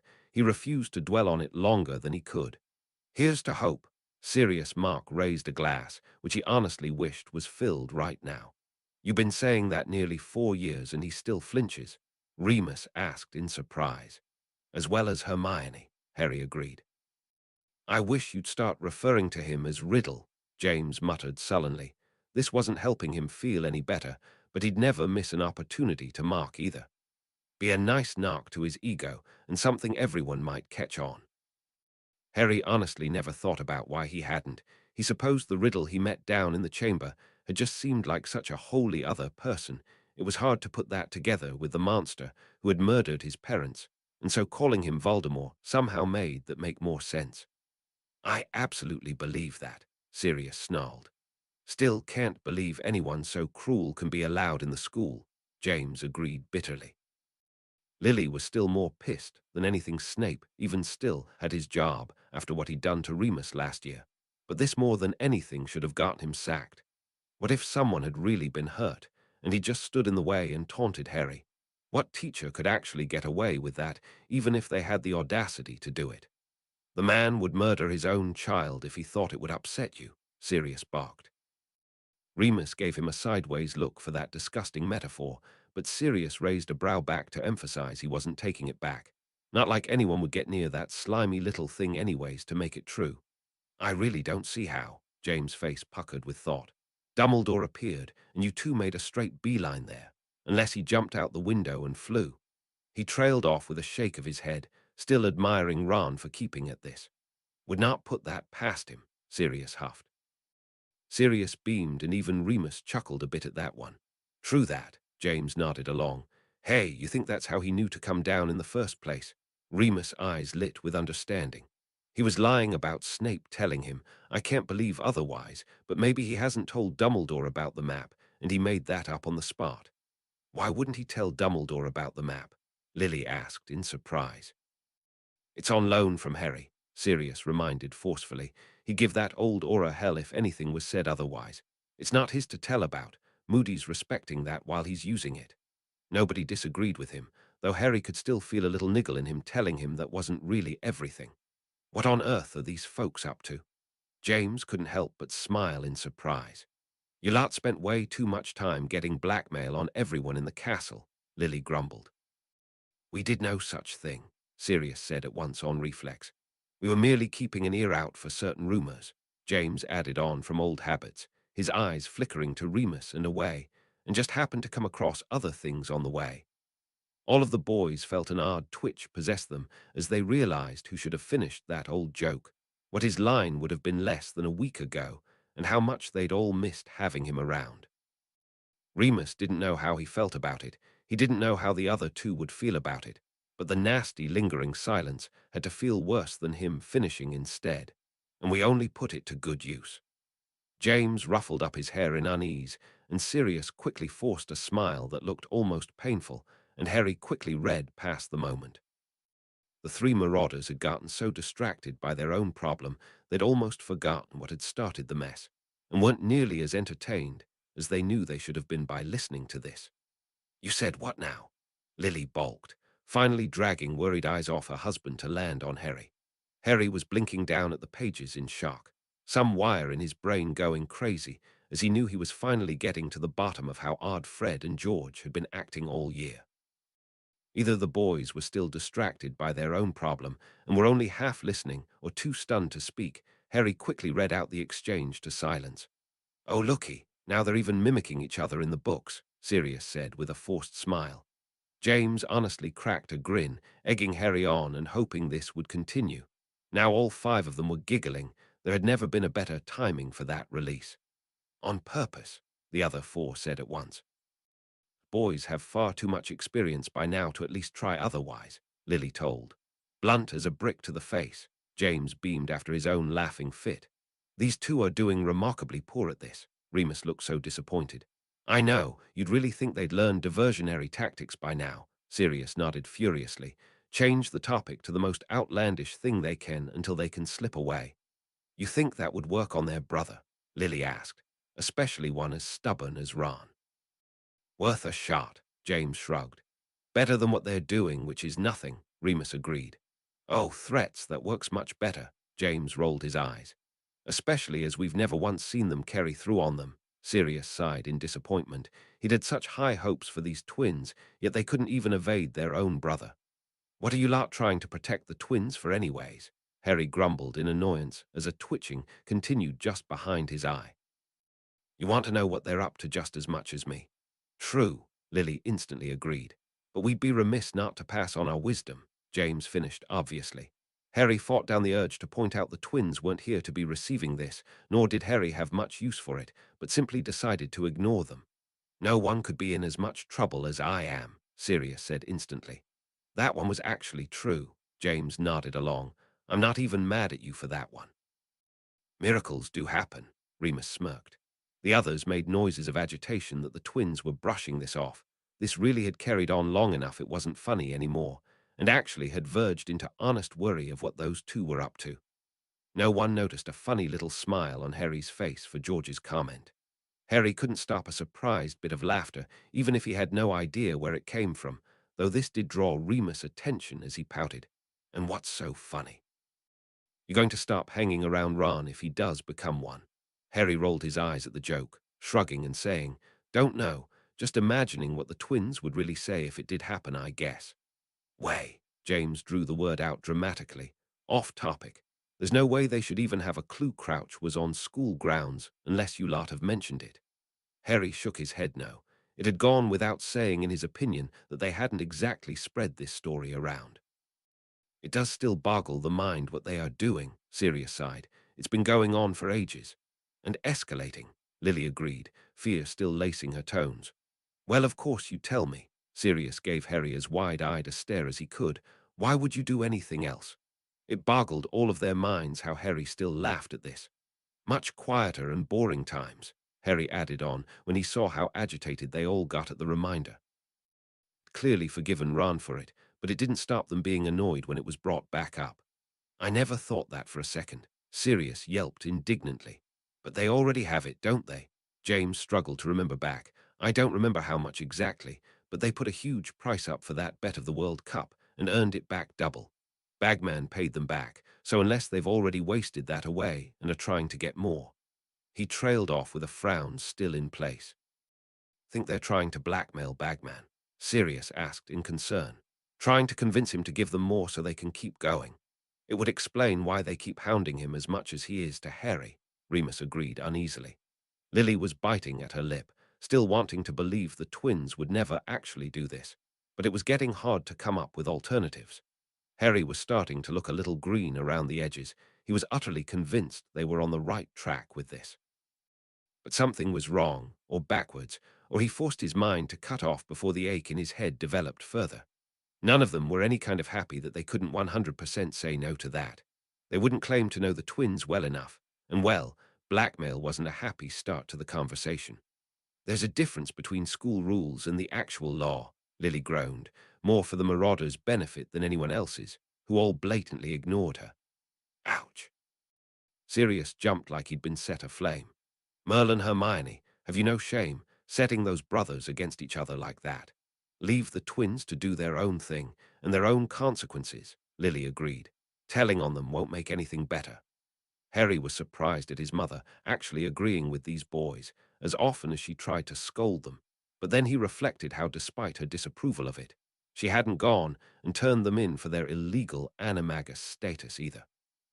I honestly think I believe that, James shivered, and in no way want to dwell on it. Blackmail isn't bad enough to get you a stint in Azkaban. Lily barely got the word out without flushing in anger all over again and throwing a protective look to Sirius. They'd be severely fined for it, maybe put on watch for a while to make sure they didn't try again. Moving on, Remus groaned, honestly still clinging to the hope that Percy wouldn't do any such thing at all. I believe that, Sirius instantly agreed, trying to force a smile in place at a topic switch. Who wants to bet he's got his office booby trapped with tripwires to send people to Iceland if they so much as put a toe in there without his knowing? Stop exaggerating, Sirius, Lily sighed, already growing weary of this chapter and looking forward to lunch just to get a momentary break from his commentary. I'm sure Ron just loved sharing his arm with you all lesson, James chuckled. I see no reason why you didn't, Remus shrugged. I know I was guilty of that on several occasions. And Binns never said a word, no matter how loud he snored, Sirius smirked. Sirius let out a wild gasp of shock, tearing the book away and holding it up to the light and declaring, "What nonsense is this? Say it ain't so. We've all been duped. There's no way this is real." Everyone was too busy laughing as Harry tried to wrestle the book back away with a grin in place to say anything. I just realized he literally always sleeps with one eye open. Remus raised a curious brow. He's an artist's nightmare to draw, Sirius chuckled, remembering a few of James' rants when he tried to sketch someone and their eyes came out lopsided. All those disproportionate features. No one would ever believe the drawing wasn't abstract. James gave an agreeable laugh he didn't really feel. He was still very weirded out trying to picture the whole thing and had no want to take serious joke as a challenge as he normally would have. Well, we didn't transport to Iceland, Harry reminded Sirius.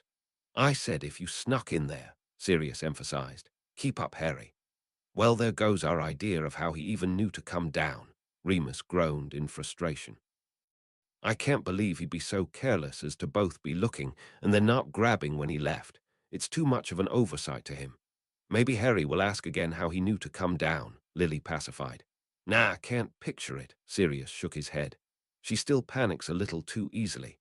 You're never going to let that troll thing go, Harry rolled his eyes at him.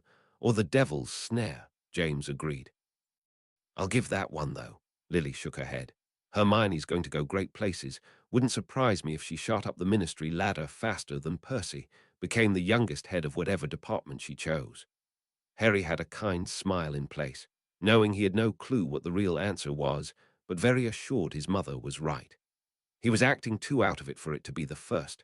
I can't believe anyone's that good an actor. I'm going with the second.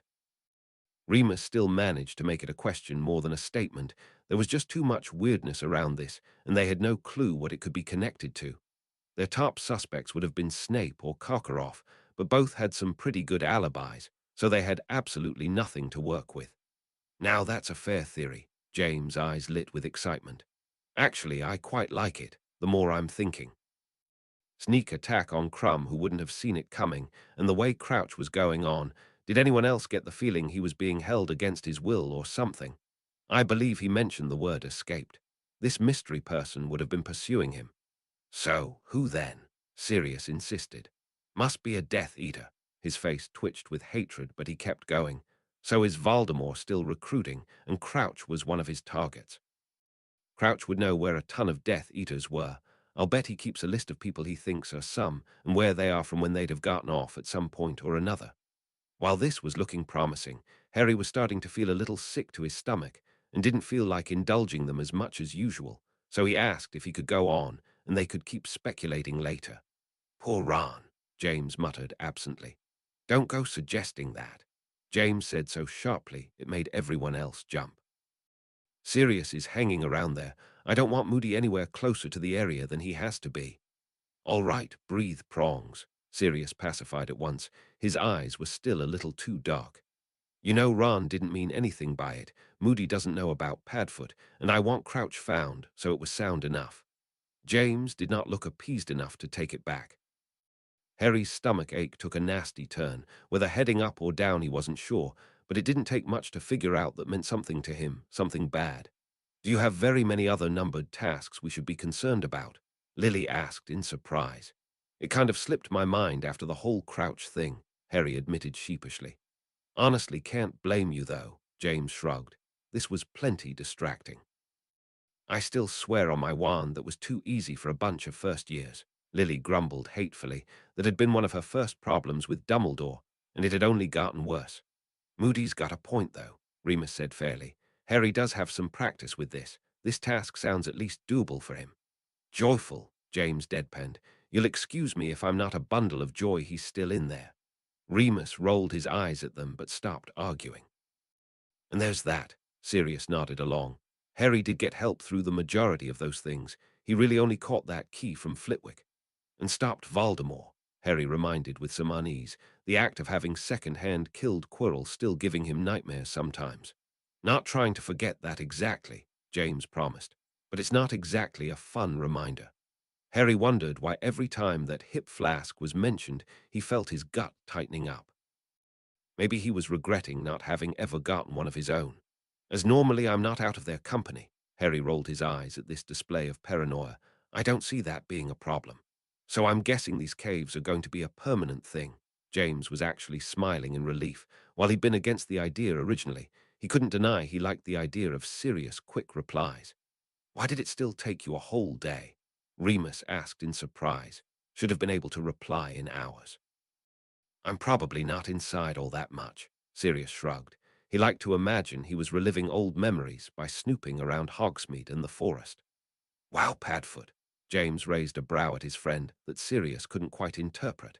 It made him uneasy, since he could usually read James in an instant and go along. But this time he honestly wasn't sure if he was being mocked, or if James was being jealous again that he was scolding Harry.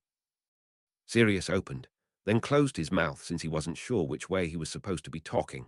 But Harry had mostly ignored the pair, reading on with an agitated look in place for how this had started. Yes, sir, Harry told him tartly, some residual shock that anyone even cared that much to tell him to do otherwise, not putting enough force behind the sarcasm. Sirius was starting to look flustered now. He wasn't used to being so wrong-footed, and now both of them were giving him a spin. Oh, Lily couldn't help but coo, clearly fixing to follow that up with a thank you for Sirius acting like an adult, while Remus pantomimed while she wasn't looking about him being whipped, clearly getting his revenge for all the times Sirius had teased him of this advice previously. I'm going to strangle the lot of you, Sirius threatened as he hit his wit's end. Harry finished and looked up at his godfather expectantly, though Sirius had no clue what he was wanting. What? You waiting for me to apologize?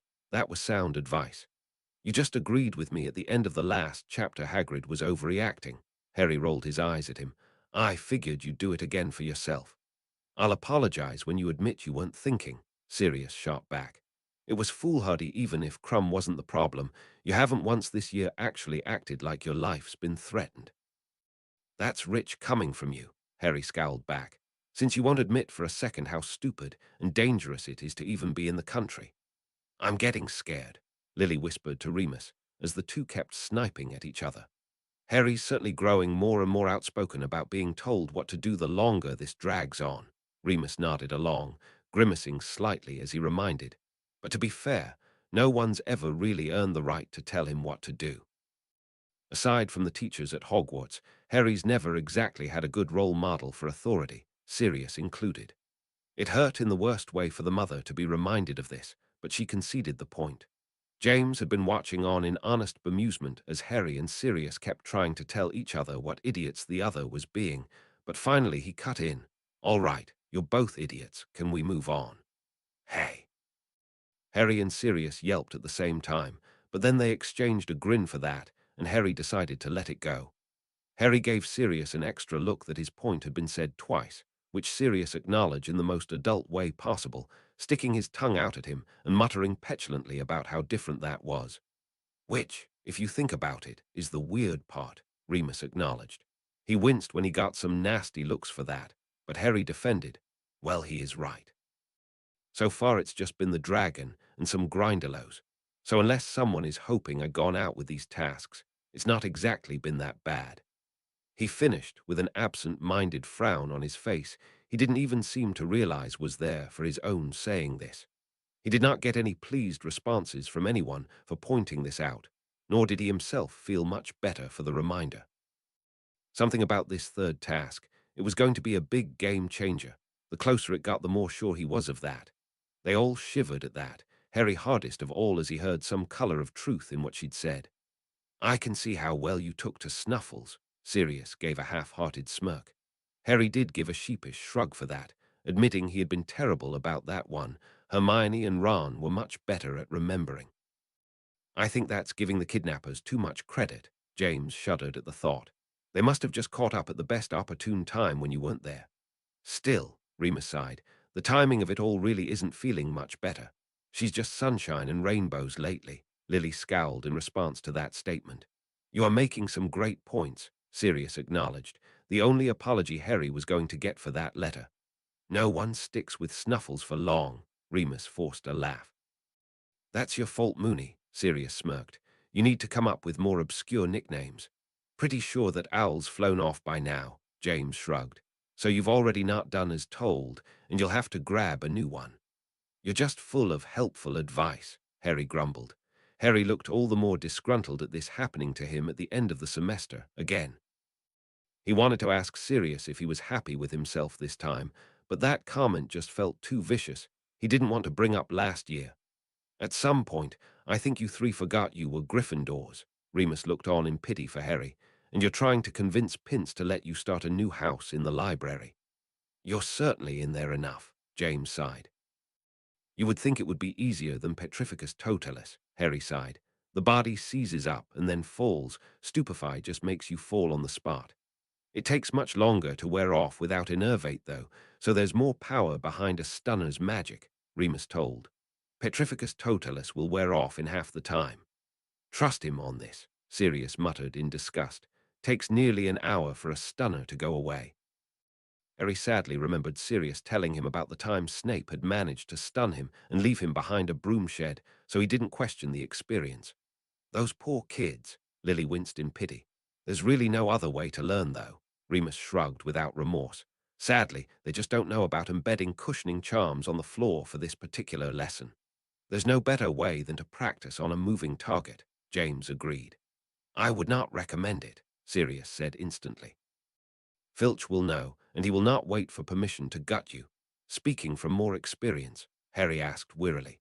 Thankfully not me, Sirius said with the height of innocence, but I did hear a rumor of some Hufflepuff taking revenge on Filch out on his cat. Poor kid was never seen alive again. Harry had no clue how much truth was being put in this, but he was laughing at Sirius again, and he didn't want to ask. Now why didn't I think of that? Sirius theatrically clapped his forehead.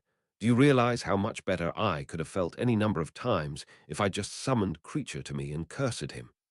Let's just be thankful it never occurred to you, Remus said quickly, as Lily gave him a nasty look for that. Well, offering up alternatives isn't complaining per se, James agreed. But honestly, I don't blame Ron for complaining, James smiled sadly. At least he's being a trooper and allowing it to be done to him. I think that involves a little moaning when he lands. Did she just try to tell a stunned person where to fall? Lily giggled in surprise. I don't think even Hermione could manage that. Causing them all to laugh, clearly Hermione didn't want her turn any time soon. Always with impressive results. The boys' laughter doubled even more as Lily said that, though taking a minute for her to realize the last time Harry had done that, and admitted a bit of a giggle escaped her as well. I enjoyed the recreational uses of that spell. Sirius got a lazy grin. It's the best thing to throw something at someone, using the impediment curse on it, and watch them freak out and dive for cover as something went towards them in slow motion. Thankfully, that joke did wear off fast enough, James chuckled. But the looks on their faces were priceless, Remus snickered. No one exactly looked excited for this, but they were hoping for a few more laughs to crop up so no one protested either. Harry was the only one who didn't seem to be looking forward to this, the ghost of his scar prickling across his forehead as foreboding as it could get. Ugh! They winced in sympathy for that heat stroke waiting to happen. There's my ingenuity shining through, James beamed at his son. Yes, Lily rolled her eyes at him. I'm so sure only you could have the power of knowledge in opening a window on a hot day. Don't be jealous our son got everything from me, James teased back. Ah, the Roman god of war, Sirius rolled his eyes. I'm not surprised that would be her second favorite one. Harry wasn't remotely feeling sleepy now. On the contrary, as some deep sense of warning was trying to go off in his head so loud, though he had no clue what the connection could be. Surely not to a bug, or even dozing off in class like he was clearly doing. Finally, it sounds like one of your dreams is something normal, James smiled. I can't count the number of times I've dreamed of flying, though normally for me it's on a broom, not a bird. I think he's subconsciously missing Buckbeak, Sirius chuckled. Everyone was laughing happily around Harry, It was such a wonderful sound to him. Even after these days he spent with them, it was still always a happy feeling to realize he was just sitting around and listening to his family laugh. So why was he getting such a bad feeling about having to keep going? The longer Harry read, the tighter his voice was getting, like someone was slowly strangling him while he forced this out. The laughter had already died out, but no one bothered to interrupt him to ask why, as they must be about to get an answer. The growl that erupted from everyone was not unexpected the moment the description registered, and though Harry felt like he was reading past a nail spike driving through his brain as this was being returned to him, he was suddenly very grateful he was the one to be reading this. No one liked to hear more mention of this rat after all, but at least Harry could pretend to force past it without threatening murder every other word. James wished this feeling would go away, this bleeding conflict he felt whenever he heard of Peter like he had the first time. He didn't know why the rat was acting like that, but he knew with everything in him he deserved it for giving him up, for causing his death and Lily's, and what should have been Harry's. He wanted to just feel that murder pulsing through him rather than anything else. Harry was entirely concerned when no one in here rhetorically asked who that he could be. But that was the kind of reaction mentioning this betrayer wrought in them, nowhere near their normal personalities.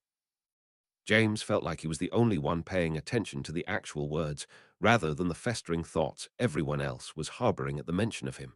So he was certain he was the only one trying to figure out what exactly he'd done to be apologizing for, not that he cared one bit. It could only be good news for them. Here I am again, pitying a snake. Harry never would have believed that was Sirius if he hadn't been keeping an uneasy eye on him. Harry looked flummoxed that his being fed to a snake was part of any plan, but even if someone did want to voice their outrage at it, he was reading too fast to let them. In between her mental tirade of wanting to rip every last one of his remaining fingers off, Lily was still trying to understand why Voldemort called him that. Her mind must have been working on it in her recess while she tried to ignore it, because now the only idea she could offer up was Voldemort using that as a derogatory on the rat. What had once been an affectionate nickname given to him by his friends for his rat animal was now being turned on its head by the very man he'd served those friends up to. The rat's status still stood, but now in the darkest way possible. Sirius should have been far more concerned that he didn't feel a damn thing except disappointment that wasn't him using that curse. Crucio wasn't even the beginning of what he owed that rat, 12 years in Azkaban for starters. Then he'd work his way up to other tortures from there. If anything could snap them back to the actual purpose of this story rather than sucking on revenge, it was Harry, and him reading in a tight pain-laced voice. As he remembered this set all of them back on the opposite edge of how they felt for the rat. Harry was surprised when the walls didn't shake with them. They were all trembling by the end, though for all very different reasons. Too many emotions reigning too high to deeply question what needed to be asked, number one of which was, why was Harry still seeing this? They'd by no means forgotten the first time, but as no new information had arisen from anyone regarding this, they had nothing new to go on, and too much of a chance of it dissolving into another breakout attempt in their temper if they tried to dissect it. Harry was making sure to breathe slowly through his nose, concentrating on every word so that he wouldn't be thinking on that pain that he could all too vividly remember now. It helped nothing when he glanced up and saw all the scared white faces around him for what this could mean. Oh, he's just spiffing, and you. Remus got out, surprised when he tasted copper in his mouth after swallowing. He must have bitten his tongue at some point to stop himself screaming in outrage. Lily found something to break her temper on, and it wasn't pretty. Are you kidding me? Is there not one bloody useful teacher in that school? First Snape, now her. What in Merlin's sack is wrong with these people? He was on the floor in pain, and she's excited. I swear if a student didn't take the initiative to run off to get Madame Pomfrey, I'm going to curse every last one of them. In retrospect, that was way too harsh for her. They knew if this had happened in, say, McGonagall's class, or basically any other teacher, except these two, it would have gotten the proper response of the adult making sure Harry was okay. But no one could blame her heaving chest and wild-eyed outrage. Harry honestly felt in fear for his life if he actually tried to keep going while she was still like this, all for letting her get it all out now. but she seemed to have at least temporarily restrained herself and sat a look on him that said in no uncertain terms for him to keep going. And this is why no one was disagreeing with you, Lily. James looked just as outraged as his wife at this lack of concern for their son, but he was more quietly scheming in the back of his head what exactly he planned to do to Trelawney as payback. Harry couldn't suppress another shiver for that terrible voice still echoing in the back of his mind. Thankfully, no corner of this room was shadowed. The warm lights and cozy fireplace in exact opposite of Trelawney's eerie room, and he was surrounded on all sides, feeling very safe. You have as much experience as Lockhart, you. Remus forcibly cut himself off before he went on his own lily-like tangent, which still wouldn't resolve anything. If only that's what it had been, Harry whispered to himself, as sickly looking as everyone else in fear and worry of what all this could mean for him. Lily looked ready to incite murder any second. Her wand even appeared, and she was glaring at every exit, clearly wanting to take Trelawney's head off for actually putting her baby's pain on the powers of that bleeding room. Then, by all means, please leave Harry, Sirius ground out. At least mocking Trelawney felt better than thinking of rats. Lily had to concentrate on each one of her fingers not to perform a strangling motion as she heard that, but at least he was finally leaving. Harry released a breathy laugh he didn't really feel, but any release would be savored as he picked back up his earlier argument with his godfather. See, Sirius, I do listen to some of your advice. Oh, sure, when it involves Dumbledore, he said back, flipping his hair over his shoulder dramatically, but there was still too much anger in his grey eyes for all the recent rat mentions lately for the joke to really be there. Gathered that bit, James groaned, ruffling up his own hair in unease. The longer they sat and thought about it, the more worry they gained with no new ideas. But at least some of the bloodlust was being forcibly pounded away as Harry got farther away from mentions of who all had been in the dream again. Nope, there it was. Harry was going to keep thinking on it too until he got it all out to Dumbledore as well, so he decided now he may as well start trying to remove his fingernails. It would hurt less. Only coherent thought he had left was his prayer Harry wouldn't pass this along to Sirius again. The reaction he could have still terrified him as much as what was happening to Harry. He didn't need Sirius going off on a murder rampage and getting caught. That had to be his next step from going back to Harry's side from that first dream. Then again, Harry hadn't mentioned the rat in his first later, so there was still some hope he wouldn't this time. It wouldn't do Sirius any more good than it was them. Hearing it all a second time didn't make any of that more bearable or comprehensible. If possible, it was actually getting worse with Harry's rendition. Now, they didn't have anger to cling on to while listening. Now they were just a bubbling, twisting mess of worry of how much pain Harry had to go through to get to the age he was at now. Remus forced out a laugh he didn't really feel, but at this point, any actual noise besides Harry forcing himself to read through pain was a kindness. Oh yeah, they all muttered, having been so lost in their own thoughts they hadn't recognized this problem either. Now what was Harry going to do? I swear if Snape shows up again, I'm getting a shovel and digging my way to his useless arse. The magic keeping me in here be damned, James vowed on the spot. You could always try what you were going to last time, go to the staff room and tell an actual useful teacher it's an emergency and need to talk to Dumbledore, Remus offered. I'm sure they'd give you the password. Harry gave a listless shrug. He had no clue what he was going to do, but managed a brave smile for all of them at even pretending at a joke and normal conversation again. At least he hoped his dad was joking. T for effort, Sirius scolded. You already knew that wouldn't work. Sirius, don't call my son a troll, Lily instantly snapped. Sirius rolled his eyes at her. Upgraded to an A for this, though, Remus smiled. He knows Dumbledore has a sweet tooth, and going off the previous password is taking a good guess it could be more candy. He's most likely not wrong. James forced some tension out of his shoulders to try and smile along. It didn't all work, but he no longer looked like he was sitting on Hickory anymore. All the times we were there, it was some form of this. Who knows, maybe he's found one not earwax flavored since then. Sirius did his very best at a sincere tone, almost getting there. I'd be more concerned if it did move, Lily sighed. Did you at least feel better? James actually did manage a genuine laugh for that one. Harry ignored the, in his opinion, stupid question. Is this a new game? Sirius found honest laughter bubbling in his chest, though he wasn't surprised. If anything could make him smile again, it would be his godson. Hop on one foot and shout treats until you run out. I like this. Harry tried to keep being angry with them for laughing like this when he knew in the book he was still upset over what he'd seen, but he recognized as well as them that getting angry wasn't helping a thing. At least smiling gave the feeling that everything would turn out okay. Cockroach cluster. Remus crinkled his nose in disgust. Really, Dumbledore. Heard they actually taste rather like crispy chocolates. Lily offered with her own look of concern at this. She'd never believed the friend that had tried to convince her of this. I can't believe he went with that over the beans. Sirius gasped. I guess anyone who eats peppermint humbug has this kind of strange taste, Harry shrugged. At least it wasn't jelly slugs, James smirked. I'm still hoping Dumbledore remembers that one personally. I do not want to know, Lily groaned at once. Harry was still too distracted thinking about his dream and what all it could mean for him to be too invested in asking for now.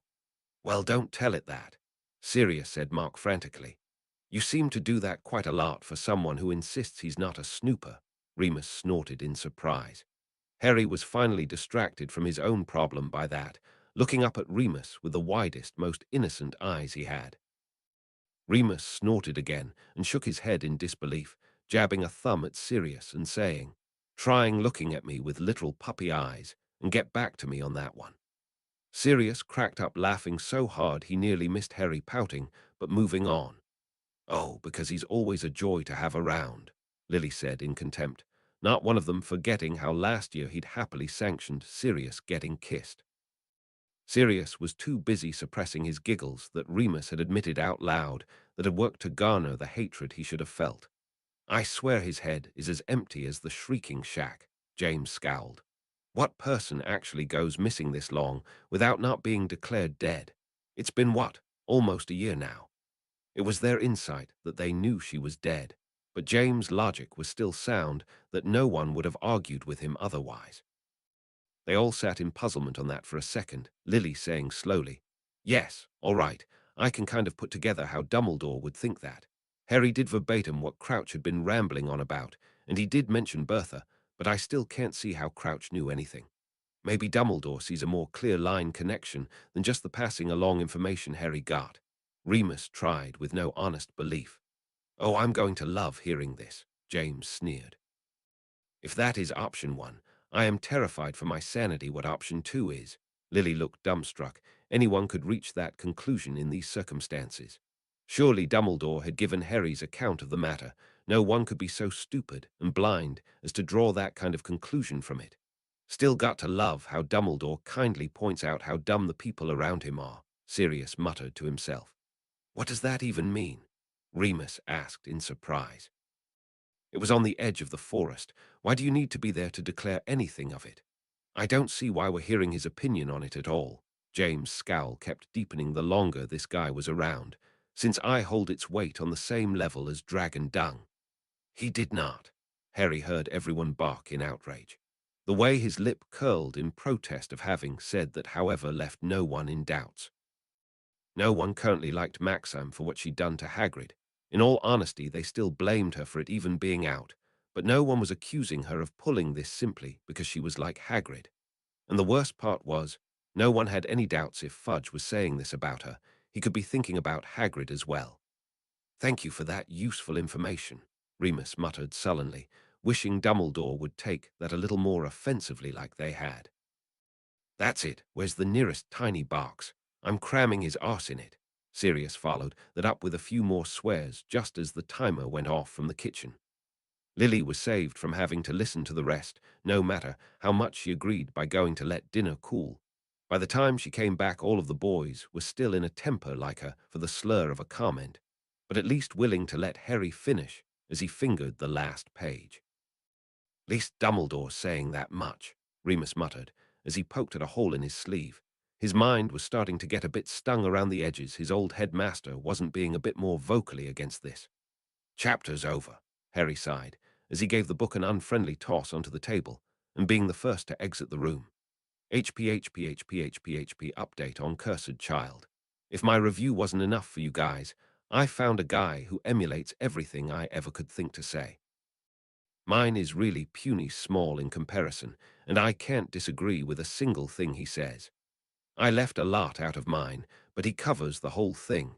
It's funny, go watch. The script for Harry Potter and the Cursed Child. The Dom reviews not 123,456 pointed this out. And yeah, it's a really good point. If anybody remembers my rant from the second chapter about how much it bothered me they never explained these third-person dreams Harry has, I thank you all for all the suggestions you gave, but I'm still not sold on why it happens. Just because Voldemort doesn't have his normal body shouldn't disrupt the Horcrux connection that allows Harry to see inside Voldemort's mind of the body he's in, not from the Window's perspective.